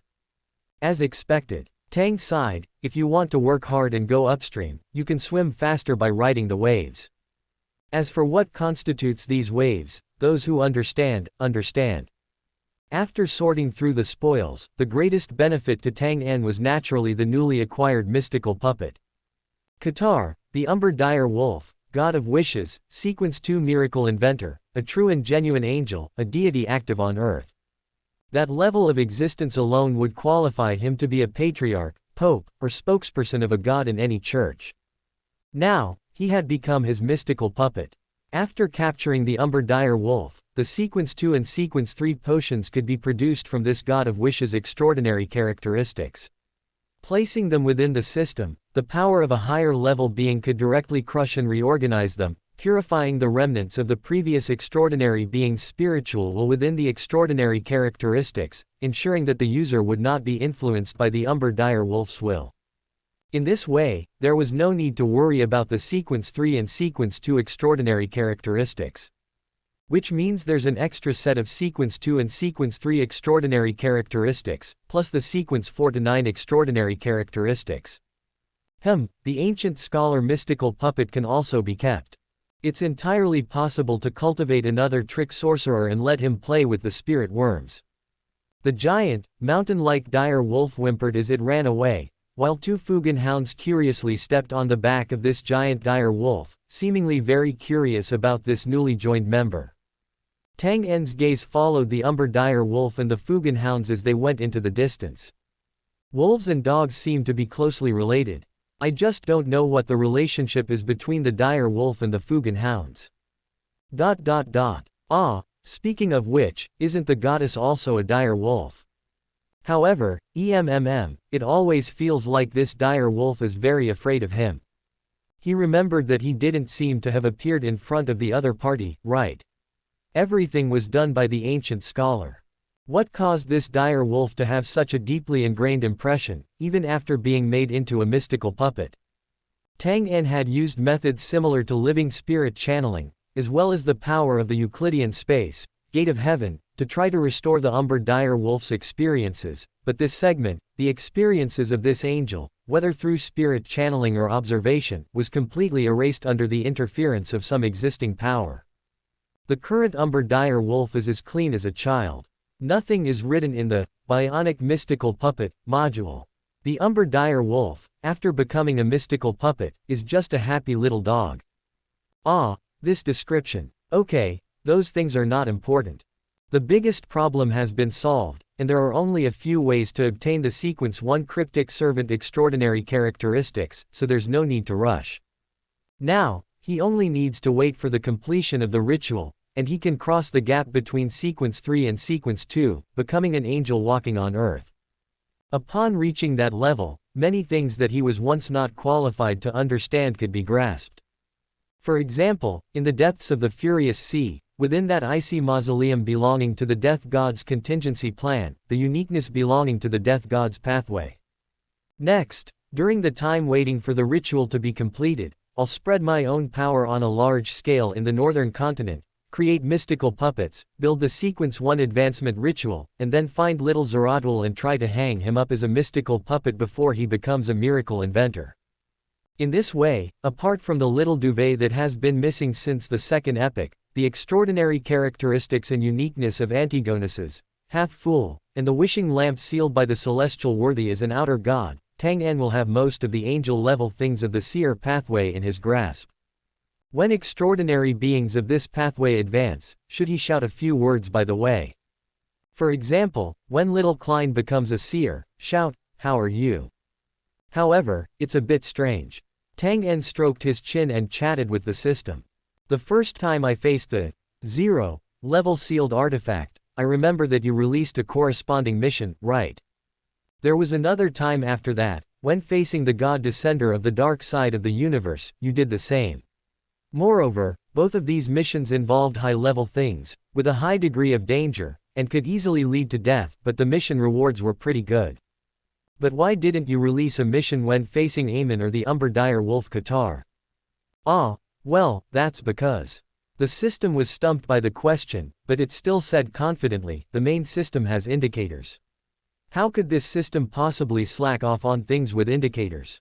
It wasn't that it didn't want to release the mission, it was that it couldn't release it at all. Tang En raised an eyebrow. Which means that there's something in the underlying logic of the system that involves not only high levels but also things at the level of the knowledge more. The only commonality between these two times, facing Amon and the Umber Dire Wolf Qatar, is that the future was involved. However, the first time he faced Amon, he fell asleep directly. The second time he faced the Umber Dire Wolf Qatar, his shadow became very strange. It always feels like there's some connection, but there's still a layer of things separating it. However, feeling the faint signs of losing control again, he once again hid these thoughts and stopped paying attention to them. It's okay. When he becomes a miracle inventor and a cryptic servant, he will dig out what he doesn't know bit by bit. Tang En raised his head, glanced at his two Fugan hounds and the Umber Dire Wolf in the distance, and then calmly and leisurely surveyed the remaining spoils of this trip to the land abandoned by God.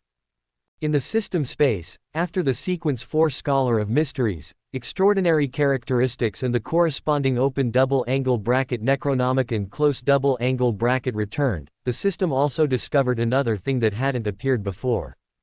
It was a dark black base with twinkling stars dotted on it, like a piece of uncut cloth.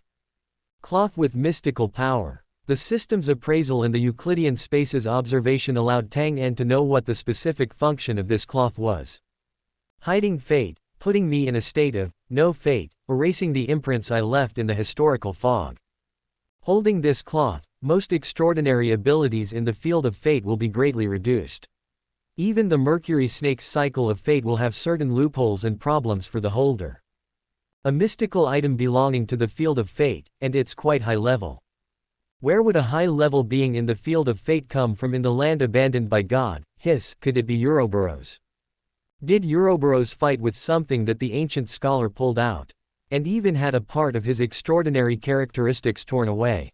Compared to the system, I always feel that the future, which is involved every time, is the one that should give out rewards. Moreover, it's a fully automatic one-stop service of substitute hitting plus issuing rewards, and he doesn't need to worry about anything at all. It's much more considerate than the system. It decided to ignore the host for the whole day.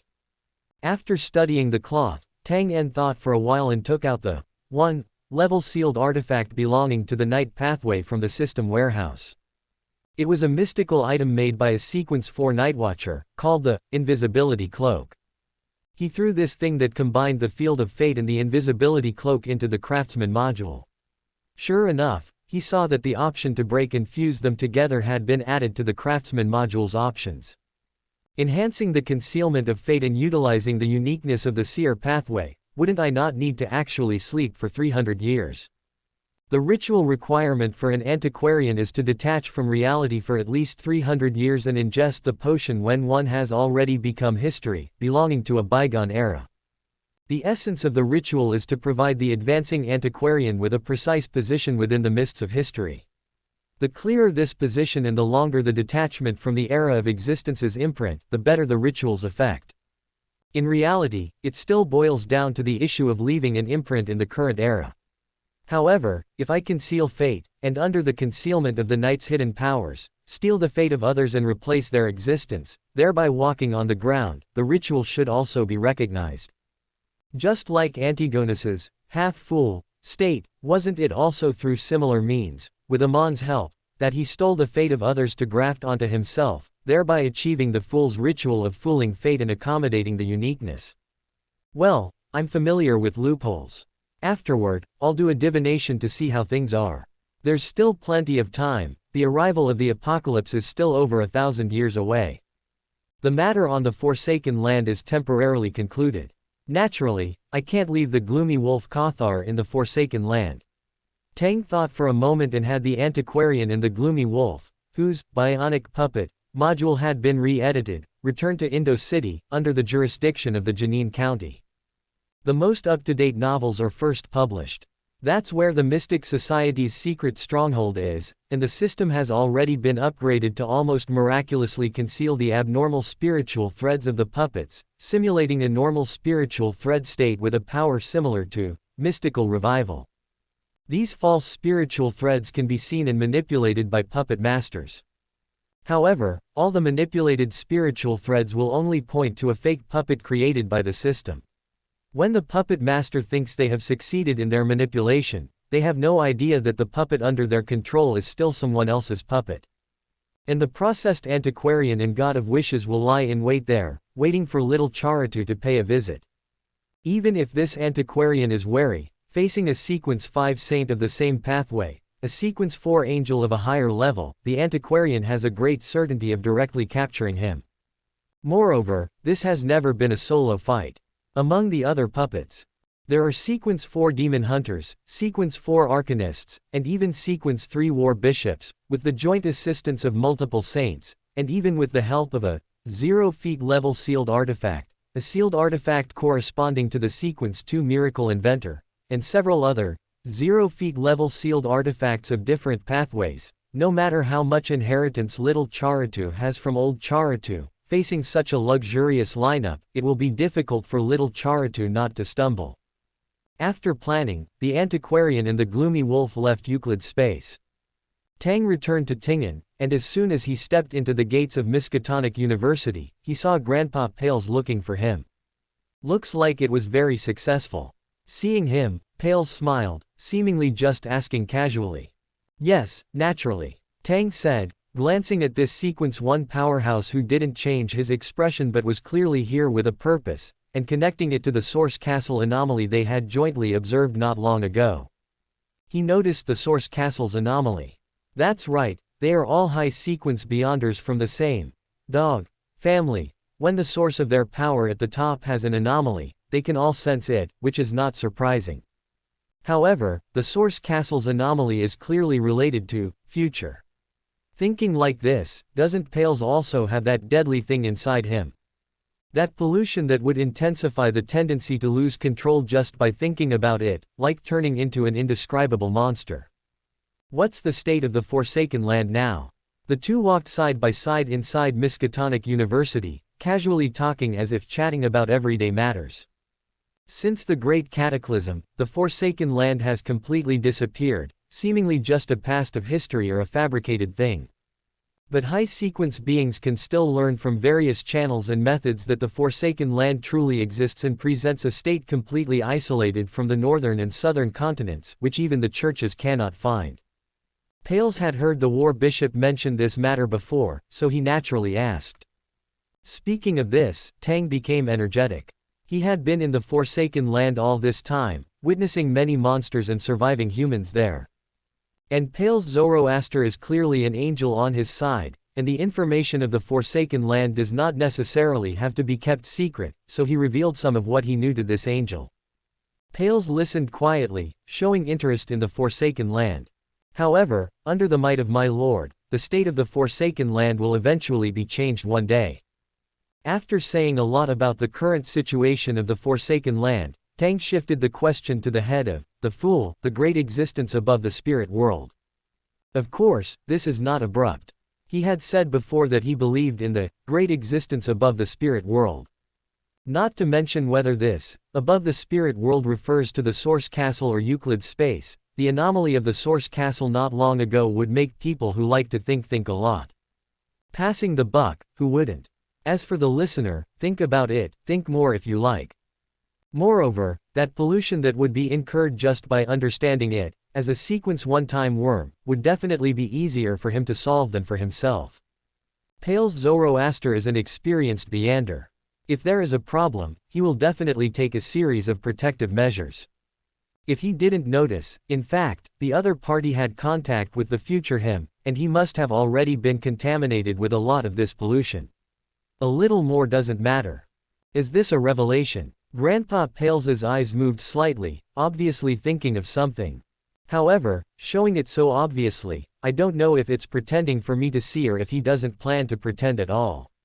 Dealing with this kind of Beander who has lived for who knows how many years, Tang secretly speculated on the other party's meaning while saying. Of course, and when hunting the god of wishes, an ancient god who survived from the Second Epoch, the gloomy wolf Cathar, the Lord also provided help. This is not lying, Tang is very sure. The words point seemingly clearly. The word, Lord, refers to above the spirit world, but in essence, there is no explanation. Even an angel of the seer pathway, the time worm, who is also good at divination and peeking into fate, cannot get an enlightenment from it. Especially when it comes to the true high level, the situation of true gods, divination and prophecy are easily directed to the situation of the gods. Sequence 2 Miracle Inventor. Pales sighed, then asked casually, have you prepared the corresponding ritual? Yes. Tang nodded. But currently, my level is only sequence 5, it still needs time. To complete the ritual requirements of the antiquarian, after chatting with old man Pals for a while and confirming that he could provide assistance with matters concerning the secret order, Tang bid farewell to this sequence 1 angel.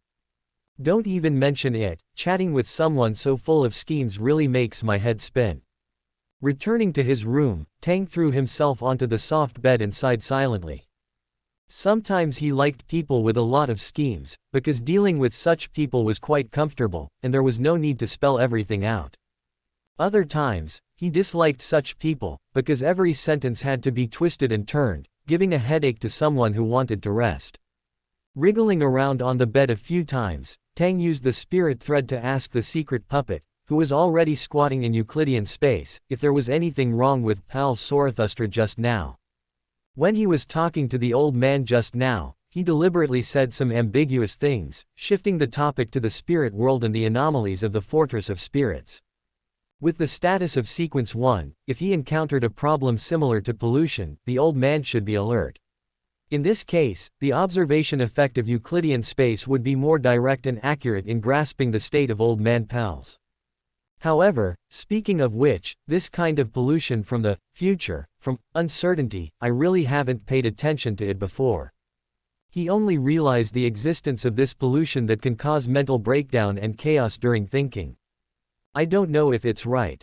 The secret puppet in Euclidean space slowly answered Tang's question, but after Pal's Zoroaster heard what you said, the feeling he gave me was that he lit up a bit. Lit up a bit? Tang was stunned. What kind of strange metaphor is this? With a thought, he entered Euclidean space to see the angel who was leisurely strolling in the theater. Compared to before, there was nothing that shouldn't have appeared on old man Pals, no hidden pollution, and no other things like crystals appearing. However, under the observation of Euclidean space, the image of Pal's Zoroaster did appear clearer. Tang frowned, and using the dream divination technique, he recalled the state when he first saw Pal's Zoroaster, and compared it to that time. It was indeed a bit brighter. No, to be precise, the observation ability of Euclidean space was strengthened on Pal's Zoroaster. Because of the pollution from the future. He tried to get a definite answer through divination, but as a diviner, he found that the preconditions were not enough during the divination, or because of the existence of high-level things, the divination failed. Tang vaguely had a guess, but he quickly suppressed it. He left Euclidean space, returned to his room, and threw himself onto the bed again. There's no way to understand, understanding will bring pollution. His sequence level is not enough, no matter how high his status is, pollution will cause him to lose control without the support of extraordinary characteristics. Rolling around a few times, Tang reluctantly stuffed his head under the pillow, covered his ears, and buried himself in the pillow, as if holding his breath. When he really couldn't hold it anymore, he took the pillow away, gasped a few breaths, turned over, and looked at the ceiling, seemingly in a daze. Then, in the next moment, Tang sat up like a spring, scaring the system half to death. Host, system, can't hold it in. Even though it has been with the host for so many years, it still can't get used to the host's occasional sudden movements. Ah, it's okay. Showing off his sit-up skills, Tang took out the newly made magical item from the system warehouse. Combining the extraordinary power of the Destiny domain and the Night Concealment domain, the created cloak is even more dark and profound. Looking directly at this soft fabric, one can't help but feel as if they have been exiled to the outside of the world, to an area where no living beings exist. Let's call it the Cloak of the Unlucky, then. When this piece of cloth was folded up, the corner of the cloak couldn't help but tremble, resisting Tang's fingers, the entire cloak showing a meaning of refusal. This is a magical item with the characteristic of being alive. Obviously, it is quite resistant to being folded up.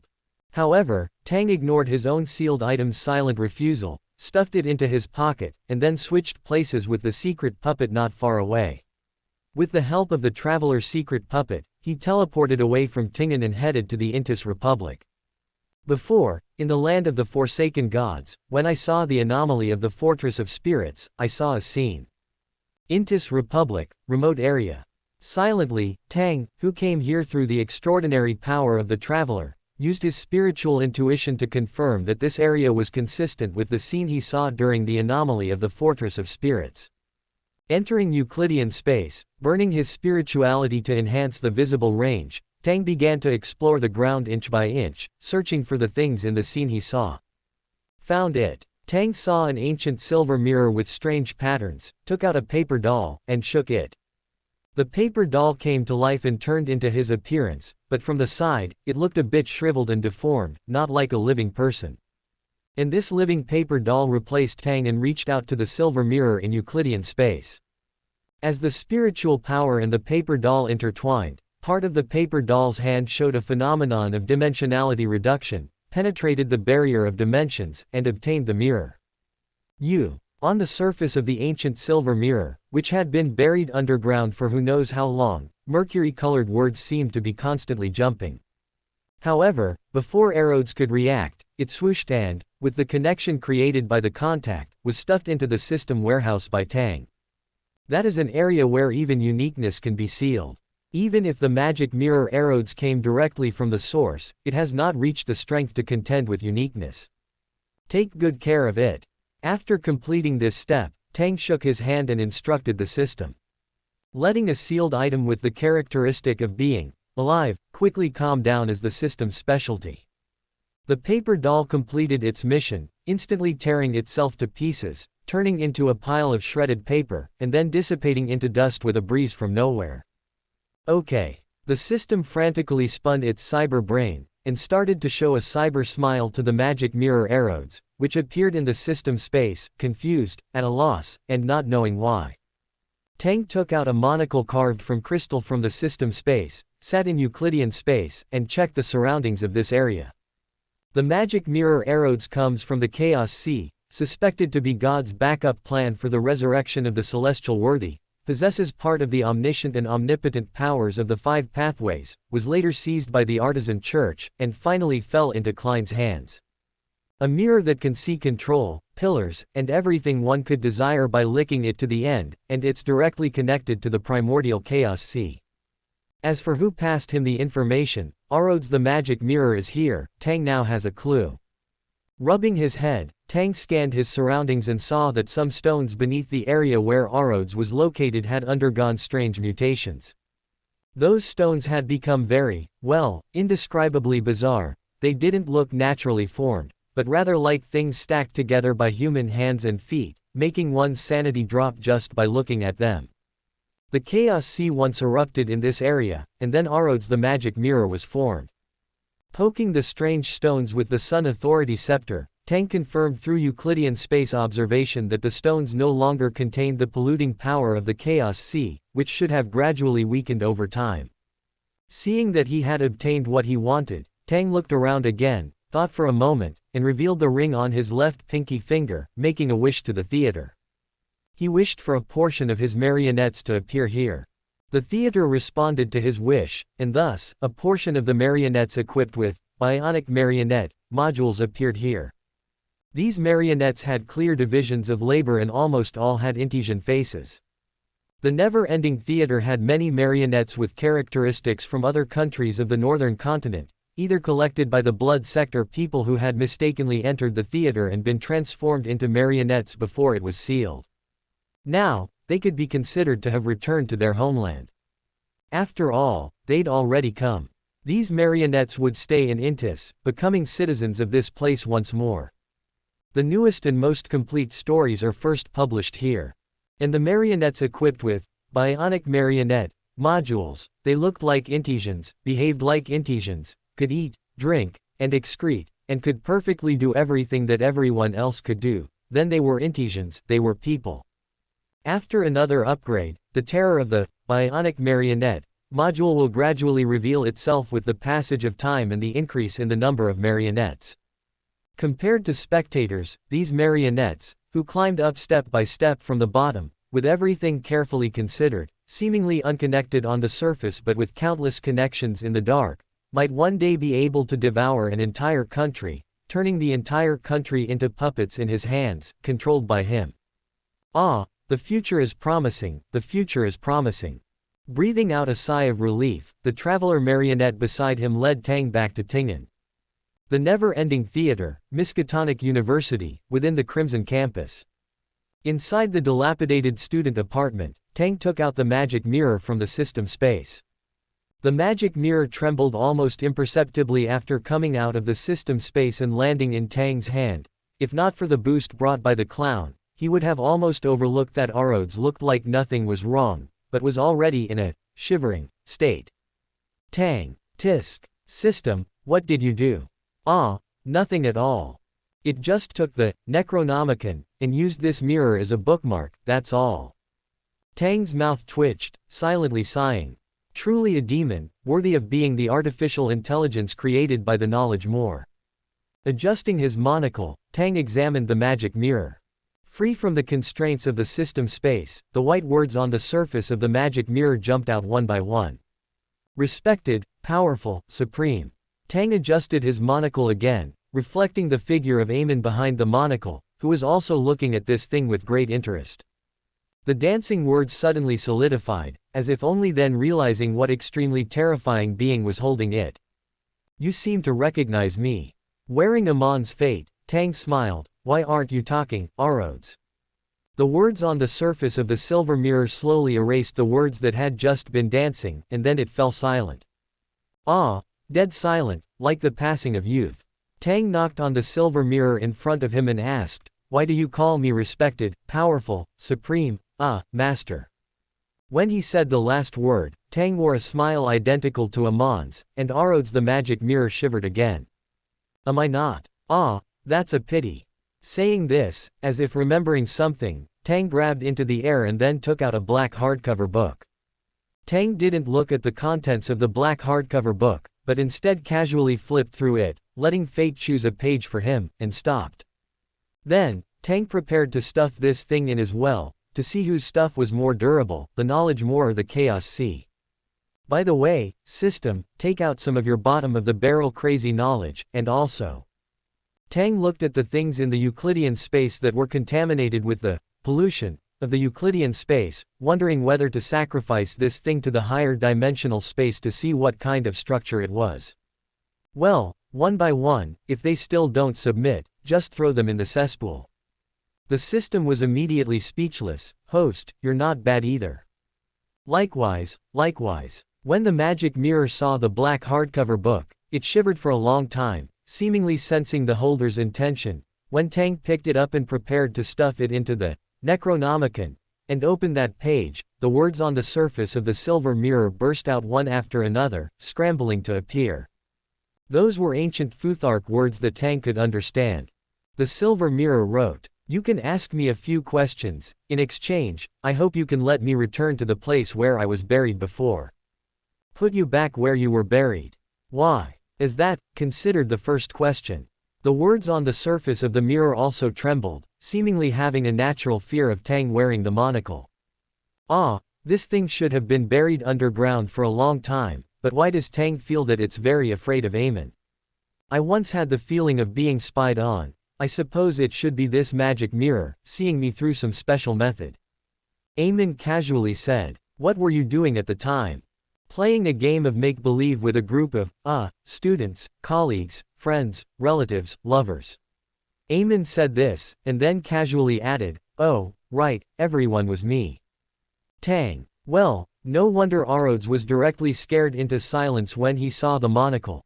Arodes possessed certain extraordinary powers from the spectator pathway, capable of sensing and probing the secrets within others' minds, and then forcefully throwing those secrets out. Therefore, the one holding the magic mirror within the Crimson District was a puppet of Tang, imbued with a fraction of his power, and not his true self. How could he be careless when facing something originating from a source? Taiwan Novel Network right pointing arrow TWKAN, COM. With the Euclidean space and the uniqueness of the Fool pathway providing isolation, and the Evernight Theater acting as a cage, Arodes had no way to break through the limitations here and read his thoughts. Before the words on Arodes' surface could form, Tang continued. "Before answering that question, let me guess, did you see your future fate? Know that you will be acquired by the Church of the Artisan. And then, at a specific time, in a specific place, encounter a specific person." The words appearing on the surface of Arodes' silver mirror abruptly stopped, as if its thoughts had been seen through, halting in an instant. Having not truly interacted with the species of humans, the magic mirror Arodes, after a millennium of accumulation, was not as experienced as it would be in later generations within the Church of Steam and Machinery. It was evident that it was frightened by Tang's almost prophetic words. To this, Tang chuckled and used his finger to adjust the bottom edge of his monocle. This mirror is unlikely to be very honest when facing anyone other than the Lord of Mysteries, the master of the Saphira Castle. Of course, when facing Klein, who knows how many thoughts this bootlicking mirror was hiding. In deducing the process from the result, scaring a clearly inexperienced magic mirror here was quite simple for him. After all, the sequence he was in was known for its trickery, and scaring people was always a common occurrence. So, do you think that what I just asked was the first question? He could solve this question himself, without needing Arodes to answer. No, it is not. Arodes quickly wrote out new words, and the speed at which these words combined was also faster than before. Clearly, this magic mirror had begun to frantically run its CPU, trying to turn the tide and find some rules and loopholes that would benefit it. So, what would Arodes do when facing a sequence one angel of time? New words quickly formed into sentences. I admit that putting me back where I was buried was because I saw some traces of fate, but I am not sure if those traces are correct, or when they will occur. The days underground are indeed a bit boring. Arodes tacitly compromised on its situation, recognizing the current situation, admitting its current ownership, and could only endure and fearfully eke out a living under the hands of Amon, for a period of time. A sealed artifact with high intelligence, almost unaffected by madness, is indeed a product of the Chaos Sea. Tang was very satisfied, so he officially asked his first question. Where is Zeratul, the ancient scholar of the Mystic Order Sequence 3, currently located? This time Arodes responded quickly, the surface of the silver mirror rippling like water, revealing a scene. It was a city, and a middle-aged man walking along the roadside, wearing a hat and a black robe, looking like a gentleman, silently disappeared on the street, like a gap image from history. The image transformed again. When this gentleman reappeared, he was inside a house. The furnishings in the house were enough to show that the owner of the house was someone with a certain status. Maids and servants seemed not to have seen the suddenly appearing gentleman, still doing their own work, looking like clockwork dolls, real enough, but only mechanically doing their own work. Those were all secret puppets, transformed by Zeratul, the ancient scholar. In addition to these servant secret puppets, there were also many such secret puppets in the basement of the mansion, each of them hanging from the ceiling, but raising their heads, looking at the ceiling above, empty and strangely lifting the corners of mouth, revealing distorted arcs. As if they were looking up at Zeratul above, separated by a layer. Good, this is very much in line with the characteristics of a magician. Tang narrowed his eyes, and the image presented on the surface of the silver mirror suddenly rose. It was a city-state that was not small and lively enough, and the surrounding scenes came into Tang's eyes. He saw the holy emblem of the God of War Church. This is a city-state within the Forsaken Empire. Forsaken Empire, Castel City. A string of white words appeared. Tang nodded, preparing to put away the magic mirror. According to the principle of reciprocity, you must answer a small question of mine. A string of new words quickly appeared on the surface of the silver mirror. Tang paused his movements, looked at the magic mirror, adjusted the monocle he was wearing, and asked with a smile that was not a smile, "Oh. What question?" The silver mirror seemed to have considered some of the problems with its current situation. How should a sealed artifact living under someone else's roof struggle to survive? So, it could only cautiously, without asking questions that it instinctively wanted to dig out the other party's secrets, holding its breath, and showing the words, "How old are you this year?" Asking that is a bit impolite. Amon's age is at least several thousand years old, right? Him, just a 20-year-old rookie demigod. Adding the 20-odd years from his previous life, it's only a fraction of Amon's age. Guess, I'll tell you if you guess right. Without waiting for Arodes to unleash some lightning punishment, Tang simply put the thing back into the system warehouse. As for lightning punishment, it would be honest after being stuffed into the Book of the Dead by the system and rubbed against it. Seriously, shouldn't you inquire about other people's age? After putting away the monocle and walking out of the Euclidean space again, Tang turned the corner and went to the newly built hospital. The 0-level sealed artifact, Ancient Guardian, from the Mystic Order is a huge stone statue. Without spiritual drive, it will cause the surrounding things to spontaneously and continuously breed spirituality, growing wildly. This growth has a certain degree of uncertainty.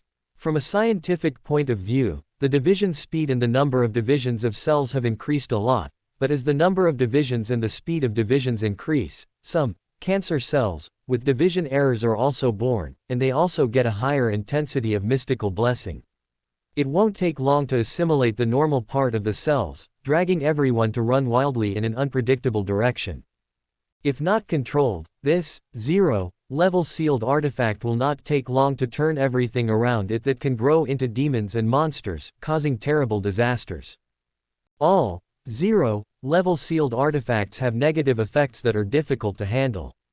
Without finding the correct sealing method, it's hard to deal with the influence caused by these problems.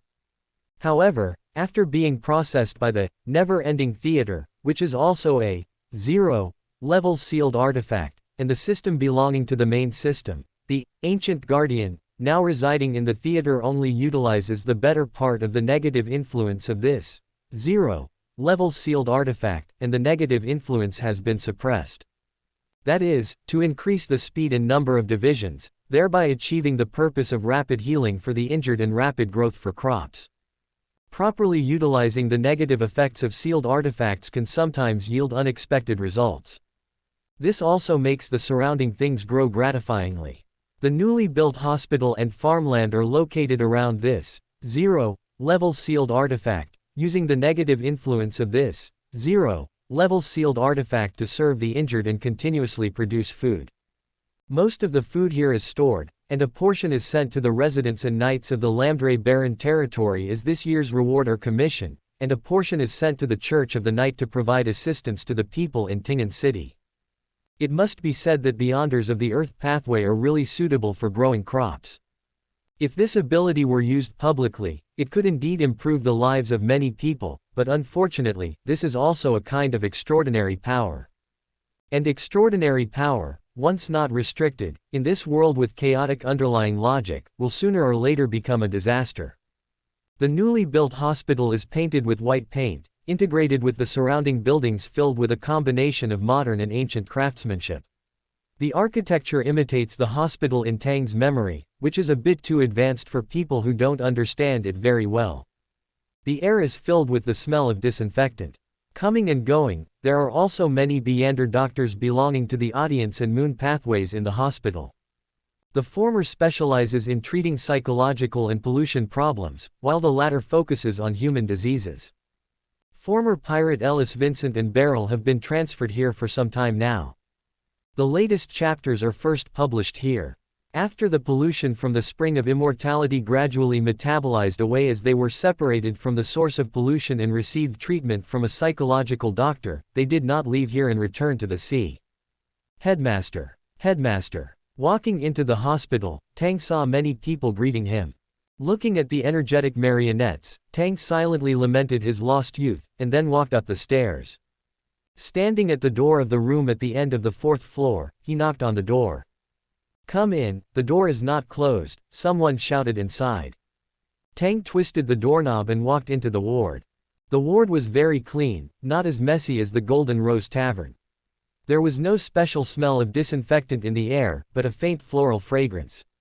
The curtains on the window had been drawn open, and the bright sunlight fell into the ward, warm and comforting. Tingen's winter is not too cold. Although it has a bit of magical attack attributes, this is inside the sealed artifact, and everything can be adjusted. Tang also doesn't have the habit of enduring hardship. The temperature and weather here have always been very good. He turned his gaze to Ellis Vincent and Beryl. "Good morning, Ellis, Beryl." "Good morning, Tang," Beryl on the bed greeted first. Ellis took 2 apples, threw one to Tang, and handed the other to Beryl. "Just washed, the taste is not bad." With the skill of a demigod, Tang easily caught the apple, took a bite, and couldn't help but nod. Indeed, Beyonders of the grower pathway should really put some effort into farming. Could he expand the scale of his sugar factory? Thinking, Tang took a chair, sat by the bed, and said while nibbling on the apple. "As for the sea, I still suggest not to go back in a short time. The spring of immortality issue needs to be resolved. Someone from the Storm Church has already gone to deal with this extraordinary case involving the witch sect. I heard that many people have died at sea, and many pirates have either lost their lives or been recruited because of the intervention of the Church's forces. If it's related to the Storm Church, I don't think you would be willing." "Thank you, Tang." Beryl sat on the bed, her belly gradually growing bigger, and even as a Beander, she seemed a little strenuous. However, even so, this former female pirate with a heroic personality still showed her most sincere gratitude to her friend. "I told you, I have always liked smart people." Ellis on the side snorted coldly, but still said, "This time, I owe you one." "Ellis." Beryl glared at her husband upon hearing this, then turned her head and smiled at Tang. "Sorry, he's just like this." Tang shook his hand. "It's okay. It's okay, the sins created will be repaid later." After visiting the pirate couple, Tang got up and said goodbye not long after. "By the way, there are many courses on mysticism here. If you are bored, you can also go and listen. Even if you don't plan to continue on the path of the extraordinary in the future, understanding more will always provide some guarantee when you may encounter danger." "If we have time, we will go," the two promised. People who have not been exposed to formal mystical education will more or less choose the wrong options in certain matters in the extraordinary world. For example, Ellis, the former pirate, almost really died in a random attempt by the witch sect. Leaving the hospital, Tang also used the spirit thread to find the pirate who had recited Amon's honorific name and established contact, the favorite of Storm belonging to the Storm Church pastor. "Looks like you're doing well." Obviously, Amon didn't take the bait that he had casually placed. "It's too obvious." Amon probably just glanced this way when he heard the honorific name, and then ignored it. It's also possible that he will stab him in the back sometime. Playing games with the god of deceit, you have to think 100 steps ahead and be prepared. Tang was not disappointed, just looked around the pirate leader, who was actually a member of the Storm Church, a few times, and then withdrew his gaze.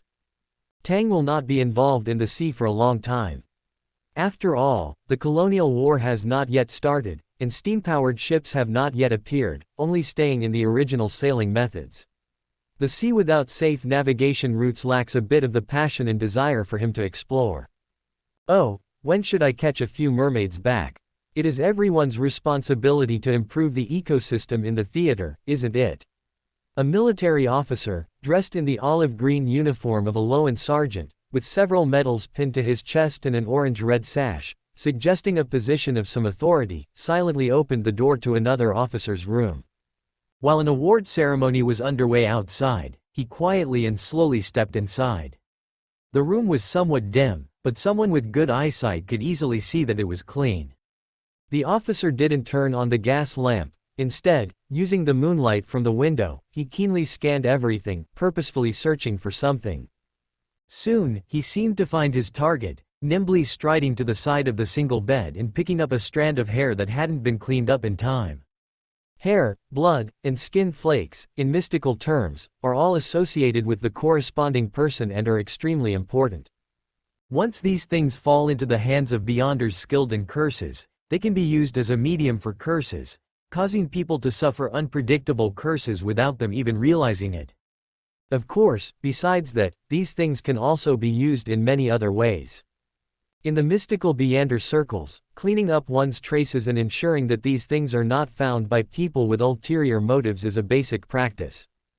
Of course, in a place where someone lives for a long time, some things won't be protected so meticulously. Having found what he wanted, his goal achieved, the officer breathed a sigh of relief, seemingly satisfied with tonight's adventure, and prepared to clean up the scene and leave quietly. But before that, his gaze turned to the corner of the room, an area seemingly shrouded in shadow. His gaze was involuntarily drawn to that area, which faintly revealed something extremely deep, bloody, terrifying, and deathly. But there, under the officer's gaze, there was nothing at all. Was that just my imagination? Just as the officer wrapped the hair in paper and put it in his pocket, his body suddenly stiffened. As if a puppeteer had grabbed the strings, he opened his mouth, a look of panic flashing in his eyes, as if he wanted to recite something. But immediately afterward, an unknown, icy being drilled into his body, taking control of it. Wraith possession. Illuminated by the moonlight, not far from the single bed, not far from where the officer had taken the hair, a young man had been standing there for an unknown amount of time, watching for an unknown amount of time. When did he appear? Who is he? No one could answer. The young man wore a black robe with subtle, glittering specks of light, casually fiddling with something in his hand, seemingly illusory, unreal black threads extending from the officer's body.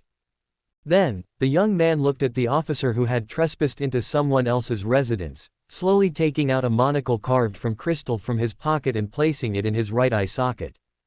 The suddenly appearing young man adjusted the bottom edge of the monocle and asked casually, "Church of the God of Death."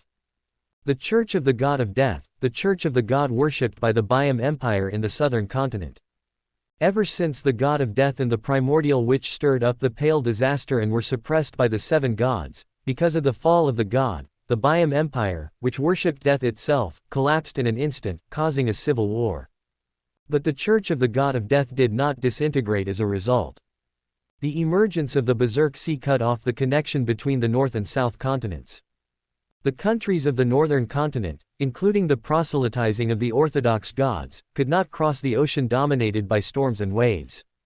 Relying solely on the transportation of beyonders with extraordinary abilities such as spirit world traversal, wanting to proselytize in the southern continent, which still worshipped the God of Death, and completely kill the belief in the God of Death, is unrealistic in this era. And it is equally difficult for beyonders from the southern continent to come to the northern continent. But there's a saying, right, where there's a will, there's a way. The officer's face turned pale in the light of the crimson moon, not only because he had been caught red-handed, but also because of the constant chill emanating from his body, a chill in the mystical sense. He knew that his condition was not right, that the spirits he had collected were losing control.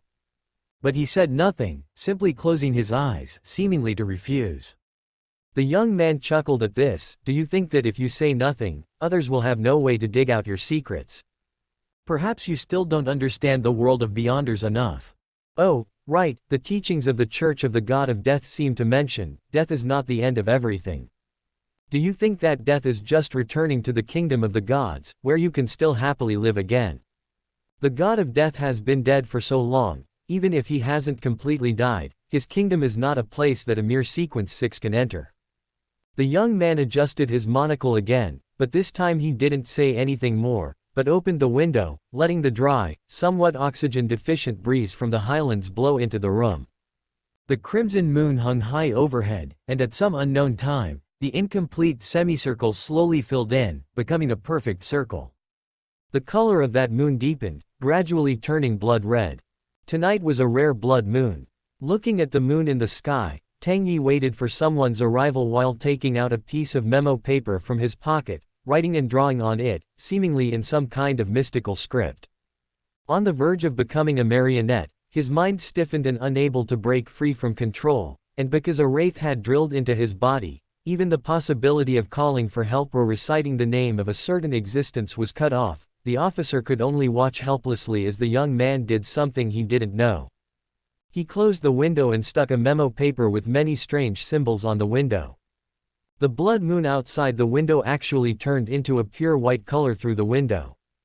That bright moon was a color that the officer had never seen before, and it was also something that had never been recorded in the scriptures of any Orthodox church. If an astronomy enthusiast saw this scene, I wonder how crazy they would go.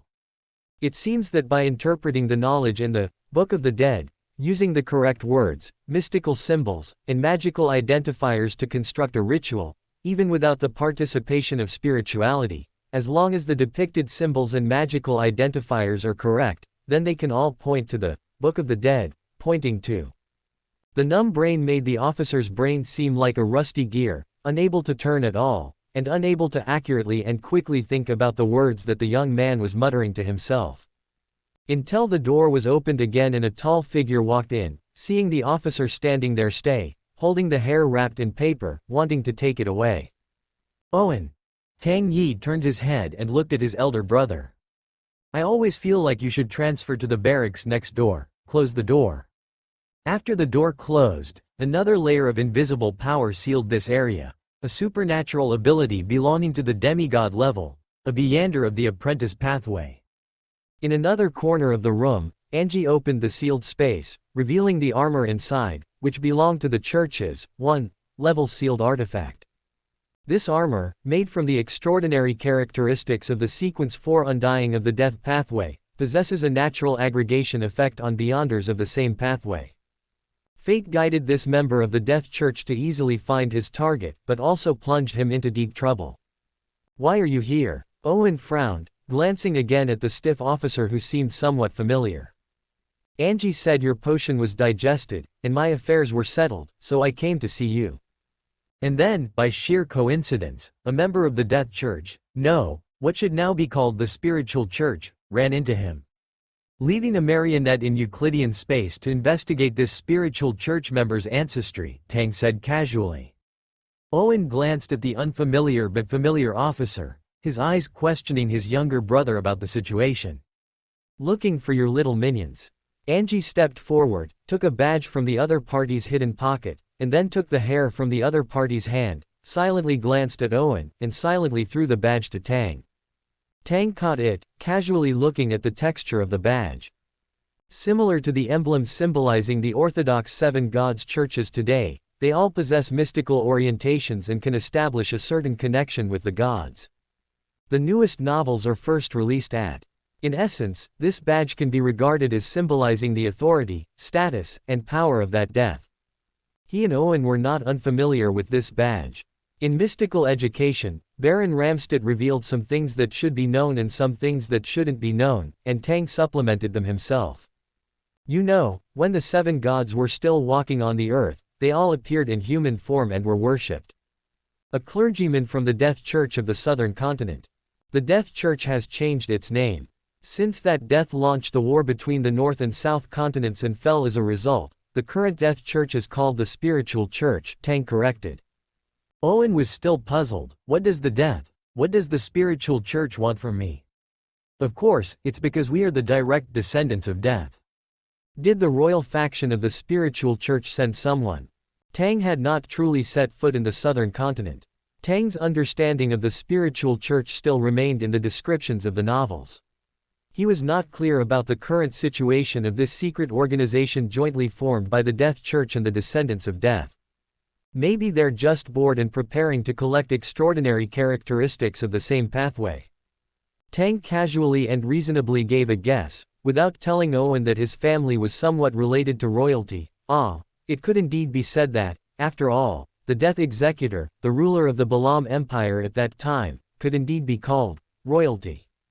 Although they were firmly suppressed by the Seven Gods churches, the royalty that was specifically targeted by the Night Church. But then it became interesting. Did the people of the Spiritual Church locate the Father's position through special means, or did they locate him and Owen through bloodline connections? And often being in Euclidean space, the everlasting theater, a space with its own concealment effect, coupled with the high level of his own essence, the system's anti-divination and anti-prophecy, made it difficult for this bloodline connection to affect Tang, who had become a demigod, whose pathway was not the death pathway, and who was quite knowledgeable about divination and prophecy. The death pathway is an extraordinary pathway where high-level beings have great suppression over low-level beings. It doesn't seem difficult to understand that a high-level being would locate Owen, who is only sequence 5. This guess was quite reasonable. Tang commanded the marionette to search for the information of that sneaky guy. From the other party's experience, it could be seen that the Death Church was not only looking for his lineage, but also searching for people with the descendants of Death on their list. So, why is that? Is the Spiritual Church preparing to find a few living fathers for themselves? Tang's mind was racing, but he didn't show it on the surface, and he didn't care about Owen's suspicious expression. He looked Owen up and down and asked, "By the way, have you been promoted?" Incidentally, Tang tore off the note on the window, and the bright white moonlight reflected outside the window once again turned blood red. The light of the blood moon once again covered the room, and he tore the note in his hand, tear, and stuffed the scraps into his pocket. Climbing up step by step from an officer, in the current situation of social unrest and intense gunpowder between countries, officers with extraordinary abilities are always more favored by the upper echelons. Yes, it was decided a few days ago. Intis has been very restless recently. A medium-scale conflict has just broken out, Owen said, changing his expression as he spoke. He took off the badge he wore on his chest, which had a ruined kingdom royal pattern on a black iron background and was inlaid with a silver sword of judgment, and shook it in front of Tang with a smile. Having just entered the military system not long ago, he had already reached this position and received much goodwill on this road. Major, Tang squinted his eyes and looked at it a few times, moving his fingers slightly, completely marionetting the Spiritual Church member who seemed to be resisting the marionette transformation, making him one of his many marionettes. Although it's a bit disappointing to say this, try not to climb too high. The Augustus family has angels, and they have many, zero-level sealed artifacts. Once they touch the core forces of the military, if they are not exposed after layers of review, it's fine, but once they are exposed as direct descendants of Death, they will only be able to live in anonymity in the future. The middle sequence of the Death pathway is fine, but high-sequence beyonders, especially high-sequence beyonders from other pathways and other forces who are not through the royal family, are probably thorns in the side of Augustus. It may even involve the mother's family. Never underestimate the power that an angel family can possess. Of course, if I use the abilities of the thief pathway to briefly borrow someone else's fate, or let the old man intervene manually, the ruined royal family's review may not review useful information. Tang made the officer, who had become a marionette, walk naturally to the door of the room, standing quietly there. Owen moved his palm and reattached the badge to his chest, saying very calmly, 10 years. 10 years is enough. Okay. Tang jumped to another topic, so, get ready. The ritual to advance to undying. The promotion ritual for an undying is performed at the threshold of life and death, when memory fades to its limit, yet is recalled in an instant. It is under these two extreme states clashing and creating a massive contrast that the potion is consumed. The essence of the ritual is to create contradiction, and thereby create a memory storage device, in the sense of mysticism, unique to the undying. At the threshold of life and death, the small underworld and spirit body created by the gatekeeper will involuntarily collapse, and yet, with the help of the life force continuously pouring in from within the body, the collapsing underworld and spirit body will be transformed by the undying potion, and combined with the continuously pouring memories, thereby leaving a spiritual imprint, forming an anchor point belonging to the undying. This allows each promoted undying to back up their memories to this mystical anchor point before welcoming death, and after losing their memories and being resurrected once again, they can continuously regain the corresponding memory imprints from the imprint and anchor point.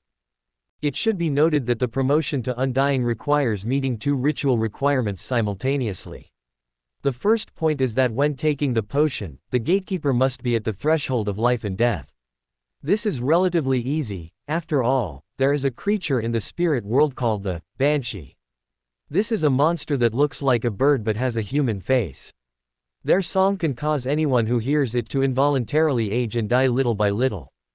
Banshees, these spirit world creatures, love to taste living beings.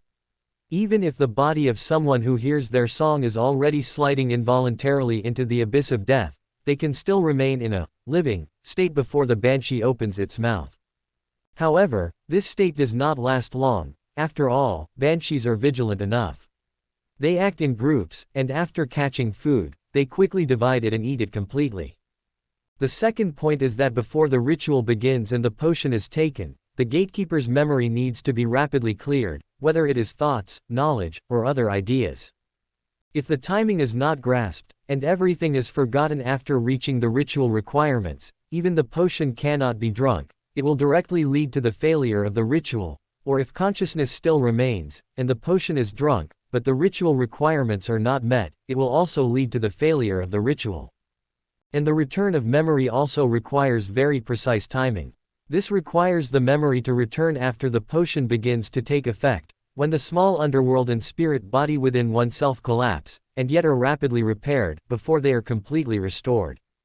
And finally, the most important point. The promotion ritual for an undying is very difficult to complete by oneself. If the assistant has even a trace of ulterior motives, then what the assistant can gain is more than just a sequence 4 uniqueness. It would be easier for clergy members who once belonged to the Church of the God of Death to be promoted to undying. After all, there is a big boss of this pathway to handle the corresponding problems. The clergy members of the Church of the God of Death are very familiar with a series of promotion processes, and there will not be too many unpredictable situations.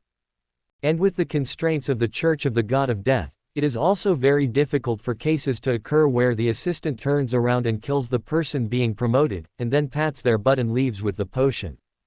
As for wild beyonders who want to be promoted to sequence 4 of this pathway, I don't know how many died at the hands of their relatives and friends. Tang placed a fake man, Owen, in the room, while Angeli stayed in place. The newly created, fresh marionette was equipped with the bionic marionette module, and customized with personality, memory, and other background settings. Tang then sent him to infiltrate the spirit the order as a loyal double agent. Grandpa was dropped gold coins. The uniqueness is now in the depths of the violent sea. The 3 sequence 1 uniqueness should be closely related to the southern continent, and to the current spirit the order. Perhaps someone has even successfully advanced to sequence 1, the Pale Emperor. The 0 grade sealed artifact that Emperor Rosal prepared for his daughter, Pale Death, was made by him using a Pale Emperor uniqueness after returning from the southern continent. I wonder if Father has any clues. After all, he is the God of Death's own son. In any case, these things that his grandpa dropped should be considered his family's property, right? What's wrong with him asking someone to check the status of his family's property? System chimed in. Ah, yes, yes, yes. After completing all the preparations, Tang and Owen returned to Tingen with the help of the Traveler Marionette and entered the Neverwinter Theater. Old Man Pales had been waiting for a while. When he saw Tang and Owen, he narrowed his eyes slightly and asked with a smile, the promotion ritual for an undying. Yes. Tang showed the attitude that a Sequence 1 angel should have, and at the same time took out a monocle from his pocket and handed it to the other party. The uniqueness of the seer pathway can naturally be brought to its extreme by the Beander of the seer pathway. He and the old man have signed an agreement. Judging from the guarantee of that agreement, the old man should not break the contract, and naturally will not secretly take away this uniqueness of the seer pathway, Amon's monocle, silently. Besides, with the system and the mark of his future self, even if the old man wants to take it away, he can track it through Euclidean space and then take it back. However, the shock that the old man got from dropping Amon's gold coins, no, at least it shouldn't be. Tang placed the monocle in the old man's hand.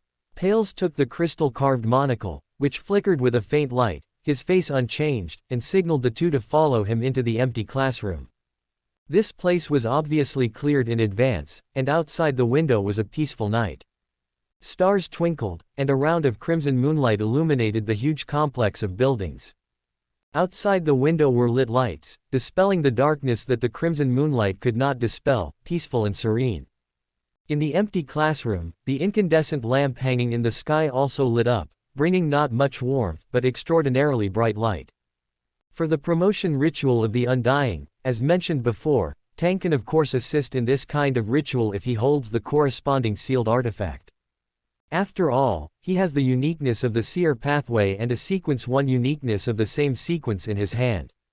Directly stealing Owen's memory and vitality, and then reversely injecting memory and vitality, is not impossible. But after all, he is not of the seer pathway.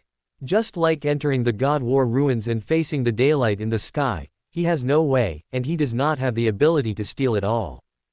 How much of Owen's memory and vitality he wants to steal, and how much he wants to return, the Sequence 4 trickster cannot accurately control. Tang, in the mystical circle, although relying on the fact that he is a transmigrator and has a lot of high-level knowledge under the premise of having read the original work, is not as experienced as Pale's Zoroaster after all. Professional matters should be left to professionals. What he needs to do now is to use the characteristics of Euclidean space to determine the correct time for Owen to take the potion. After all, he doesn't want his own brother to turn into a monster, or simply become a mindless little fool. Things are already bad enough as they are. If something else goes wrong with the ritual, he'll have to take care of both the old and the young. Ah, a nightmare. Who is this? Owen watched as the old man shattered his armor into extraordinary characteristics, his pupils shaking. Directly destroying a mystical item to restore its extraordinary characteristics. No, wait, an angel. Tang took the extraordinary characteristics, took out the corresponding auxiliary materials from the system space, and began to prepare the potion, signaling Owen to squat on the other side of the incandescent lamp and prepare for the upcoming ritual. The old man watched Owen, who almost walked over with both hands and feet moving in unison, glanced at Tang, then at him, shocked beyond words. He sat in the chair, stunned, with a smile on his lips, and put on the crystal-carved monocle for himself. The processed uniqueness, without too much harm, the help to an extraordinary being of Sequence 1, of the same pathway, is far more than a simple 1+1 enhancement. Pale's Zoroaster saw the clear lines of fate, glimpsed the river of fate that had never been so clear before. He saw all the thoughts, ideas, things, lives, and even existences around him become clear and thoroughly understood by him. He saw the nameless gray mist residing above the spirit world, saw the thing that he had only vaguely noticed before. That was the thing left behind by the Creator in the legends. The existence of one of the 9 great origins. That was something that truly existed. This is uniqueness. Pales thought in his heart, his eye wearing the monocle, glanced at Tang beside him. He saw the fine lines spreading out from the other person's body, countless fine lines extending infinitely into the distance. Those were all the marionettes he controlled. This kind of operating distance is far beyond the distance that a faceless magician can manipulate. He also vaguely saw strange runes appearing from time to time on the other person's body. Those runes seemed to be remnants of knowledge, each rune symbolizing a fragment of knowledge that was extremely insane. They sometimes gathered and sometimes dispersed, shrouding the young man, and were closely related to his destiny. As for deeper things, He saw the ripples vaguely intertwined with the other person's destiny, a part of which floated towards the Saphira castle. The latest chapters are first published here. This faceless magician has an unclear, indelible connection with the Saphira castle, with certain higher and stronger existences, belonging to the realm of mysticism. Pales, the precept of a cryptanalyst, haven't you become so senile that you've forgotten it? Amon's slightly teasing voice sounded in Pale's Zoroaster's mind. Pales retracted his gaze, and replied to the voice in his mind in a low and steady voice, Amon, aren't you the same? At least, I am still alive, but you are already dead. Amon chuckled, but said no more. His reminder made Pales retract his gaze. After all, the precept of a cryptanalyst told him that what cannot be explored must never be explored. Otherwise, in the extraordinary world, even gods, even angels of Sequence 1, may fall because of this. This world buries too many secrets. Pales has never doubted these, and this is the principle he has always adhered to in order to live to this day.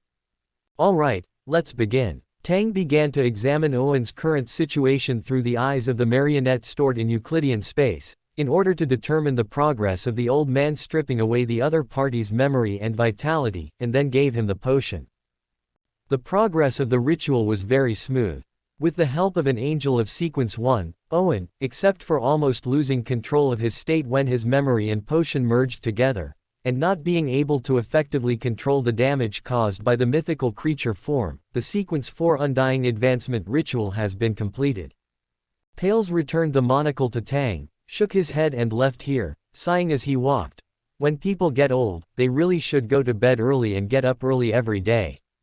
No, you are not old at all. If all goes well, you can live well until the return of the Lord of the Mysteries.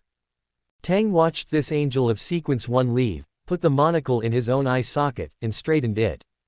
He looked at Owen. How do you feel? Owen, who had returned to human form, was smoothing out the fluctuations in his spirituality, while familiarizing himself with the lofty, emotionless, indifferent, and cold divinity. This is a demigod. Yes, after pushing open this door, you are considered to have left the category of human beings, and are an incomplete mythical creature. Tang opened the system panel, found what he wanted, and took it out from the system warehouse. I think you will summarize the acting principle of the undying yourself, and then. A small sack appeared from Tang's hand, and Owen looked over. What is that? Oh, talismans. Tang untied the sack, revealing many rectangular, diamond-like, glittering objects inside. This kind of talisman is called the Yesterday Once More talisman, and its effect is similar to the Sequence 3 of the Seer pathway, the extraordinary ability of the antiquarian. There were at least 30 or 40 talismans in the sack. Of course, most of them were made with other people's spirit worms. He has a Sequence 3 marionette from the Secret Order. As an antiquarian, that antiquarian of the Secret Order can naturally split spirit worms to make corresponding talismans.